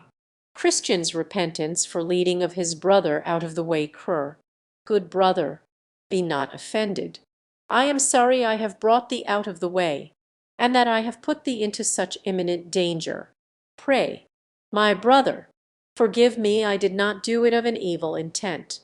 Hope, be comforted, my brother, for I forgive thee, and believe, too, that this shall be for our good. I am glad I have with me a merciful brother, but we must not stand thus. Let us try to go back again. Hope, but, good brother, let me go before. No, if you please, let me go first, that if there be any danger, I may be first therein, because by my means we are both gone out of the way. 282 Hope. No, said Hopeful, You shall not go first, for your mind being troubled may lead you out of the way again. Then, for their encouragement, they heard the voice of one saying, Set thine heart toward the highway, even the way which thou wentest. Turn again. But by this time the waters were greatly risen, by reason of which the way of going back was very dangerous. Then I thought that it is easier going out of the way when we are in than going in when we are out. Yet they adventured to go back. But it was so dark, and the flood was so high, that in their going back they had like to have been drowned 9 or 10 times. 283 neither could they, with all the skill they had, get again to the stile that night. Wherefore, at last, lighting under a little shelter, they sat down there until the daybreak. But, being weary, they fell asleep. Now there was, not far from the place where they lay, a castle called Doubting Castle, the owner whereof was Giant Despair, and it was in his grounds they now were sleeping. Wherefore he, getting up in the morning early, and walking up and down in his fields, caught Christian and Hopeful asleep in his grounds. Then, with a grim and surly voice, he bid them awake, and asked them whence they were, and what they did in his grounds. They told him they were pilgrims, and that they had lost their way. Then said the giant, You have this night trespassed on me by trampling in and lying on my grounds, and therefore you must go along with me. So they were forced to go, because he was stronger than they. They also had but little to say, for they knew themselves in a fault. The giant, therefore, drove them before him, and put them into his castle, into a very dark dungeon, nasty and stinking to the spirits of these 2 men. Here, then, they lay from Wednesday morning till Saturday night, without one bit of bread, or drop of drink, or light, or any to ask how they did. They were, therefore, here in evil case, and were far from friends and acquaintance. Now in this place Christian had double sorrow, because it was through his unadvised counsel that they were brought into this distress. The pilgrims now, to gratify the flesh, will seek its ease. But oh, how they afresh do thereby plunge themselves new griefs into, who seek to please the flesh, themselves undo. 284 now. Giant Despair had a wife, and her name was Diffidence. So when he was gone to bed, he told his wife what he had done, to wit, that he had taken a couple of prisoners and cast them into his dungeon, for trespassing on his grounds.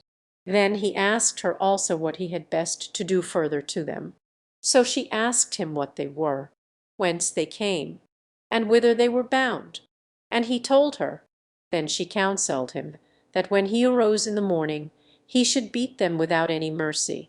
So, when he arose, he jetteth him a grievous crab-tree cudgel, and goes down into the dungeon to them, and there first falls to rating of them as if they were dogs, although they never gave him a word of distaste.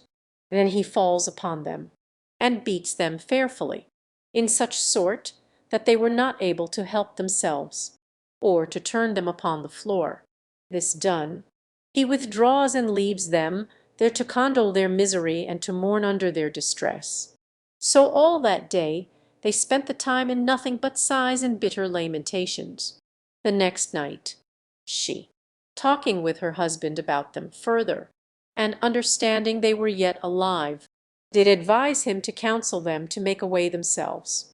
So when morning was come, he goes to them in a surly manner as before, and perceiving them to be very sore with the stripes that he had given them the day before, he told them that since they were never like to come out of that place, their only way would be forthwith to make an end of themselves, either with knife, halter, or poison. For why, said he, should you choose life, seeing it is attended with so much bitterness? But they desired him to let them go.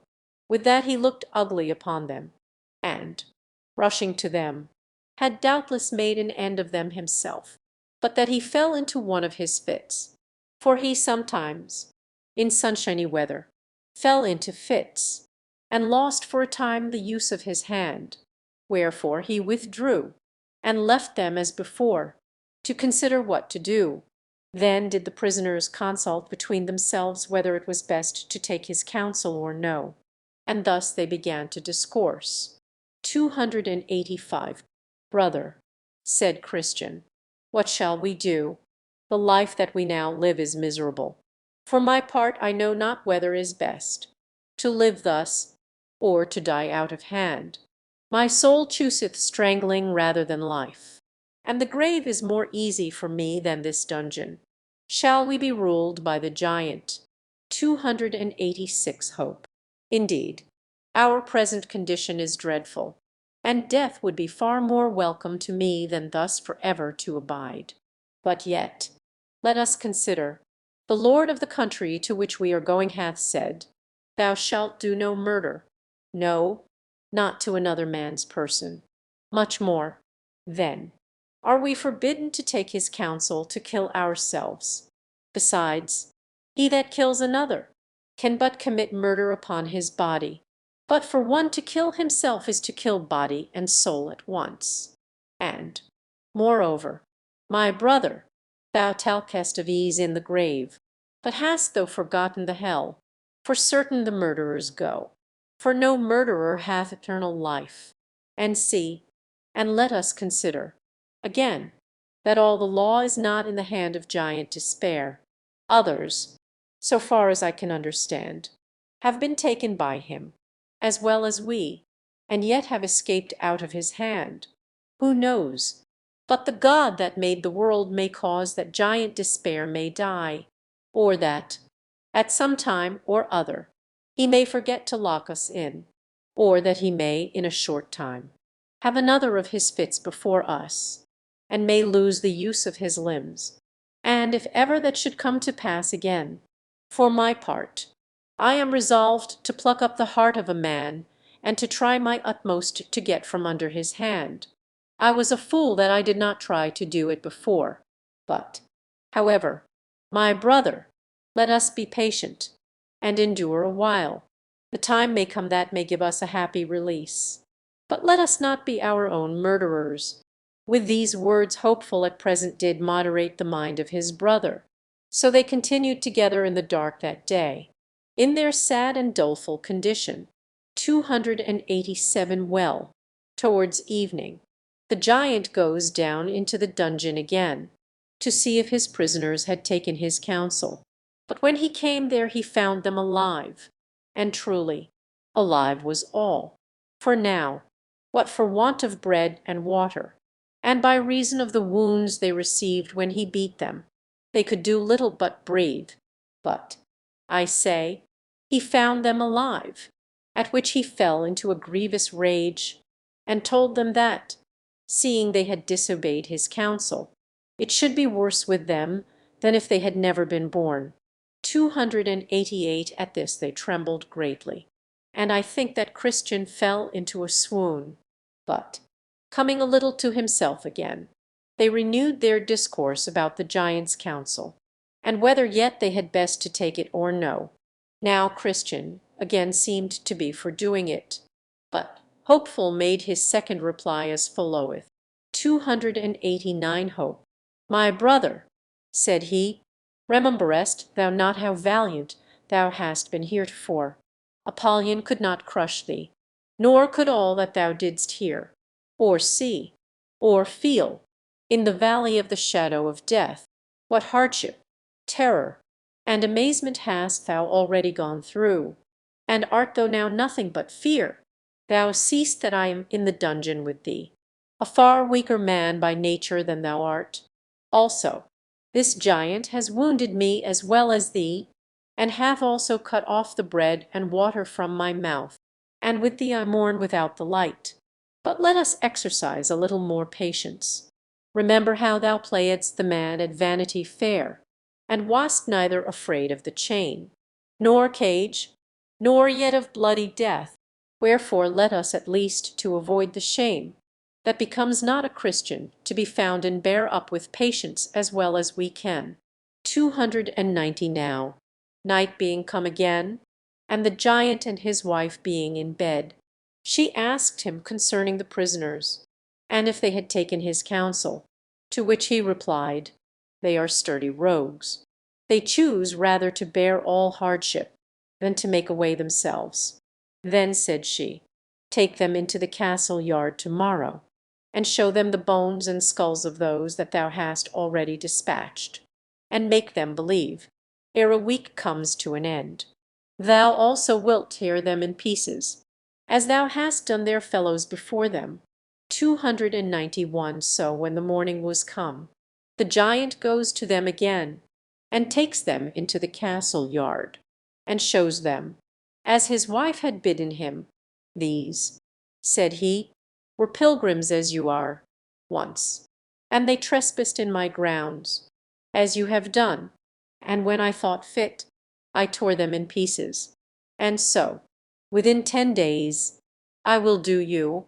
Go, get you down to your den again. And with that he beat them all the way thither. They lay, therefore, all day on Saturday in a lamentable case, as before. Now, when night was come, and when Mrs. Diffidence and her husband, the giant, were got to bed, they began to renew their discourse of their prisoners. And withal the old giant wondered that he could neither by his blows nor his counsel bring them to an end. And with that his wife replied, I fear, said she, that they live in hope that some will come to relieve them, or that they have piclics about them, by the means of which they hope to escape. And sayest thou so? My dear, said the giant, I will, therefore, search them in the morning. 292 Well, on Saturday, about midnight, they began to pray, and continued in prayer till almost break of day. Now, a little before it was day, good Christian, as one half amazed, brake out in passionate speech. What a fool, quoth he, am I, thus to lie in a stinking dungeon, when I may as well walk at liberty. I have a key in my bosom called Promise, that will, I am persuaded, open any lock in Doubting Castle. Then said Hopeful, That's good news. Good brother, pluck it out of thy bosom and try. A key in Christian's bosom, called Promise, opens any lock in Doubting Castle. Then Christian pulled it out of his bosom, and began to try at the dungeon door, whose bolt as he turned the key gave back, and the door flew open with ease, and Christian and Hopeful both came out. Then he went to the outward door that leads into the castle yard, and with his key opened that door also. After he went to the iron gate, for that must be opened too, but that lock went damnable hard. Yet the key did open it. Then they thrust open the gate to make their escape with speed. But that gate as it opened made such a creaking, that it waked Giant Despair, who hastily rising to pursue his prisoners, felt his limbs to fail, for his fits took him again, so that he could by no means go after them. Then they went on, and came to the king's highway again, and so were safe, because they were out of his jurisdiction. 294 Now, when they were over the stile, they began to contrive with themselves what they should do at that stile to prevent those that should come after from falling into the hands of Giant Despair. So they consented to erect there a pillar, and to engrave upon the side thereof this sentence: Over this stile is the way to Doubting Castle, which is kept by Giant Despair, who despiseth the king of the celestial country, and seeks to destroy his holy pilgrims. Many, therefore, that followed after read what was written, and escaped the danger. This done, they sang as follows: Out of the way we went, and then we found what 'twas to tread upon forbidden ground. And let them that come after have a care, lest heedlessness makes them, as we, to fare, lest they for trespassing his prisoners are, whose castle's Doubting, and whose name's Despair. 295 They went then till they came to the Delectable Mountains, which mountains belong to the Lord of that hill of which we have spoken before. So they went up to the mountains, to behold the gardens and orchards, the vineyards and fountains of water, where also they drank and washed themselves, and did freely eat of the vineyards. Now there were on the tops of these mountains shepherds feeding their flocks, and they stood by the highway side. The pilgrims therefore went to them, and leaning upon their staves, as is common with weary pilgrims when they stand to talk with any by the way, they asked, Whose delectable mountains are these? And whose be the sheep that feed upon them? Mountains delectable they now ascend, where shepherds be, which to them do commend alluring things, and things that cautious are. Pilgrims are steady kept by faith and fear. 296 shep. These mountains are Immanuel's land, and they are within sight of his city, and the sheep also are his, and he laid down his life for them. Is this the way to the celestial city? Shep. You are just in your way. How far is it thither? Shep. Too far for any but those that shall get thither indeed. Is the way safe or dangerous? Shep. Safe for those for whom it is to be safe, but the transgressors shall fall therein. Is there, in this place, any relief for pilgrims that are weary and faint in the way? Shep. The Lord of these mountains hath given us a charge not to be forgetful to entertain strangers. Therefore the good of the place is before you. 297. I saw also in my dream, that when the shepherds perceived that they were wayfaring men, they also put questions to them, to which they made answer as in other places, as, Whence came you? And, How got you into the way? And, By what means have you so persevered therein? For but few of them that begin to come hither do show their face on these mountains. But when the shepherds heard their answers, being pleased therewith, they looked very lovingly upon them, and said, Welcome to the Delectable Mountains. 298 the shepherds, I say, whose names were Knowledge, Experience, Watchful, and Sincere, took them by the hand, and had them to their tents, and made them partake of that which was ready at present. They said, Moreover, we would that ye should stay here a while, to be acquainted with us, and yet more to solace yourselves with the good of these delectable mountains. They then told them that they were content to stay. So they went to their rest that night, because it was very late. 299. Then I saw in my dream that in the morning the shepherds called up to Christian, and hopeful to walk with them upon the mountains. So they went forth with them, and walked a while, having a pleasant prospect on every side. Then said the shepherds one to another, Shall we show these pilgrims some wonders? So when they had concluded to do it, they had them first to the top of a hill called Error, which was very steep on the furthest side, and bid them look down to the bottom. So Christian and Hopeful looked down, and saw at the bottom several men dashed all to pieces by a fall that they had from the top. Then said Christian, What meaneth this? The shepherds answered, Have you not heard of them that were made to err by hearkening to Hymeneus and Philtis as concerning the faith of the resurrection of the body?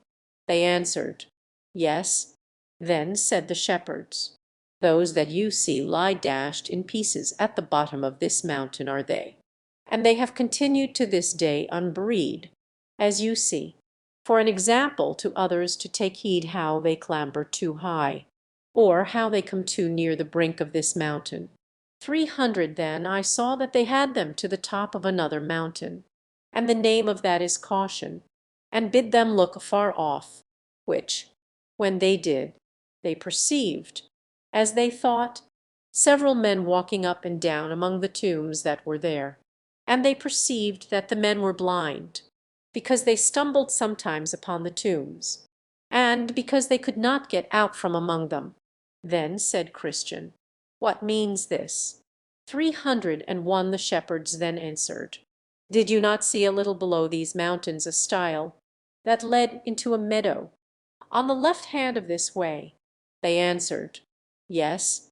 Then said the shepherds, From that stile there goes a path that leads directly to Doubting Castle, which is kept by Giant Despair, and these, pointing to them among the tombs, came once on pilgrimage, as you do now, even till they came to that same stile, and because the right way was rough in that place, they chose to go out of it into that meadow, and there were taken by Giant Despair, and cast into Doubting Castle, where, after they had been a while kept in the dungeon, he at last did put out their eyes, and led them among those tombs, where he has left them to wander to this very day, that the saying of the wise man might be fulfilled, He that wandereth out of the way of understanding shall remain in the congregation of the dead.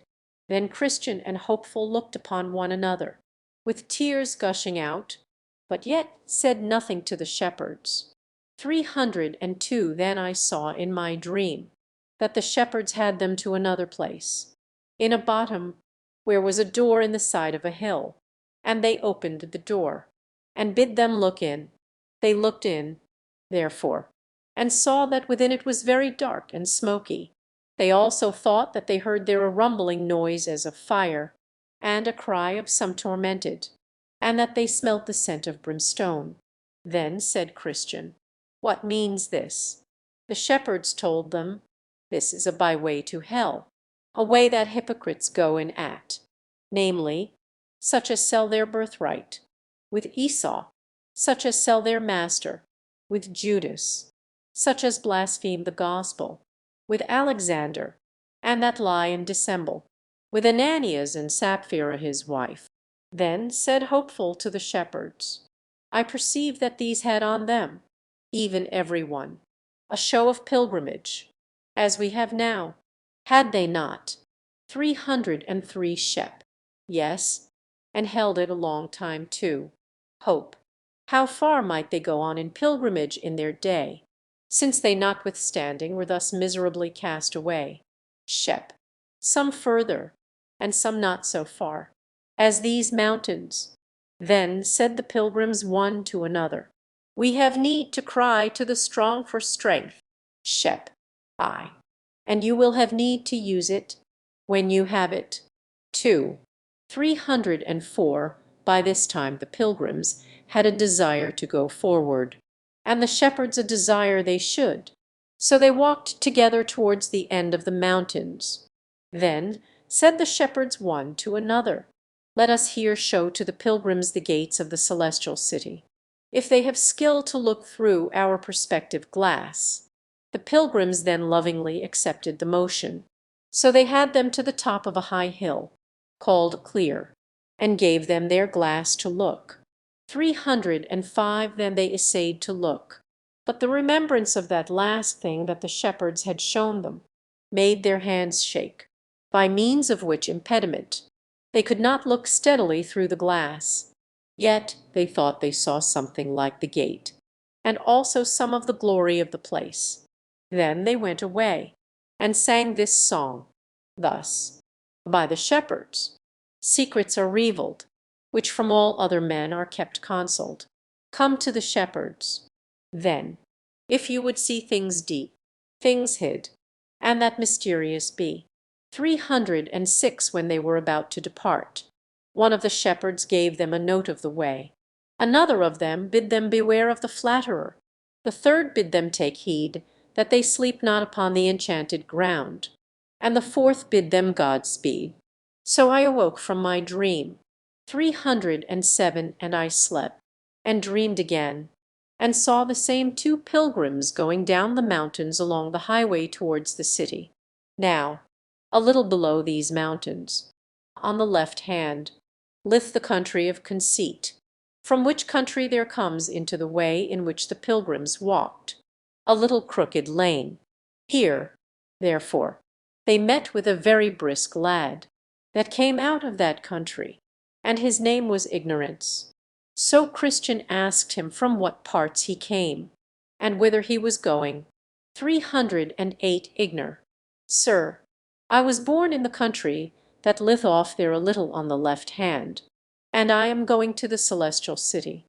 But how do you think to get in at the gate? For you may find some difficulty there. Ignor. As other people do. Said he.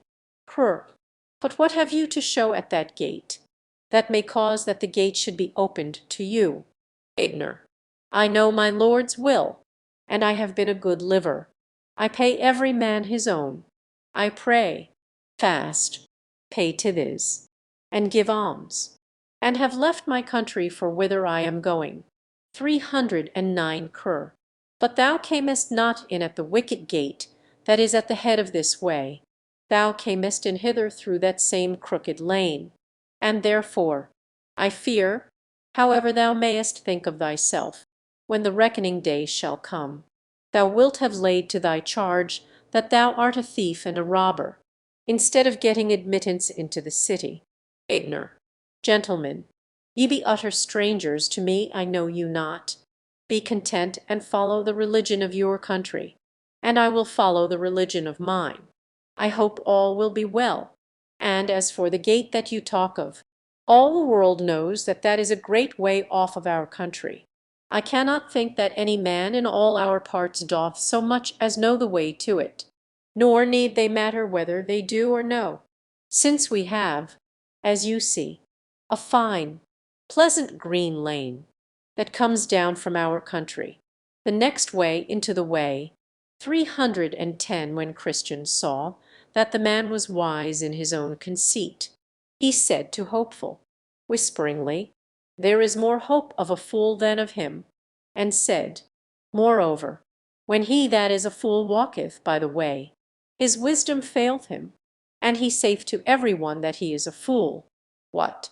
Shall we talk further with him, or outgo him at present, and so leave him to think of what he hath heard already, and then stop again for him afterwards, and see if by degrees we can do any good to him?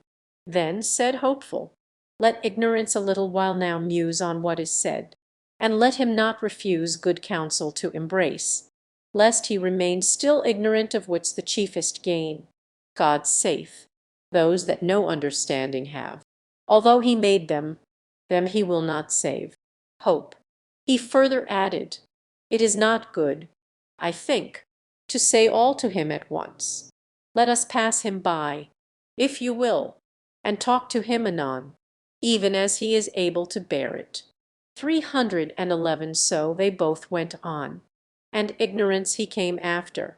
Now when they had passed him a little way, they entered into a very dark lane, where they met a man whom 7 devils had bound with 7 strong cords, and were carrying of him back to the door that they saw on the side of the hill. Now good Christian began to tremble, and so did Hopeful his companion. Yet as the devils led away the man Christian looked to see if he knew him, and he thought it might be one turn away, that dwelt in the town of apostasy. But he did not perfectly see his face, for he did hang his head like a thief that is found. But being once past, Hopeful looked after him, and espied on his back a paper with this inscription, Wanton professor and damnable apostate. Then said Christian to his fellow, Now I call to remembrance that which was told me of a thing that happened to a good man hereabout. The name of the man was Little Faith, but a good man, and he dwelt in the town of Sincere. The thing was this: at the entering in at this passage, there comes down from Broadway Gate a lane called Dead Man's Lane, so called because of the murders that are commonly done there, and this Little Faith going on pilgrimage, as we do now, chanced to sit down there, and slept.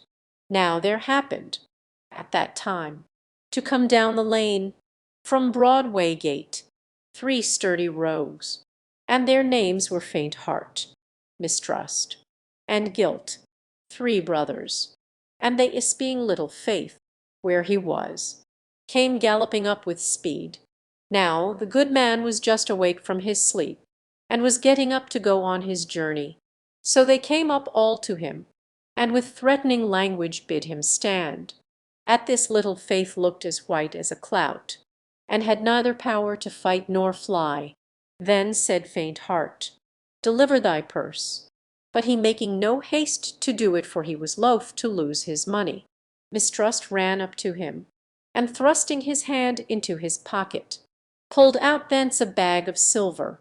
Then he cried out, Thieves, thieves, with that guilt, with a great club that was in his hand, struck Little Faith on the head, and with that blow felled him flat to the ground, where he lay bleeding as one that would bleed to death.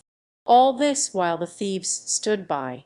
But at last, they hearing that some were upon the road, and fearing lest it should be one great grace, that dwells in the city of good confidence, they betook themselves to their heels, and left this good man to shift for himself.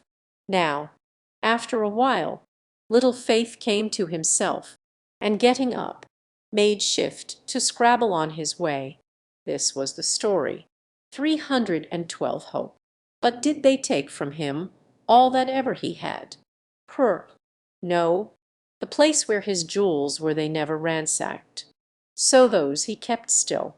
But, as I was told, the good man was much afflicted for his loss. For the thieves got most of his spending money, that which they got not, as I said, were jewels. Also he had a little odd money left, but scarce enough to bring him to his journey's end.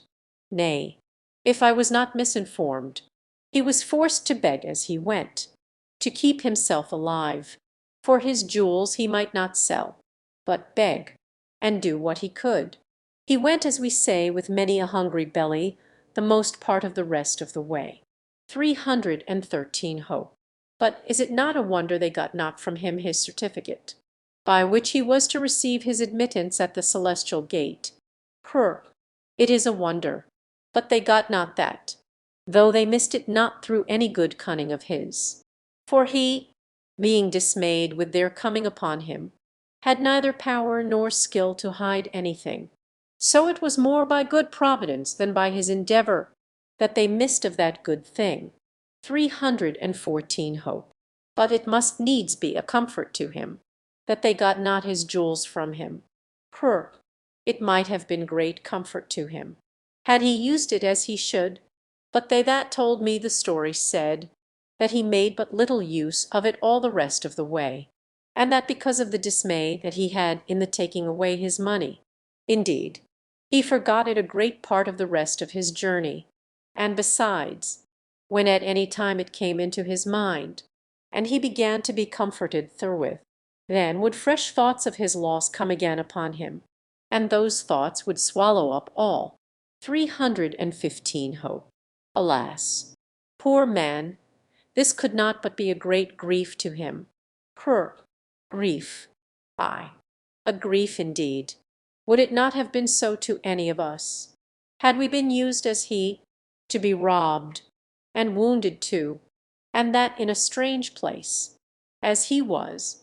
It is a wonder he did not die with grief. Poor heart! I was told that he scattered almost all the rest of the way with nothing but doleful and bitter complaints, telling also to all that overtook him, or that he overtook in the way as he went, where he was robbed, and how, who they were that did it, and what he lost, how he was wounded, and that he hardly escaped with his life. 316 Hope. But it is a wonder that his necessity did not put him upon selling or pounding some of his jewels, that he might have wherewith to relieve himself in his journey. Thou talkest like one upon whose head is the shell to this very day. For what should he pawn them, or to whom should he sell them? In all that country where he was robbed, his jewels were not accounted of, nor did he want that relief which could from thence be administered to him. Besides, had his jewels been missing at the gate of the celestial city, he had, and that he knew well enough, been excluded from an inheritance there, and that would have been worse to him than the appearance and villainy of 10,000 thieves. 317 Hope. Why art thou so tart? My brother, Esau sold his birthright, and that for a mess of pottage. and that birthright was his greatest jewel. And if he, why might not little faith do so too? Esau did sell his birthright indeed, and so do many besides, and by so doing exclude themselves from the chief blessing, as also that caitiff did. But you must put a difference betwixt Esau and little faith, and also betwixt their estates. Esau's birthright was typical, but little faith's jewels were not so. Esau's belly was his God, but little faith's belly was not so. Esau's want lay in his fleshly appetite. Little faith's did not so. Besides, Esau could see no further than to the fulfilling of his lusts. Behold, I am at the point to die, said he, and what profit shall this birthright do me? But little faith, though it was his lot to have but a little faith, was by his little faith kept from such extravagances, and made to see and prize his jewels more than to sell them, as Esau did his birthright. You read not anywhere that Esau had faith, no, not so much as a little. Therefore, no marvel if, where the flesh only bears sway, as it will in that man where no faith is to resist, if he sells his birthright, and his soul and all, and that to the devil of hell. For it is with such, as it is with the ass, who in her occasions cannot be turned away, when their minds are set upon their lusts. They will have them whatever they cost. But little faith was of another temper. His mind was on things divine, his livelihood was upon things that were spiritual, and from above. Therefore, to what end should he that is of such a temper sell his jewels, had there been any that would have bought them, to fill his mind with empty things? Will a man give a penny to fill his belly with hay? Or can you persuade the turtle dove to live upon carrion like the crow? Though faithless ones can, for carnal lusts, pawn, or mortgage, or sell what they have, and themselves outright to boot. Yet they that have faith, saving faith, though but a little of it, cannot do so. Here, therefore, my brother, is thy mistake.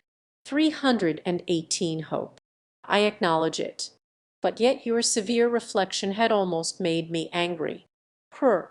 Why, I did but compare thee to some of the birds that are of the brisker sort, who will run to and fro in untrodden paths, with the shell upon their heads, but pass by that, and consider the matter under debate, and all shall be well betwixt thee and me, Hope. But, Christian, these three fellows, I am persuaded in my heart, are but a company of cowards. Would they have run else, think you, as they did, at the noise of one that was coming on the road?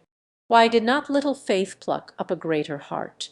He might, methinks, have stood one brush with them, and have yielded when there had been no remedy. That they are cowards, many have said, but few have found it so in the time of trial. As for a great heart, little faith had none, and I perceive by thee, my brother, hadst thou been the man concerned, thou art but for a brush, and then to yield. And, verily, since this is the height of thy stomach, now they are at a distance from us. Should they appear to thee as they did to him, they might put thee to second thoughts. 319 But, consider again, they are but journeyman thieves. They serve under the king of the bottomless pit, who, if need be, will come into their aid himself, and his voice is as the roaring of a lion. I myself have been engaged as this little faith was, and I found it a terrible thing. These three villains set upon me, and I beginning, like a Christian, to resist, they gave but a call, and in came their master. I would, as the saying is, have given my life for a penny, but that, as God would have it, I was clothed with armor of proof. Ay, and yet, though I was so harnessed, I found it hard work to quit myself like a man. But he that hath been in the battle himself, 320 Hope. Well, but they ran, you see, when they did but suppose that one great grace was in the way. True, they have often fled, both they and their master, when great grace hath but appeared, and no marvel, for he is the king's champion. But, I trow, you will put some difference betwixt little faith and the king's champion. All the king's subjects are not his champions, nor can they, when tried, do such feats of war as he. Is it meet to think that a little child should handle Goliath as David did, or that there should be the strength of an ox in a ren? Some are strong, some are weak, some have great faith, some have little. This man was one of the weak, and therefore he went to the wall. 321 Hope. I would it had been great grace for their sakes. If it had been, he might have had his hands full. For I must tell you that though great grace is excellent good at his weapons, and has, and can, so long as he keeps them at sword's point, do well enough with them, yet, if they get within him, even faint heart, mistrust, or the other, it shall go hard, but they will throw up his heels. And when a man is down, you know, what can he do? 322 Woso looks well upon great Grace's face, shall see those scars and cuts there, that shall easily give demonstration of what I say. Yea, once I heard that he should say, and that when he was in the combat, we despaired even of life. How did these sturdy rogues and their fellows make David groan, mourn, and roar? Yea, Heman and Hezekiah, too, though champions in their day, were forced to bester them, when by these assaulted. And yet, notwithstanding, they had their coats soundly brushed by them. Peter, upon a time, would go try what he could do. But though some do say of him that he is the prince of the apostles, they handled him so that they made him at last afraid of a sorry girl. 323 Leviathan's sturdiness besides. Their king is at their whistle. He is never out of hearing, and if at any time they be put to the worst, he, if possible, comes in to help them. And of him it is said, the sword of him that layeth at him cannot hold the spear, the dart, nor the habergeon. He esteemeth iron as straw, and brass as rotten wood. The arrow cannot make him flee. Sling stones are turned with him into stubble. Darts are counted as stubble. He loyeth at the shaking of a spear. What can a man do in this case? It is true, if a man could, at every turn, have Job's horse, and had skill and courage to ride him, he might do notable things, for his neck is clothed with thunder. He will not be afraid of the grasshopper. The glory of his nostrils is terrible. He poweth in the valley, and rejoiced in his strength. He goeth on to meet the armed men. He mocketh at fear, and is not affrighted, neither turneth he back from the sword. The quiver rattleth against him, the glittering spear, and the shield. He swalloweth the ground with fierceness and rage. Neither believeth he that it is the sound of the trumpet. He saith among the trumpets, Han, Han, and he smelleth the battle afar off, the thunder of the captains, and the shouting. 324 But for such footmen as thee and I are, let us never desire to meet with an enemy, nor vaunt as if we could do better, when we hear of others that they have been foiled, nor be tickled at the thoughts of our own manhood, for such commonly come by the worst when tried. Witness Peter, of whom I made mention before. He would swagger, ay, he would, as his vain mind prompted him to say, do better, and stand more for his master than all men, and run down by these villains, as he, when, therefore, we hear that such robberies are done on the king's highway. Two things become us to do. 325 1. To go out harnessed, and to be sure to take a shield with us. For it was for want of that that he that laid so lustily at Leviathan could not make him yield. For, indeed, if that be wanting, he fears us not at all. Therefore, he that had skill hath said, above all, taking the shield of faith, wherewith ye shall be able to quench all the fiery darts of the wicked. 326:2. It is good, also, that we desire of the king a convoy, yea, that he will go with us himself. This made David rejoice when in the valley of the shadow of death, and Moses was rather for dying where he stood, than to go one step without his God. Exo 33:15. My brother, if he will but go along with us, what need we be afraid of 10,000s that shall set themselves against us? But without him the proud helpers fall under the slain. 327. I, for my part, have been in the fray before now, and though, through the goodness of him that is best, I am, as you see, alive, yet I cannot boast of my manhood. Glad shall I be if I meet with no more such brunts, though I fear we are not got beyond all danger. However, since the lion and the bear have not as yet devoured me, I hope God will also deliver us from the next uncircumcised Philistine. Then sang Christian, poor little faith, hast been among the thieves, wast robbed. Remember this, whoso believes, and gets more faith, shall then a victor be over 10,000, else scarce over 328. So they went on, and ignorance followed. They went then till they came at a place where they saw a way put itself into their way, and seemed withal to lie as straight as the way which they should go, and here they knew not which of the two to take, for both seemed straight before them. Therefore here they stood still to consider, and as they were thinking about the way, behold, a man black of flesh, but covered with a very light robe, came to them, and asked them why they stood there. They answered they were going to the celestial city, but knew not which of these ways to take. Follow me, said the man, it is thither that I am going.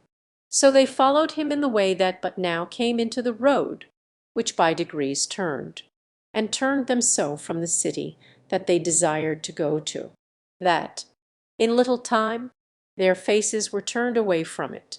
Yet they followed him. But by and by, before they were aware, he led them both within the compass of a net, in which they were both so entangled that they knew not what to do. And with that the white robe fell off the black man's back.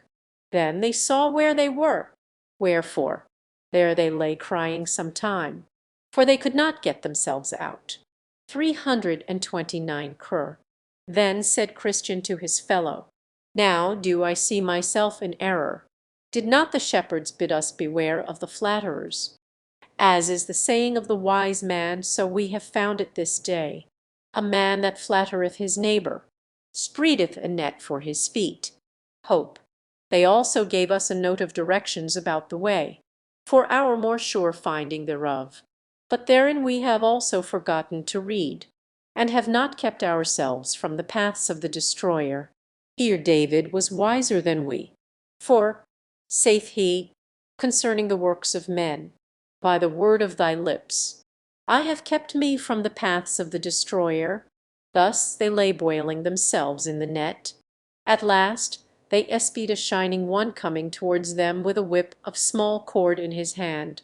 When he was come to the place where they were, he asked them whence they came, and what they did there.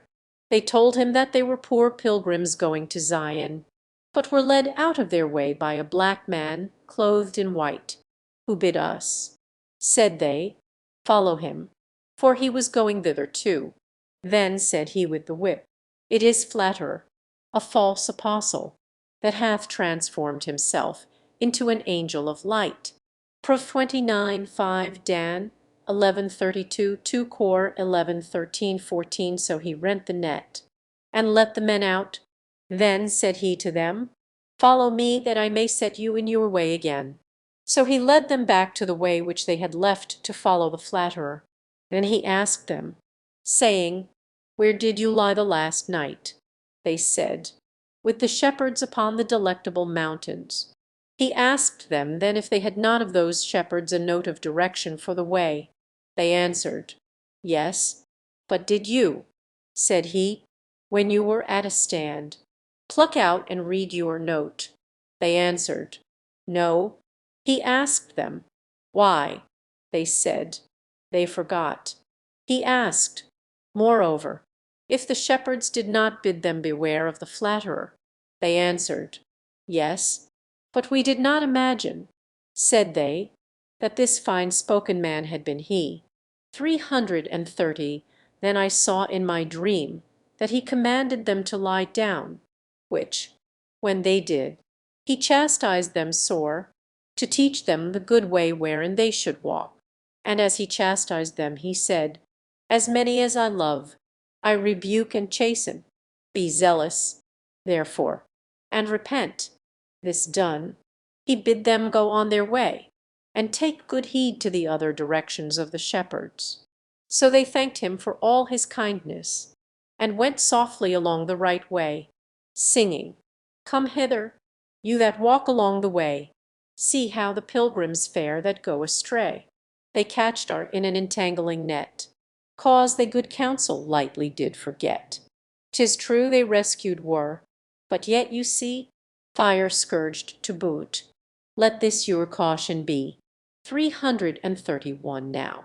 After a while, they perceived, far off, one coming softly and alone, all along the highway to meet them. Then said Christian to his fellow, "Yonder is a man with his back towards Zion, and he is coming to meet us. Hope, I see him. Let us take heed to ourselves now, lest he should prove a flatterer also." So he drew nearer and nearer, and at last came up unto them. His name was Atheist, and he asked them whither they were going. "We are going to Mount Zion." Then Atheist fell into a very great laughter. "What is the meaning of your laughter?" 332 Atheist. "I laugh to see what ignorant persons you are, to take upon you so tedious a journey, and you are like to have nothing but your travel for your pains.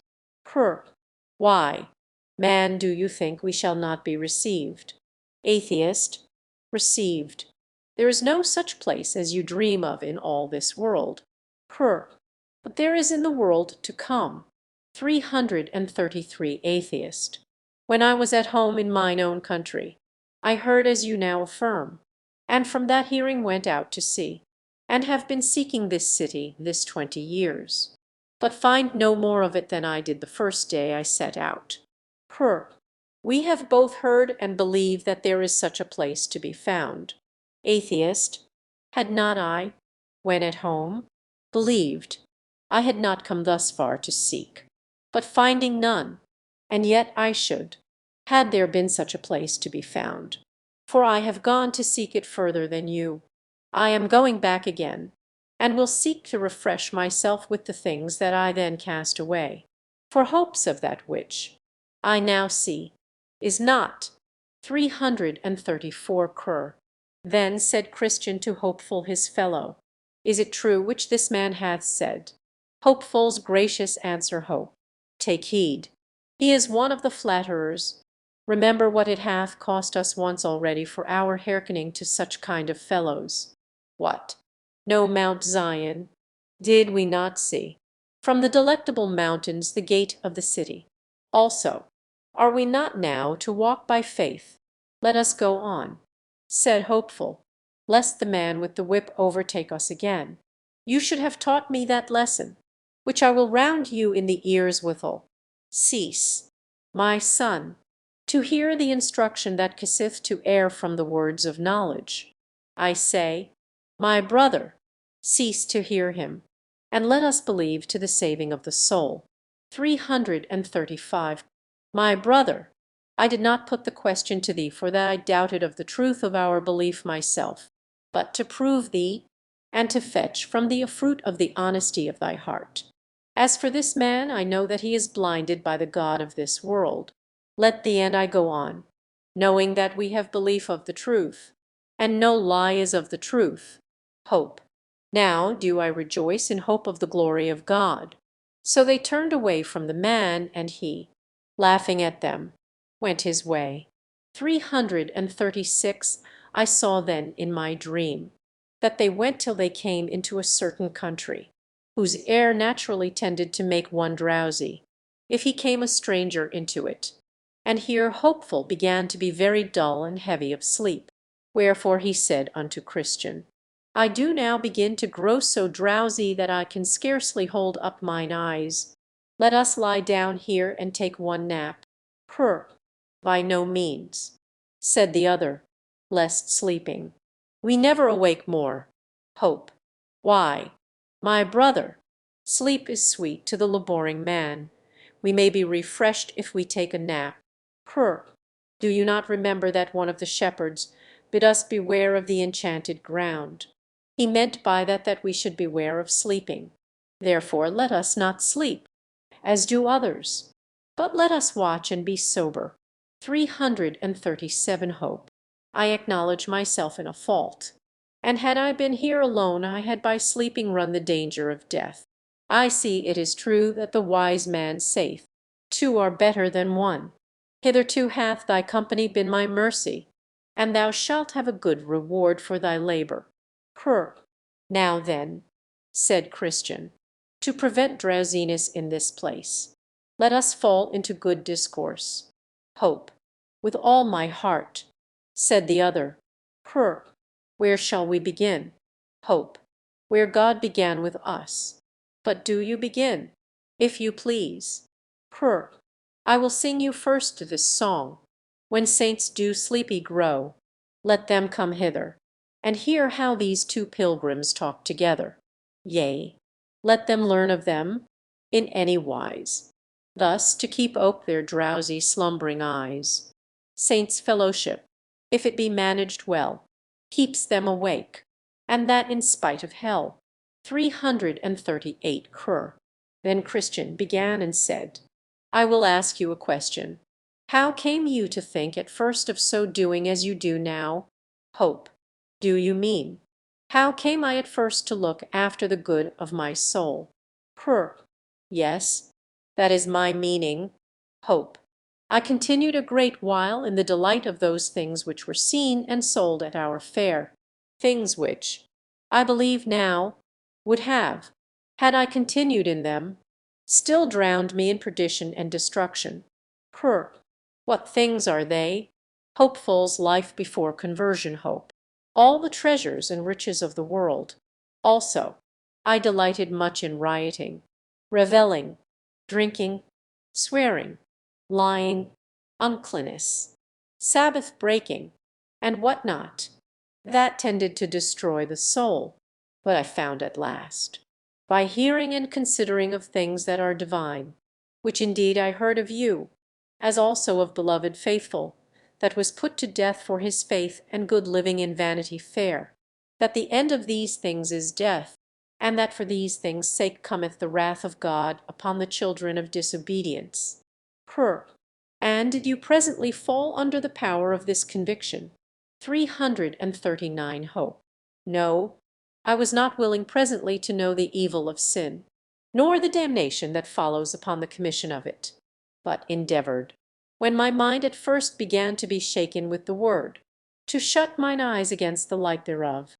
But what was the cause of your carrying of it thus to the first workings of God's blessed Spirit upon you? 340. Hope.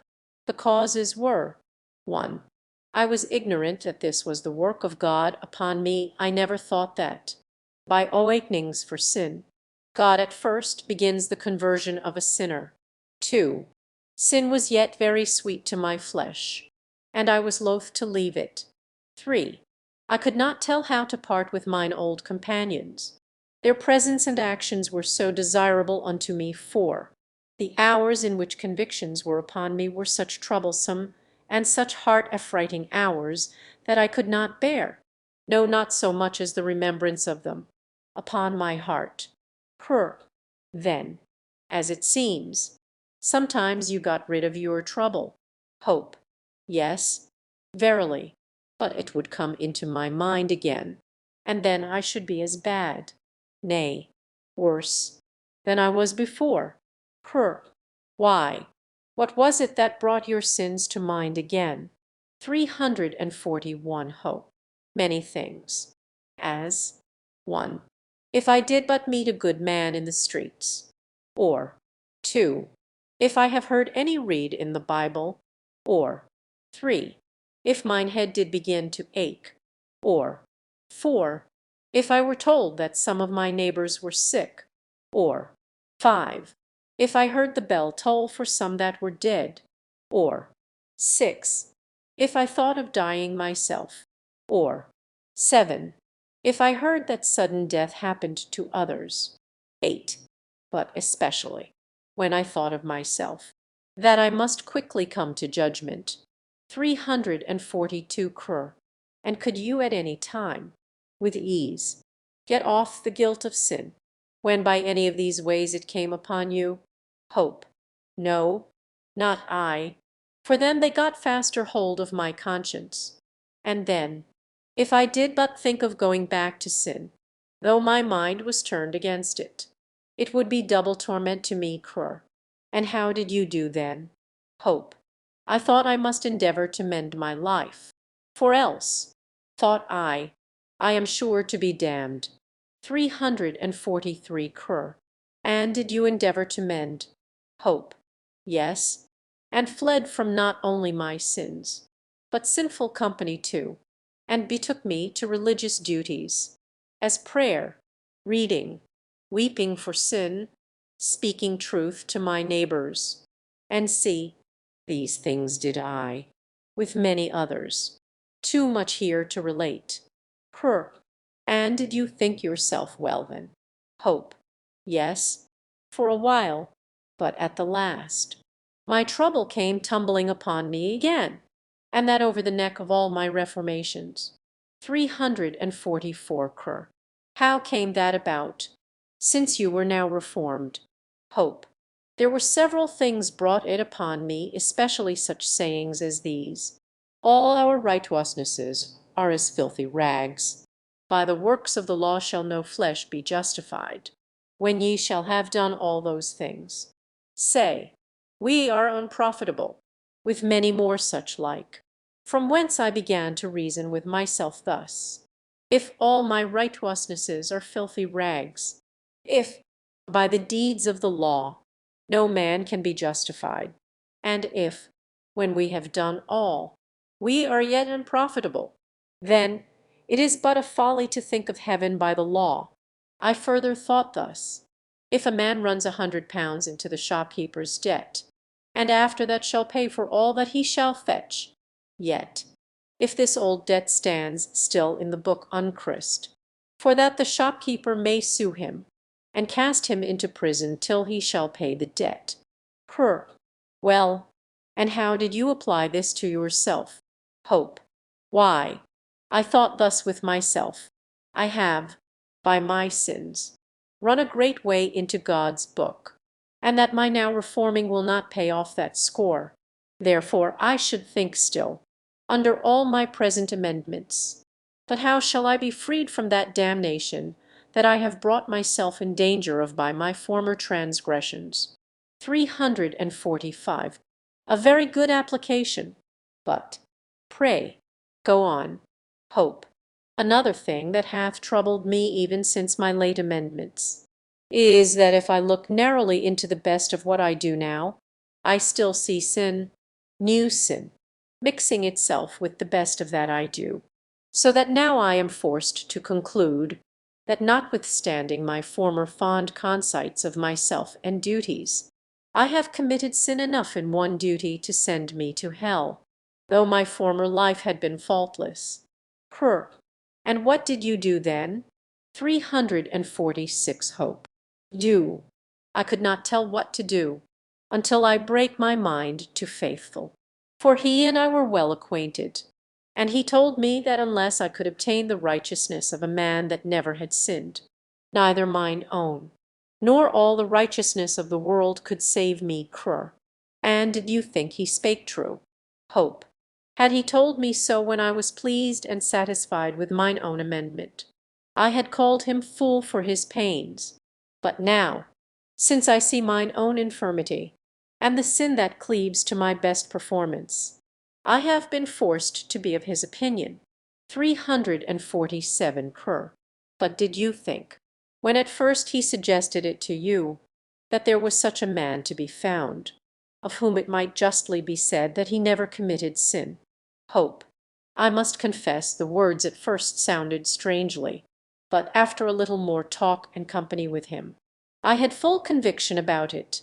Cur. And did you ask him what man this was, and how you must be justified by him? Hope.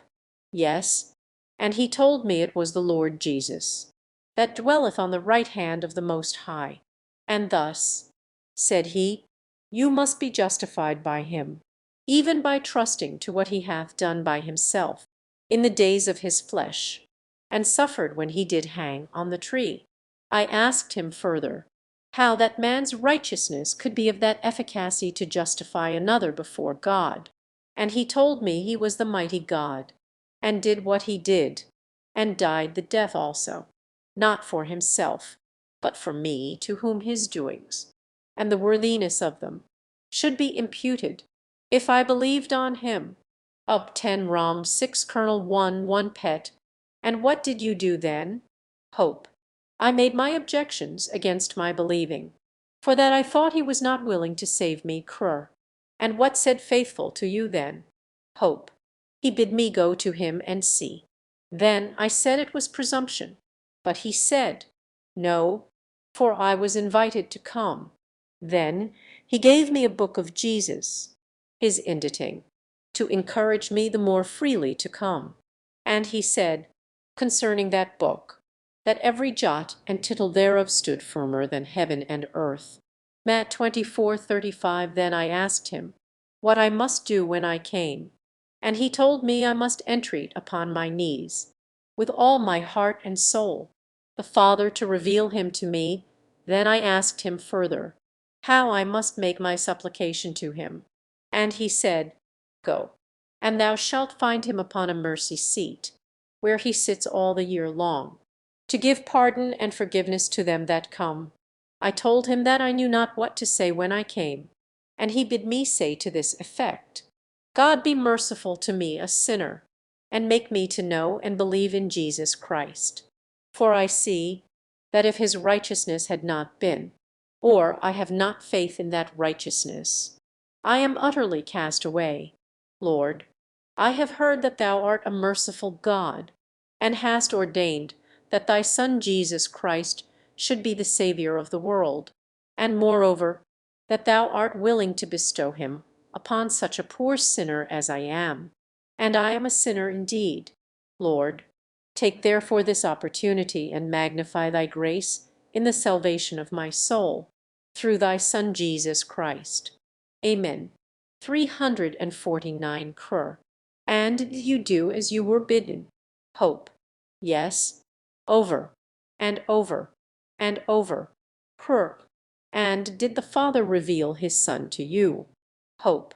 Not at the first, nor second, nor third, nor fourth, nor fifth, no, nor at the 6th time neither. Cur. What did you do then? Hope. What? Why, I could not tell what to do. Cur. Had you not thoughts of leaving off praying? Hope. Yes, 100 times twice told. Cur. And what was the reason you did not? Hope. I believed that that was true which had been told me, to wit, that without the righteousness of this Christ, all the world could not save me, and therefore, thought I with myself, if I leave off I die, and I can but die at the throne of grace. And withal, this came into my mind, though it tarrier, wait for it, because it will surely come, it will not tarrier. So I continued praying until the Father showed me his Son. 350 cur. And how was he revealed unto you? Hope. I did not see him with my bodily eyes, but with the eyes of my understanding. And thus it was. One day I was very sad. I think sadder than at any one time in my life. And this sadness was through a fresh sight of the greatness and vileness of my sins. And as I was then looking for nothing but hell, and the everlasting damnation of my soul, suddenly, as I thought, I saw the Lord Jesus Christ look down from heaven upon me, and saying, Believe on the Lord Jesus Christ, and thou shalt be saved. Acts 16:30-31, 351. But I replied, Lord, I am a very great sinner. And he answered, My grace is sufficient for thee. Then I said, But, Lord, what is believing? And then I saw from that saying, He that cometh to me shall never hunger, and he that believeth on me shall never thirst. That believing and coming was all one, and that he that came, that is, ran out in his heart and affections after salvation by Christ. He indeed believed in Christ. Then the water stood in mine eyes, and I asked further, But, Lord, may such a great sinner as I am be indeed accepted of thee, and be saved by thee. And I heard him say, And him that cometh to me I will in no wise cast out. Then I said, But how, Lord, must I consider of thee in my coming to thee, that my faith may be placed aright upon thee? Then he said, Christ Jesus came into the world to save sinners. He is the end of the law for righteousness to every one that believeth. He died for our sins, and rose again for our justification. He loved us, and washed us from our sins in his own blood. He is mediator betwixt God and us. He ever liveth to make intercession for us. From all which I gathered, that I must look for righteousness in his person, and for satisfaction for my sins by his blood, that what he did in obedience to his Father's law, and in submitting to the penalty thereof, was not for himself, but for him that will accept it for his salvation, and be thankful. And now was my heart full of joy, mine eyes full of tears, and mine affections running over with love to the name, people, and ways of Jesus Christ. 352 Cur. This was a revelation of Christ to your soul indeed. But tell me particularly what effect this had upon your spirit. Hope. It made me see that all the world, notwithstanding all the righteousness thereof, is in a state of condemnation. It made me see that God the Father, though he be just, can justly justify the coming sinner. It made me greatly ashamed of the vileness of my former life, and confounded me with the sense of mine own ignorance. For there never came thought into my heart before now that showed me so the beauty of Jesus Christ. It made me love a holy life, and long to do something for the honor and glory of the name of the Lord Jesus. Yea, I thought that had I now 1,000 gallons of blood in my body, I could spill it all for the sake of the Lord Jesus. 353. I saw then in my dream that Hopeful looked back and saw Ignorance, whom they had left behind, coming after. Look, said he to Christian, how far yonder youngster loitereth behind. Cur. Ay, ay, I see him. He careth not for our company. Hope. But I trow it would not have hurt him had he kept pace with us hitherto. Cur. That is true. But I warrant you he thinketh otherwise. Hope. That, I think, he doth. But, however, let us tarrier for him. So they did. 354. Then Christian said to him, Come away. Man, why do you stay so behind? Ignor. I take my pleasure in walking alone, even more a great deal than in company, unless I like it the better. Then said Christian to Hopeful, but softly, Did I not tell you he cared not for our company? But, however, said he, Come up, and let us talk away the time in this solitary place. Then directing his speech to Ignorance, he said, Come, how do you? How stands it between God and your soul now? 355. Ignorance's hope. And the ground of it, Ignor. I hope well, for I am always full of good motions that come into my mind to comfort me as I walk.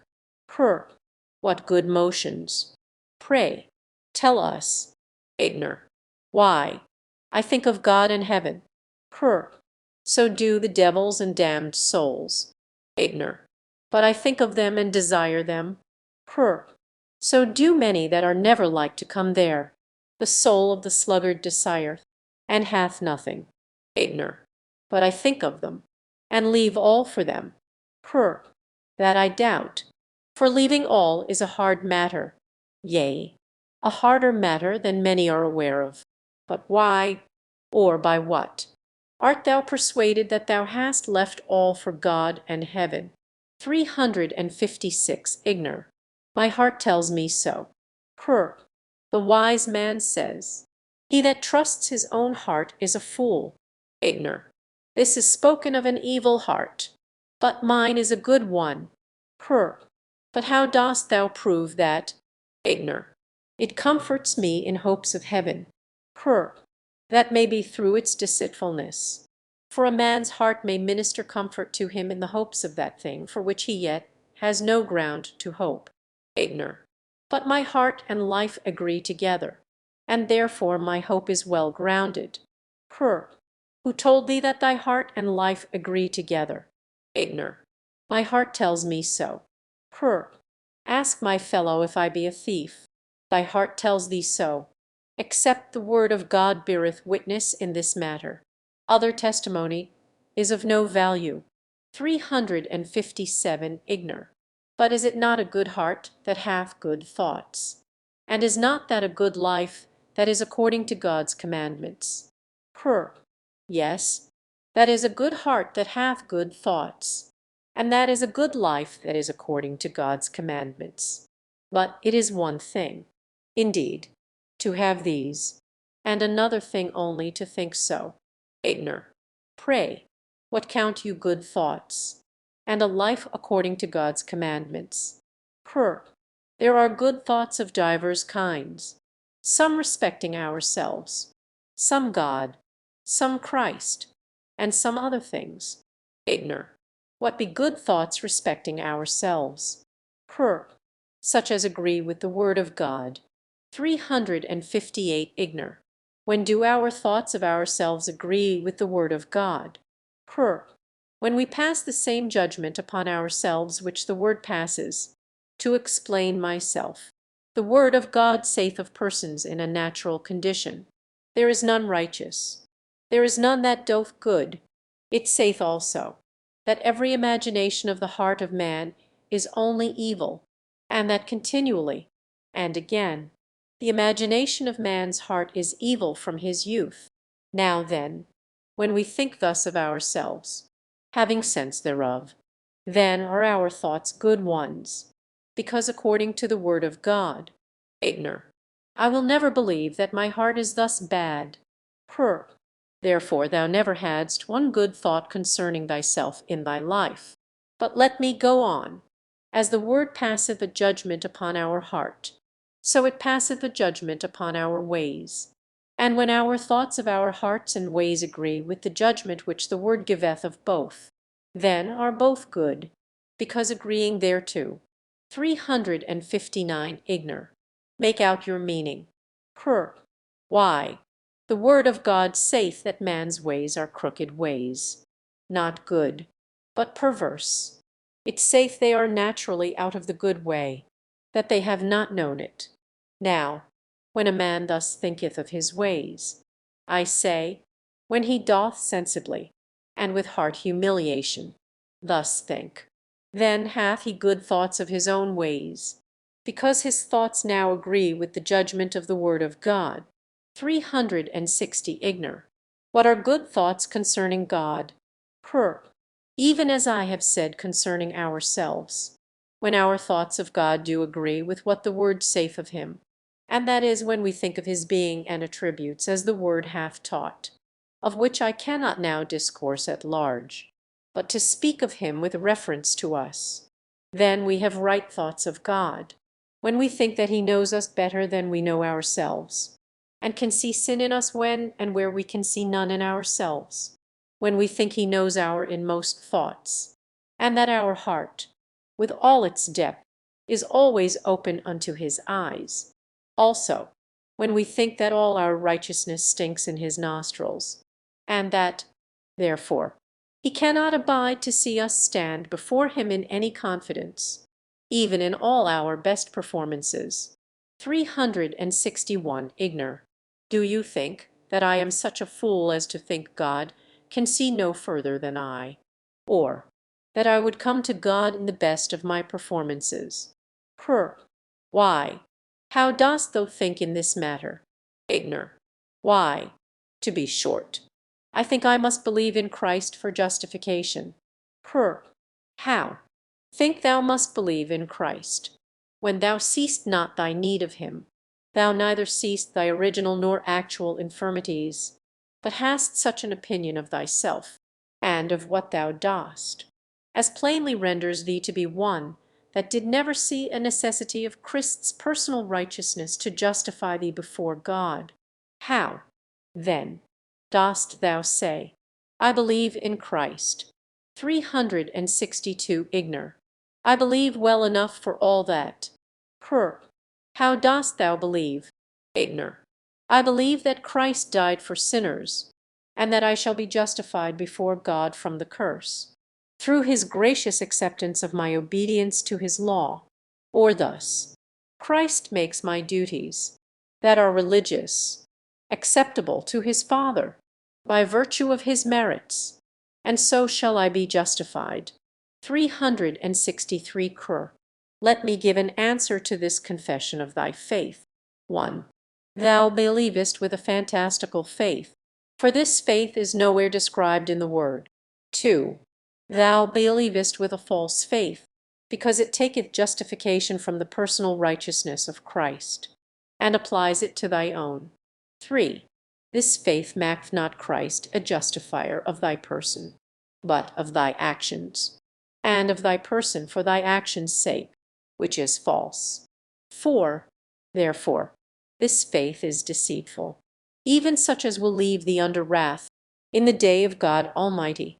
For true justifying faith puts the soul, as sensible of its condition by the law, upon flying for refuge unto Christ's righteousness, which righteousness of his is not an act of grace, by which he maketh for justification thy obedience accepted with God, but his personal obedience to the law, in doing and suffering for us what that required at our hands. This righteousness, I say, true faith accepteth, under the skirt of which, the soul being shrouded, and by it presented as spotless before God, it is accepted, and acquit from condemnation.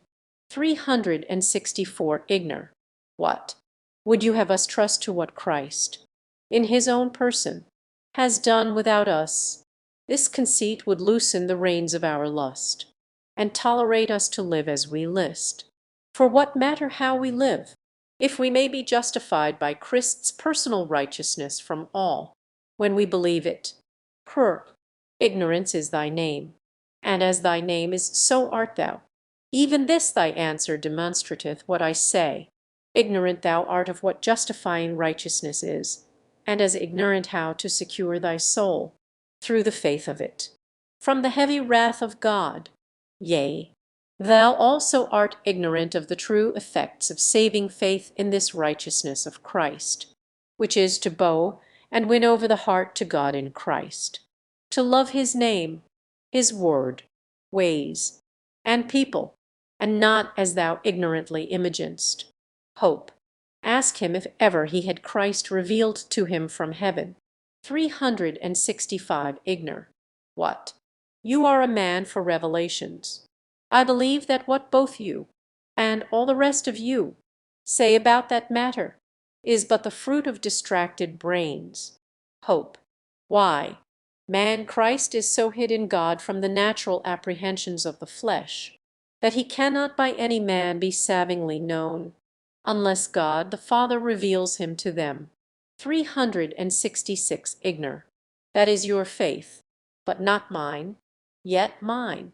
I doubt not is as good as yours, though I have not in my head so many whimsies as you. Give me leave to put in a word. You ought not so slightly to speak of this matter.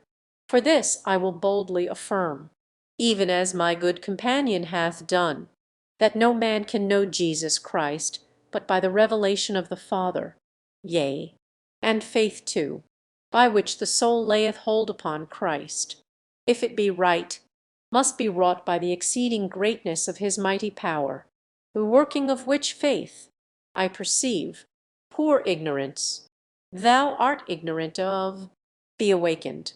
Then see thine own wretchedness, and fly to the Lord Jesus, and by his righteousness, which is the righteousness of God, for he himself is God, thou shalt be delivered from condemnation. 367 Ignor. You go so fast, I cannot keep pace with you. Do you go on before. I must stay a while behind. Then they said, Well, ignorance, wilt thou yet foolish be, to slight good counsel, 10 times given thee? And if thou yet refuse it, thou shalt know, ere long, the evil of thy doing so. Remember, man in time. Stoop. Do not fear. Good counsel taken well saves. Therefore hear. But if thou yet shalt slight it, thou wilt be the loser. Ignorance will warrant thee. Then Christian addressed thus himself to his fellow.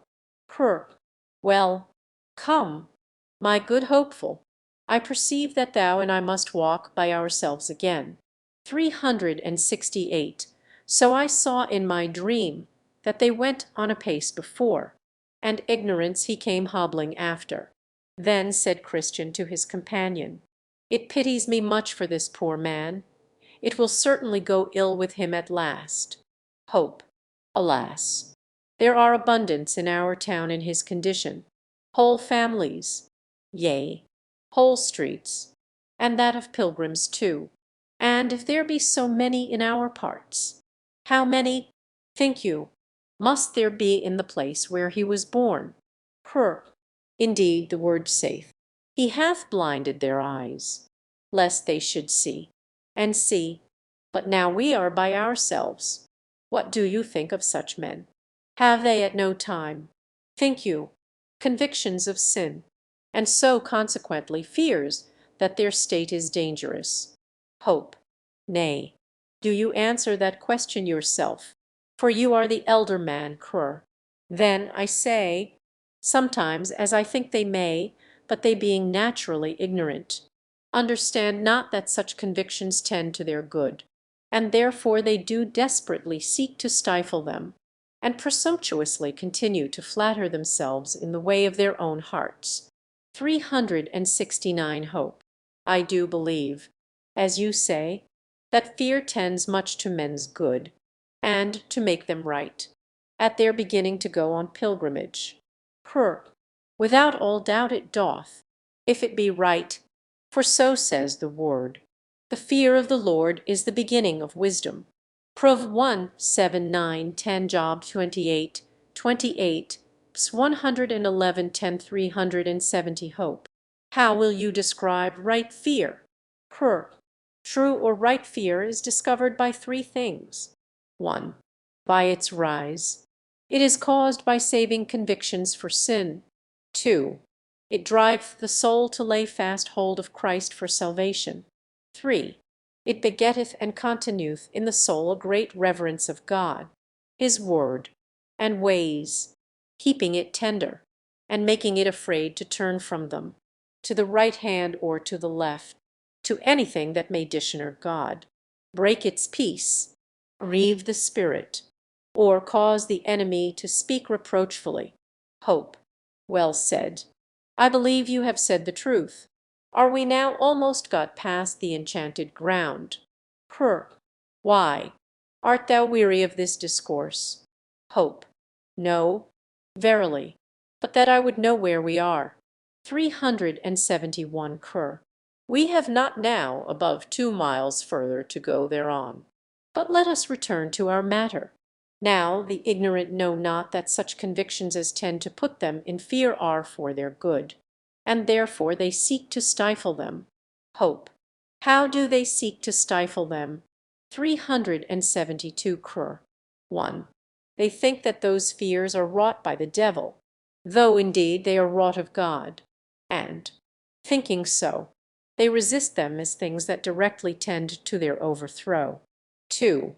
They also think that these fears tend to the spoiling of their faith, when, alas, for them, poor men that they are, they have none at all, and therefore they harden their hearts against them. 3. They presume they ought not to fear, and, therefore, in despite of them, wax presumptuously confident. 4. They see that those fears tend to take away from them their pitiful old self-holiness, and therefore they resist them with all their might. 373 Hope. I know something of this myself, for, before I knew myself, it was so with me, Krur. Well, we will leave, at this time, our neighbor Ignorance by himself, and fall upon another profitable question. Hope. With all my heart. But you shall still begin. Krur. Well then, did you not know, about 10 years ago, one temporary in your parts, who was a forward man in religion then? Hope. Know him? Yes. He dwelt in Graceless, a town about 2 miles off of Honesty, and he dwelt next door to one turn back. 374 Krur. Right. He dwelt under the same roof with him. Well, that man was much awakened once. I believe that then he had some sight of his sins, and of the wages that were due thereto. Hope. I am of your mind. For, my house not being above 3 miles from him, he would ofttimes come to me, and that with many tears. Truly I pitied the man, and was not altogether without hope of him. But one may see, it is not every one that cries, Lord, Lord. Krur. He told me once that he was resolved to go on pilgrimage, as we do now, but all of a sudden he grew acquainted with one save self, and then he became a stranger to me. 375 Hope. Now, since we are talking about him, let us a little inquire into the reason of the sudden backsliding of him and such others. Krur. It may be very profitable, but do you begin? Hope.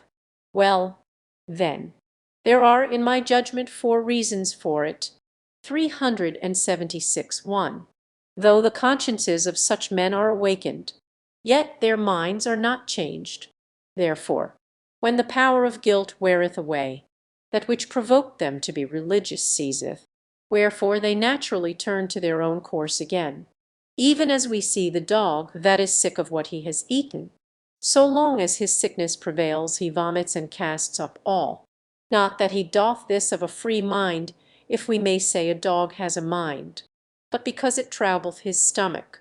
But now, when his sickness is over, and so his stomach eased, his desire being not at all alienate from his vomit, he turns him about and licks up all. And so it is true which is written, the dog is turned to his own vomit again. Thus I say, being hot for heaven, by virtue only of the sense and fear of the torments of hell, as their sense of hell and the fears of damnation chills and cools, so their desires for heaven and salvation cool also.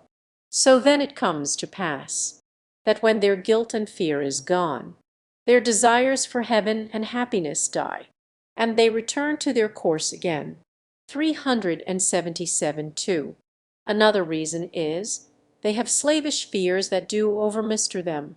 I speak now of the fears that they have of men, for the fear of man bringeth a snare.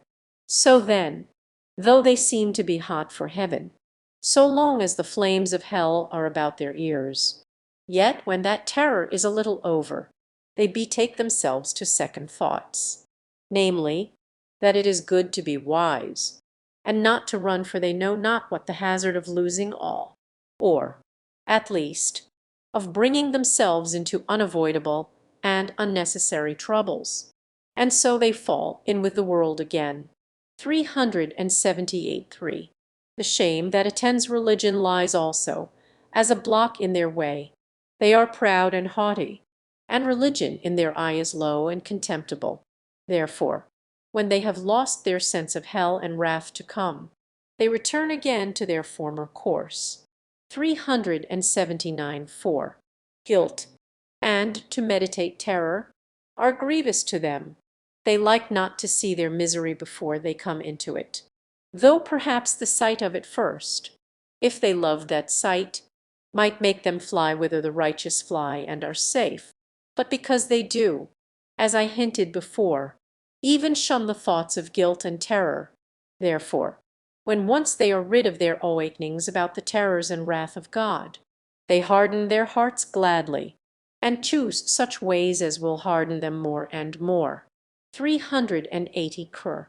You are pretty near the business, for the bottom of all is for want of a change in their mind and will, and therefore they are but like the felon that standeth before the judge. He quakes and trembles, and seems to repent most heartily, but the bottom of all is the fear of the halter, not that he hath any detestation of the offence, as is evident, because let but this man have his liberty, and he will be a thief, and so a rogue still, whereas, if his mind was changed, he would be otherwise. 381 Hope. Now I have showed you the reasons of their going back. Do you show me the manner thereof? Cur. So I will willingly. 1. They draw off their thoughts, all that they may, from the remembrance of God, death, and judgment to come. 2. Then they cast off by degrees private duties, as closet prayer, curbing their lusts, watching, sorrow for sin, and the like. 3. Then they shun the company of lively and warm Christians. 4. After that they grow cold to public duty, as hearing, reading, godly conference, and the like. 5. Then they begin to pick holes, as we say, in the coats of some of the godly, and that devilishly, that they may have a seeming colour to throw religion for the sake of some infirmity they have espied in them behind their backs. 6. Then they begin to adhere to, and associate themselves with, carnal, loose, and wanton men. 7. Then they give way to carnal and wanton discourses in secret, and glad are they if they can see such things in any that are counted honest, that they may the more boldly do it through their example. 8. After this they begin to play with little sins openly. 9. And then, being hardened, they show themselves as they are, thus being launched again into the gulf of misery, unless a miracle of grace prevent it. They everlastingly perish in their own deceivings. 382 Now I saw in my dream that by this time the pilgrims were got over the enchanted ground, and entering into the country of Beulah, whose air was very sweet and pleasant, the way lying directly through it. They solaced themselves there for a season. Yea, here they heard continually the singing of birds, and saw every day the flowers appear on the earth, and heard the voice of the turtle in the land. In this country the sun shineth night and day, wherefore this was beyond the valley of the shadow of death, and also out of the reach of giant despair.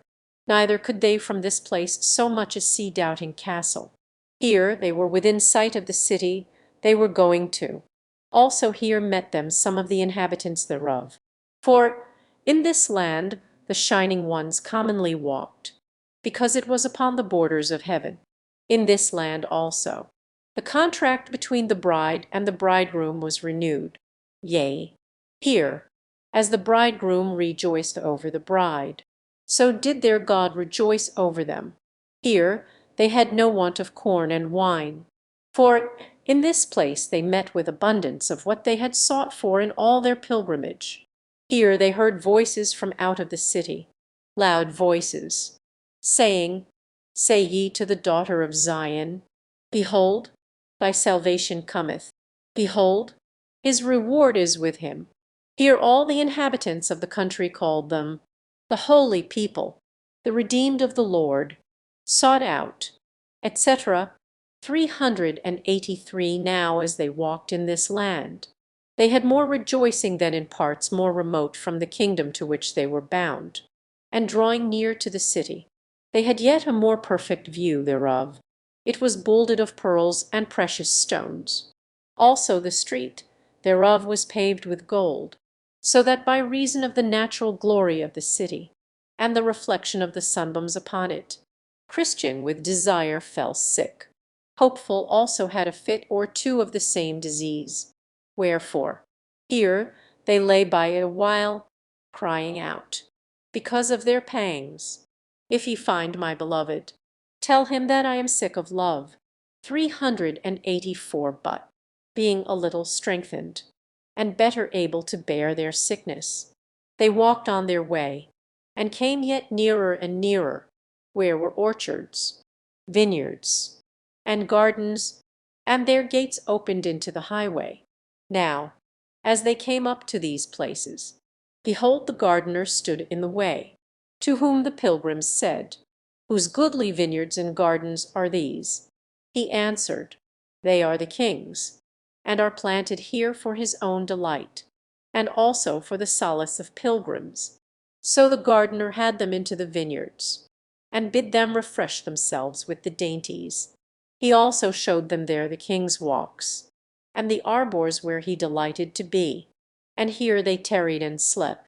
385 Now I beheld in my dream that they talked more in their sleep at this time than ever they did in all their journey, and being it amused thereabout. The gardener said even to me, Wherefore musest thou at the matter? It is the nature of the fruit of the grapes of these vineyards to go down so sweetly as to cause the lips of them that are asleep to speak. 386 So I saw that when they awoke, they addressed themselves to go up to the city. But, as I said, the reflection of the sun upon the city, for the city was pure gold, was so extremely glorious that they could not, as yet, with open face behold it, but through an instrument made for that purpose. So I saw that as I went on, there met them two men, in raiment that shone like gold. Also their faces shone as the light. 387 These men asked the pilgrims whence they came, and they told them. They also asked them where they had lodged, what difficulties and dangers, what comforts and pleasures they had met in the way, and they told them. Then said the men that met them, You have but two difficulties more to meet with, and then you are in the city. 388 Christian then, and his companion, asked the men to go along with them. So they told them they would. But, said they, you must obtain it by your own faith. So I saw in my dream that they went on together, until they came in sight of the gate. 389 Now I further saw that betwixt them and the gate was a river, but there was no bridge to go over. The river was very deep. At the sight, therefore, of this river, the pilgrims were much stunned. But the men that went in with them said, You must go through, or you cannot come at the gate. 390 The pilgrims then began to inquire if there was no other way to the gate, to which they answered, Yes, but there hath not any, save two, to wit, Enoch and Elijah, been permitted to tread that path since the foundation of the world, nor shall, until the last trumpet shall sound. The pilgrims then, especially Christian, began to despond in their minds, and looked this way and that, but no way could be found by them by which they might escape the river. Then they asked the men if the waters were all of a depth. They said, No, yet they could not help them in that case. For, said they, you shall find it deeper or shallower as you believe in the King of the place, in the resurrection of the righteous. 391 They then addressed themselves to the water and, entering, Christian began to sink, and crying out to his good friend Hopeful, he said, I sink in deep waters. The billows go over my head. All his waves go over me, Selah. 392 Christians conflict at the hour of death. Then said the other, Be of good cheer. My brother, I feel the bottom, and it is good. Then said Christian, Ah, my friend, the sorrows of death hath compassed me about. I shall not see the land that flows with milk and honey. And with that a great darkness and horror fell upon Christian, so that he could not see before him. Also here he in great measure lost his senses, so that he could neither remember nor orderly talk of any of those sweet refreshments that he had met with in the way of his pilgrimage. But all the words that he spake still tended to discover that he had horror of mind, and heart fears that he should die in that river, and never obtain entrance in at the gate. Here also, as they that stood by perceived, he was much in the troublesome thoughts of the sins that he had committed, both since and before he began to be a pilgrim. It was also observed that he was troubled with apparitions of hobgoblins and evil spirits. For ever and anon he would intimate so much by words. Hopeful, therefore, here had much ado to keep his brother's head above water.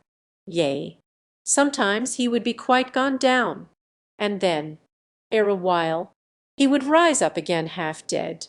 Hopeful also would endeavour to comfort him, saying, Brother, I see the gate, and men standing by to receive us. But Christian would answer, It is you they wait for. You have been hopeful ever since I knew you, and so have you. Said he to Christian, Ah, brother, said he, surely if I was right he would now arise to help, and hath left me. Then said Hopeful, My brother, you have quite forgot the text, where it is said of the wicked, There are no bands in their death, but their strength is firm. They are not in trouble as other men, neither are they plagued like other men. These troubles and distresses that you go through in these waters are no sign that God hath forsaken you, but are sent to try you, whether you will call to mind that which heretofore you have received of his goodness, and live upon him in your distresses. 393. Then I saw in my dream that Christian was as in a muse a while, to whom also Hopeful added this word, Be of good cheer. Jesus Christ make thee whole. And with that Christian brake out with a loud voice, Oh, I see him again, and he tells me when thou passest through the waters, I will be with thee, and through the rivers, they shall not overflow thee. Then they both took courage, and the enemy was after that as still as a stone, until they were gone over. Christian therefore presently found ground to stand upon, and so it followed that the rest of the river was but shallow. Thus they got over.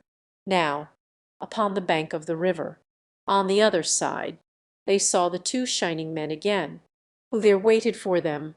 Wherefore, being come out of the river, they saluted them, saying, We are ministering spirits, sent forth to minister for those that shall be heirs of salvation. Thus they went along towards the gate. 394. But the pilgrims went up that hill with ease, because they had these two men to lead them up by the arms. Also, they had left their mortal garments behind them in the river, for though they went in with them, they came out without them. They, therefore, went up here with much agility and speed, though the foundation upon which the city was framed was higher than the clouds. They therefore went up through the regions of the air, sweetly talking as they went, being comforted, because they safely got over the river, and had such glorious companions to attend them. Now, look how the holy pilgrims ride. Clouds are their chariots, angels are their guide, who would not here for him all hazards run, that thus provides for his when this world's done. 395. The talk they had with the shining ones was about the glory of the place, who told them that the beauty and glory of it was inexpressible. There, said they, is the Mount Zion, the heavenly Jerusalem, the innumerable company of angels, and the spirits of just men made perfect. You are going now, said they, to the paradise of God, wherein you shall see the tree of life, and eat of the never-fading fruits thereof. And when you come there, you shall have white robes given you, and your walk and talk shall be every day with the King, even all the days of eternity. There you shall not see again such things as you saw when you were in the lower region upon the earth, to wit, sorrow, sickness, affliction, and death, for the former things are passed away.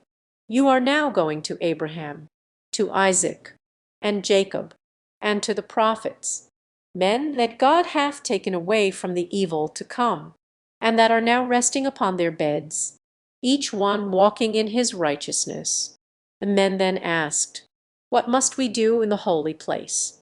To whom it was answered, You must there receive the comforts of all your toil, and have joy for all your sorrow. You must reap what you have sown, even the fruit of all your prayers, and tears, and sufferings for the King by the way. In that place you must wear crowns of gold, and enjoy the perpetual sight and vision of the Holy One. For there you shall see him as he is. There also you shall serve him continually with praise, with shouting, and thanksgiving, whom you desired to serve in the world, though with much difficulty, because of the infirmity of your flesh. There your eyes shall be delighted with seeing, and your ears with hearing the pleasant voice of the Mighty One. There you shall enjoy your friends again that are gone thither before you, and there you shall with joy receive, even every one that follows into the holy place after you. There also shall you be clothed with glory and majesty, and put into an equipage fit to ride out with the King of glory, when he shall come with sound of trumpet in the clouds, as upon the wings of the wind. You shall come with him, and when he shall sit upon the throne of judgment, you shall sit by him, yea, and when he shall pass sentence upon all the workers of iniquity, let them be angels or men. You also shall have a voice in that judgment, because they were his and you are enemies. 1 Thess. 4:13-16, Jude 1:14, Dan. When he shall again return to the city, you shall go too, with sound of trumpet, and be ever with him. 396 now, while they were thus drawing towards the gate, behold, a company of the heavenly host came out to meet them, to whom it was said by the other two shining ones, These are the men that have loved our Lord when they were in the world, and that have left all for his holy name. And he hath sent us to fetch them, and we have brought them thus far on their desired journey, that they may go in and look their Redeemer in the face with joy. Then the heavenly host gave a great shout, saying, Blessed are they which are called unto the marriage supper of the Lamb. There came out also at this time to meet them several of the king's trumpeters, clothed in white and shining raiment, who, with melodious noises, and loud, made even the heavens to echo with their sound. These trumpeters saluted Christian and his fellow with 10,000 welcomes from the world, and this they did with shouting and sound of trumpet. 397 this done, they compassed them round on every side. Some went before, some behind, and some on the right hand, some on the left, as it were to guard them through the upper regions, continually sounding as they went, with melodious noise, in notes on high, so that the very sight was, to them that could behold it, as if heaven itself was come down to meet them. Thus, therefore, they walked on together, and as they walked, ever and anon these trumpeters, even with joyful sound, would, by mixing their music with looks and gestures, still signify to Christian and his brother how welcome they were into their company, and with what gladness they came to meet them. And now were these two men, as it were, in heaven, before they came at it, being swallowed up with the sight of angels, and with hearing of their melodious notes. Here also they had the city itself in view, and they thought they heard all the bells therein to ring. to welcome them thereto, but above all, the warm and joyful thoughts that they had about their own dwelling there, with such company, and that for ever and ever. Oh, by what tongue or pen can their glorious joy be expressed? And thus they came up to the gate, 398 now. When they were come up to the gate, there was written over it in letters of gold, Blessed are they that do his commandments, that they may have right to the tree of life, and may enter in through the gates into the city. 399. Then I saw in my dream that the shining men bid them call at the gate, the which, when they did, some looked from above over the gate, to wit, Enoch, Moses, and Elijah, and see, to whom it was said, These pilgrims are come from the city of destruction, for the love that they bear to the king of this place. And then the pilgrims gave in unto them each man his certificate, which they had received in the beginning. Those, therefore, were carried in to the king, who, when he had read them, said, Where are the men? To whom it was answered, They are standing without the gate. The king then commanded to open the gate, that the righteous nation, said he, which keepeth the truth, may enter in. 400 now I saw in my dream that these two men went in at the gate, and lo, as they entered, they were transfigured, and they had raiment put on that shone like gold. There was also that met them with harps and crowns, and gave them to them, the harps to praise withal, and the crowns in token of honor. Then I heard in my dream that all the bells in the city rang again for joy, and that it was said unto them, Enter ye into the joy of your Lord. I also heard the men themselves, that they sang with a loud voice, saying, Blessing and honor, and glory, and power be unto him that sitteth upon the throne, and unto the Lamb, for ever and ever. 401 now, just as the gates were opened to let in the men. I looked in after them, and, behold, the city shone like the sun. The streets also were paved with gold, and in them walked many men, with crowns on their heads, palms in their hands, and golden harps to sing praises withal. 402.